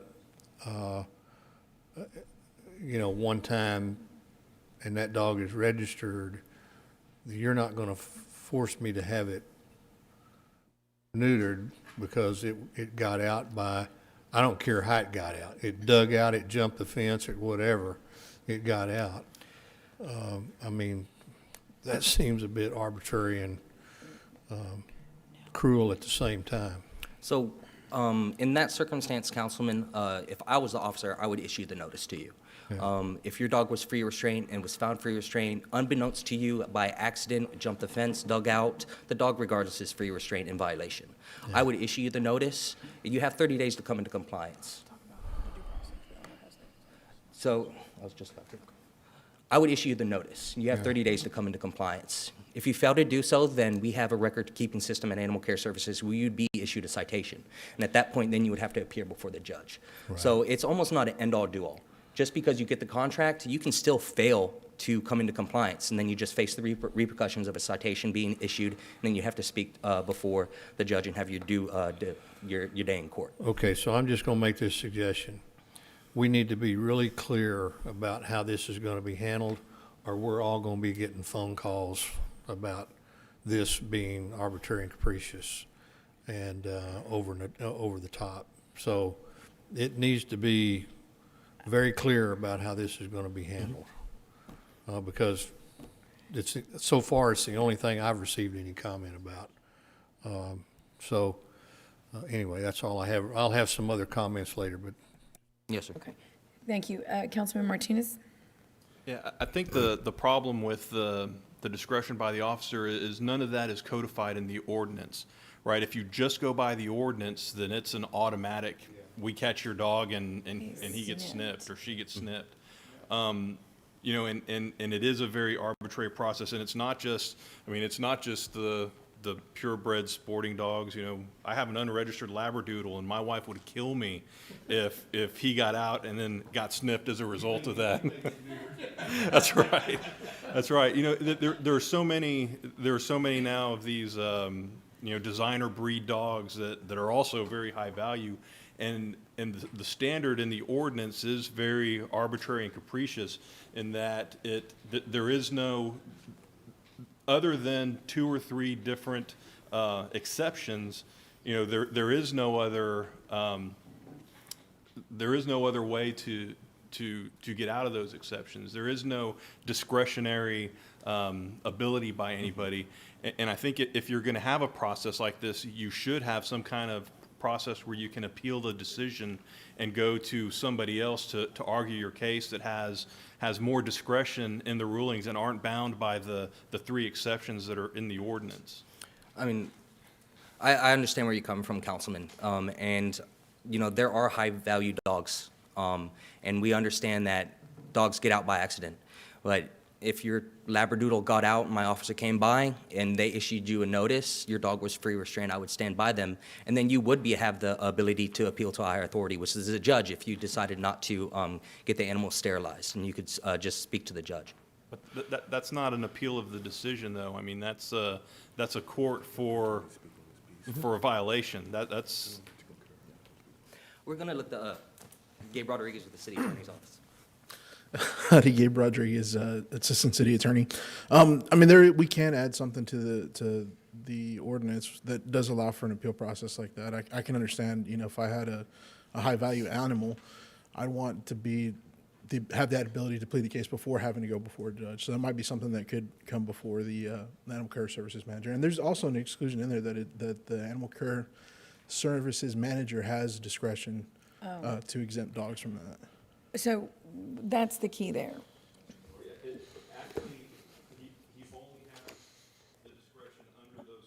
You turn your microphone on, Mr. Martinez, sorry. It gives him discretion under those limited circumstances. It doesn't give him broad discretion past those registration, getting out because of a fire or criminal act by third person. Those are the things that gives him discretion within. Okay. Yeah, I mean, we can definitely amend it to include that, though, to actually broaden that discretion in situations like this. Right, I think that would be, again, and I'd like to point out that you deal with 99%, not these situations. 99% of the time, those dogs, it's a constant, you probably know the same, people that irresponsibly allow those dogs to just roam around, and that's the problem. Councilman Molina gets the calls, Councilman Lerma gets the calls, God knows I get the calls. And so, amending and improving these ordinances after 20-plus years is a huge plus. But I do agree that if my sweet little pumpkin got out and it was an accident, of course, mine's already spayed, neutered, and microchipped, but it could happen easily. So if we can have that verbiage that just gives you, Joel Skidmore, the discretion to say, okay, it was AEP, or you know who you're talking with, that you're able to make that call. Yes, ma'am. We've got another, comment. Councilman Molina. I'm sorry. Thank you, Mayor, and you're exactly right. In District 2, it's one of the older parts of town, and it is one of the areas that's more densely populated, and we do have a lot of people that will let their dogs roam loose. So a lot of the dogs that you do see out there in the public, they're actually owned. It's just people have it in their head that it's okay to let their dogs roam loose, which can lead to other issues. And I get a lot of calls and a lot of comments saying, I wish you would do something about all the loose dogs here in our city. And here we're taking steps in the right direction. I think this is a good thing. But I agree with my colleagues that there is some minor changes that I think we should look at. And I also think that we should focus more on the messaging. I know we did some here recently, but I even then, myself and I'm sure my colleagues here have gotten calls because people will read a small piece of text and automatically think of the most stringent terms rather than what the actual intent of the statement is or the change is going to be.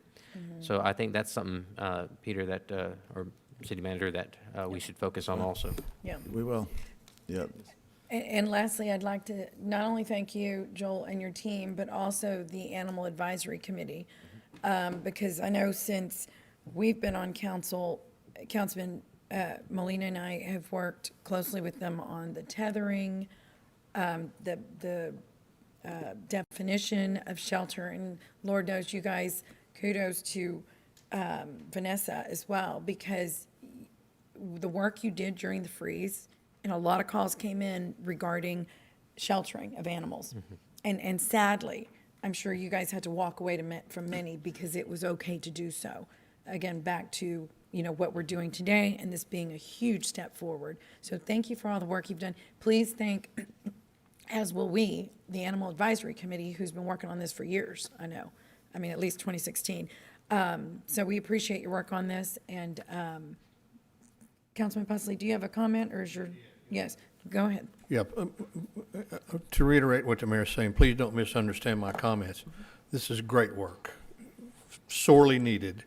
This policy needed to be updated in a number of places, and I've got a few more questions here in a minute when you get through, but it's great work. I just agree with Councilman Martinez that we need to have some language in there that gives somebody final authority to say, you know what, this is an accident, we need to move on from here. So that's my only point. But other than that, I think you guys and everybody involved done a great job. Yeah, you've done wonderful. Thank you, Joel. So I'm going to move to approve item number 24.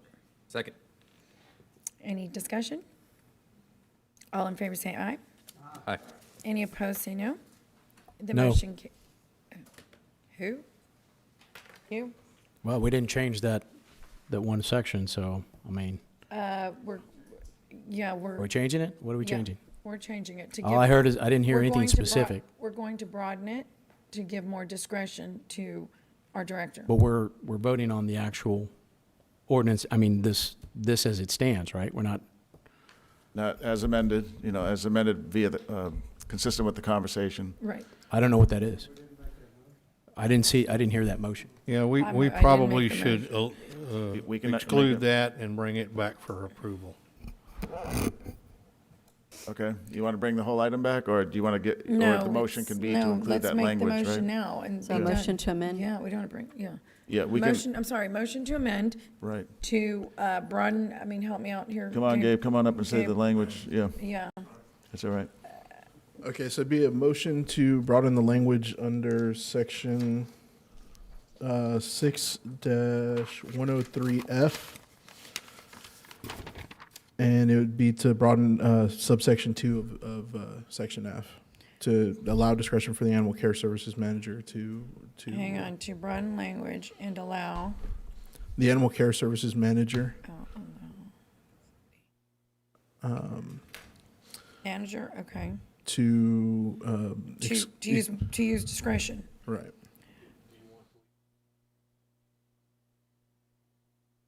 The judge?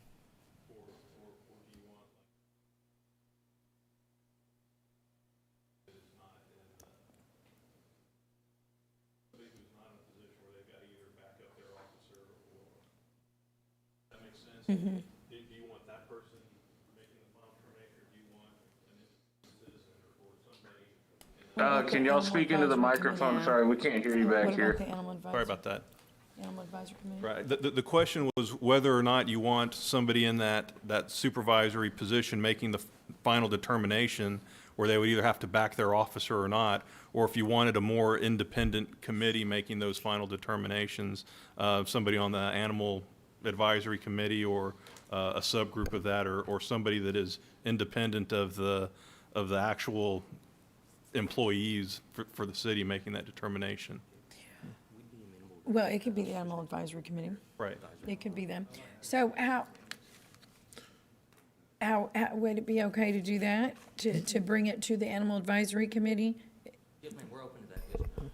We just need to be mindful of the time. I mean, they meet, once a month? Once a month, every third Wednesday. It seems like you'd have a more rapid response if you had the animal care manager render their opinion, just a thought. Who's the animal care manager? Joel? Oh, well, I call you Yeah. Oh, director. okay. Well, if the decision is they don't have to get snipped, then it probably ends right there, but Yeah. if Something somebody, controversial. and I wouldn't think that there would be that many cases where you're gonna have a lot of people that are gonna be Yeah. appealing that decision. I agree, and I think the expediency of having it could be any time of day, any day a week. You can get the answer immediately versus having to schedule a meeting that could be 30 days out. You got to post it. And what we could do is add some verbiage to the contract that we run through city attorneys to get legalized with that information on how to, if they want to appeal the contract that's issued, that way how to get a hold of me and my information or the manager's information on how to do that process. So that way it's issued right then and there in conjunction with the contract to the citizen. And can I make one other comment Sure, before we vote absolutely. on it? Yes. On the feeding part, on the section about feeding, that's pretty broad and pretty vague too. If there's something that we could do to advise citizens what is appropriate and not appropriate, the way I read it, if I have a bird feeder in my backyard, I'm violating the ordinance. I know that's not the intent, but that's the way that it's worded. Or if I find a dog on my porch that is lost, and I feed it, then I'm in violation of the ordinance. If there's some way that we can give some kind of legislative intent or something like that on the record, that the citizens are comfortable knowing what is allowed and not allowed. Mm-hmm. And I think when we were going over that section, it's section 6-163. We were of the mindset that it's whenever feeding of animals creates a public nuisance or destroys public property or private property.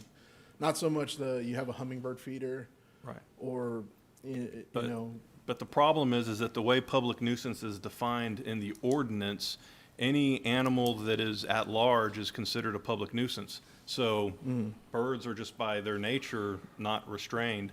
So, you know, I understand what the intent is and what it's meant, but again, public nuisance is specifically defined in the ordinance very specifically. So, you know, but it's also something that could be taken very broadly. So I just think it's something that we need clarification so that people better understand what is acceptable and not acceptable. So I think we could actually remove that, well, public nuisance from that part of the ordinance and just replace it with,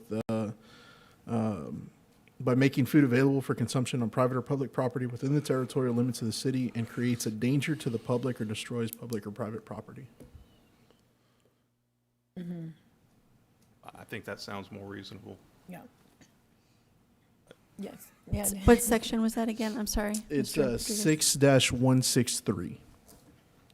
Thank you. But if someone's feeding seagulls in their front yard and it's causing seagulls by the hundreds to land on the neighbors' houses, that doesn't necessarily constitute that their property is going to be damaged. It's a nuisance, So, though. but it is a public nuisance. Right. Yeah.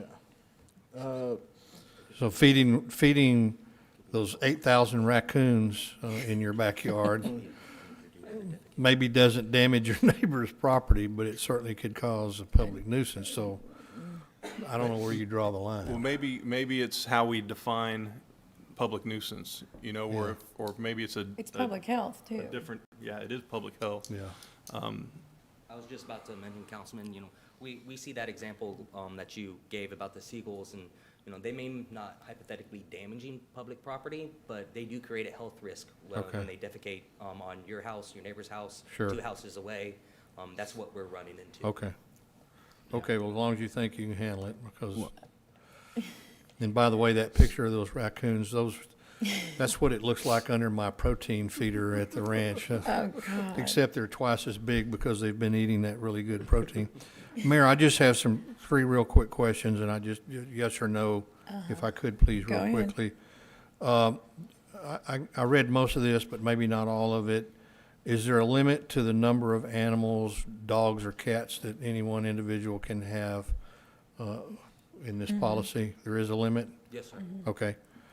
The cost of microchipping, is that solely borne by the dog owners and cat owners and animal owners?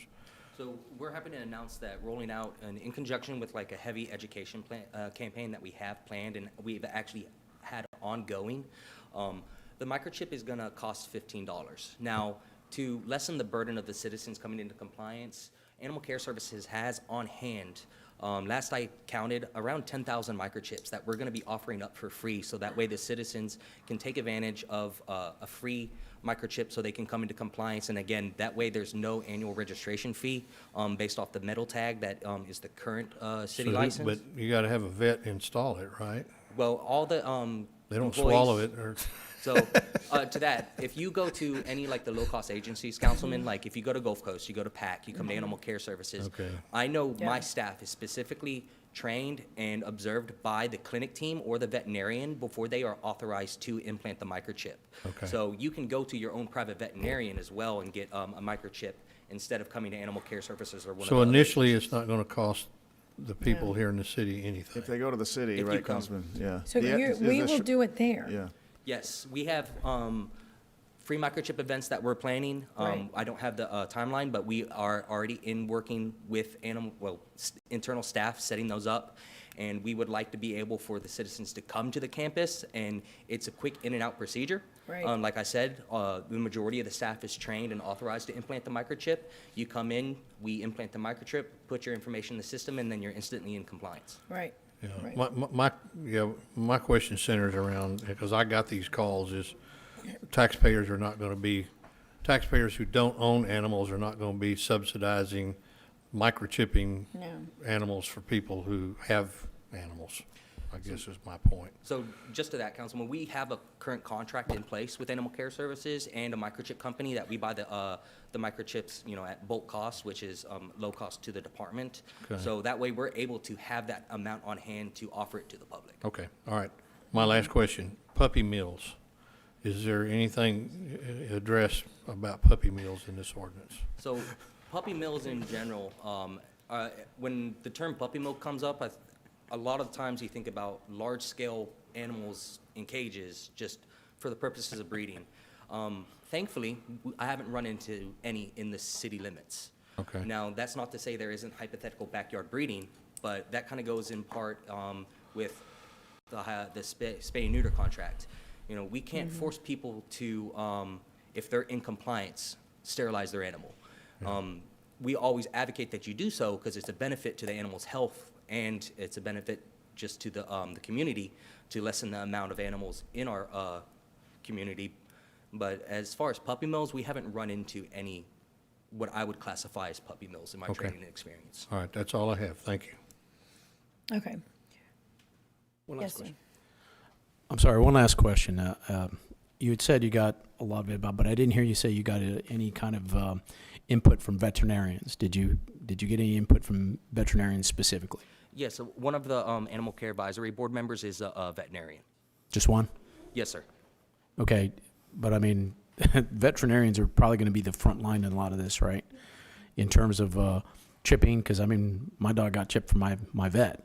I'm assuming it's the same kind of, I mean, they're all coalesces, right? I mean, you could still scan the chip that my vet put in, right? Yes, yes, sir. So all our officers are equipped with microchip scanners. We have microchip scanners on our department. So hypothetically, your dog's found free or strained, officer scans it, gets your information, will bring the dog back to you. That way you don't have to come up to Animal Care Services to pay any fees.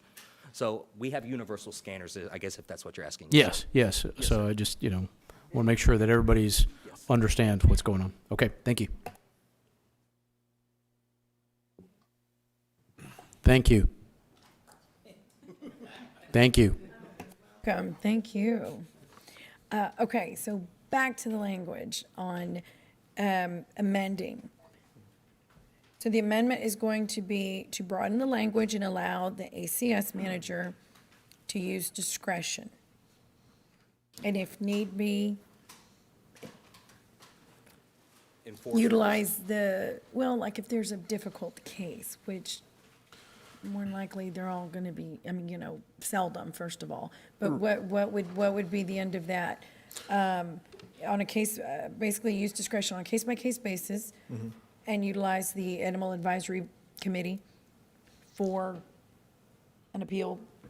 I think that I would say that it's a good cause exception, right? You turn your mic on, Mr. Martinez. If you find good cause to reverse or deny the order, then it stops there. But if you say, no, he's got to get snipped, then what's the process from there? Is yours a final determination? Is the court ultimately the appeal? Because if it is, then I think we need to say that, that if you disagree with the decision of the director, then you go to, I guess it's municipal court. Right? If that's what it is, or if there's a layer in between, if it goes to the advisory committee, I mean, what is the next step from there? Well, I think based on the amendment that we're proposing, it'd be at the discretion of the ACS manager, and then after that point, if the ACS manager decides to uphold the determination and require, the spaying or neutering, then that's when that contract comes into place, and that's when, if there's not compliance with the contract, it would go to municipal court based off of a citation. So, but it needs to be said that municipal court is basically the appeal, right?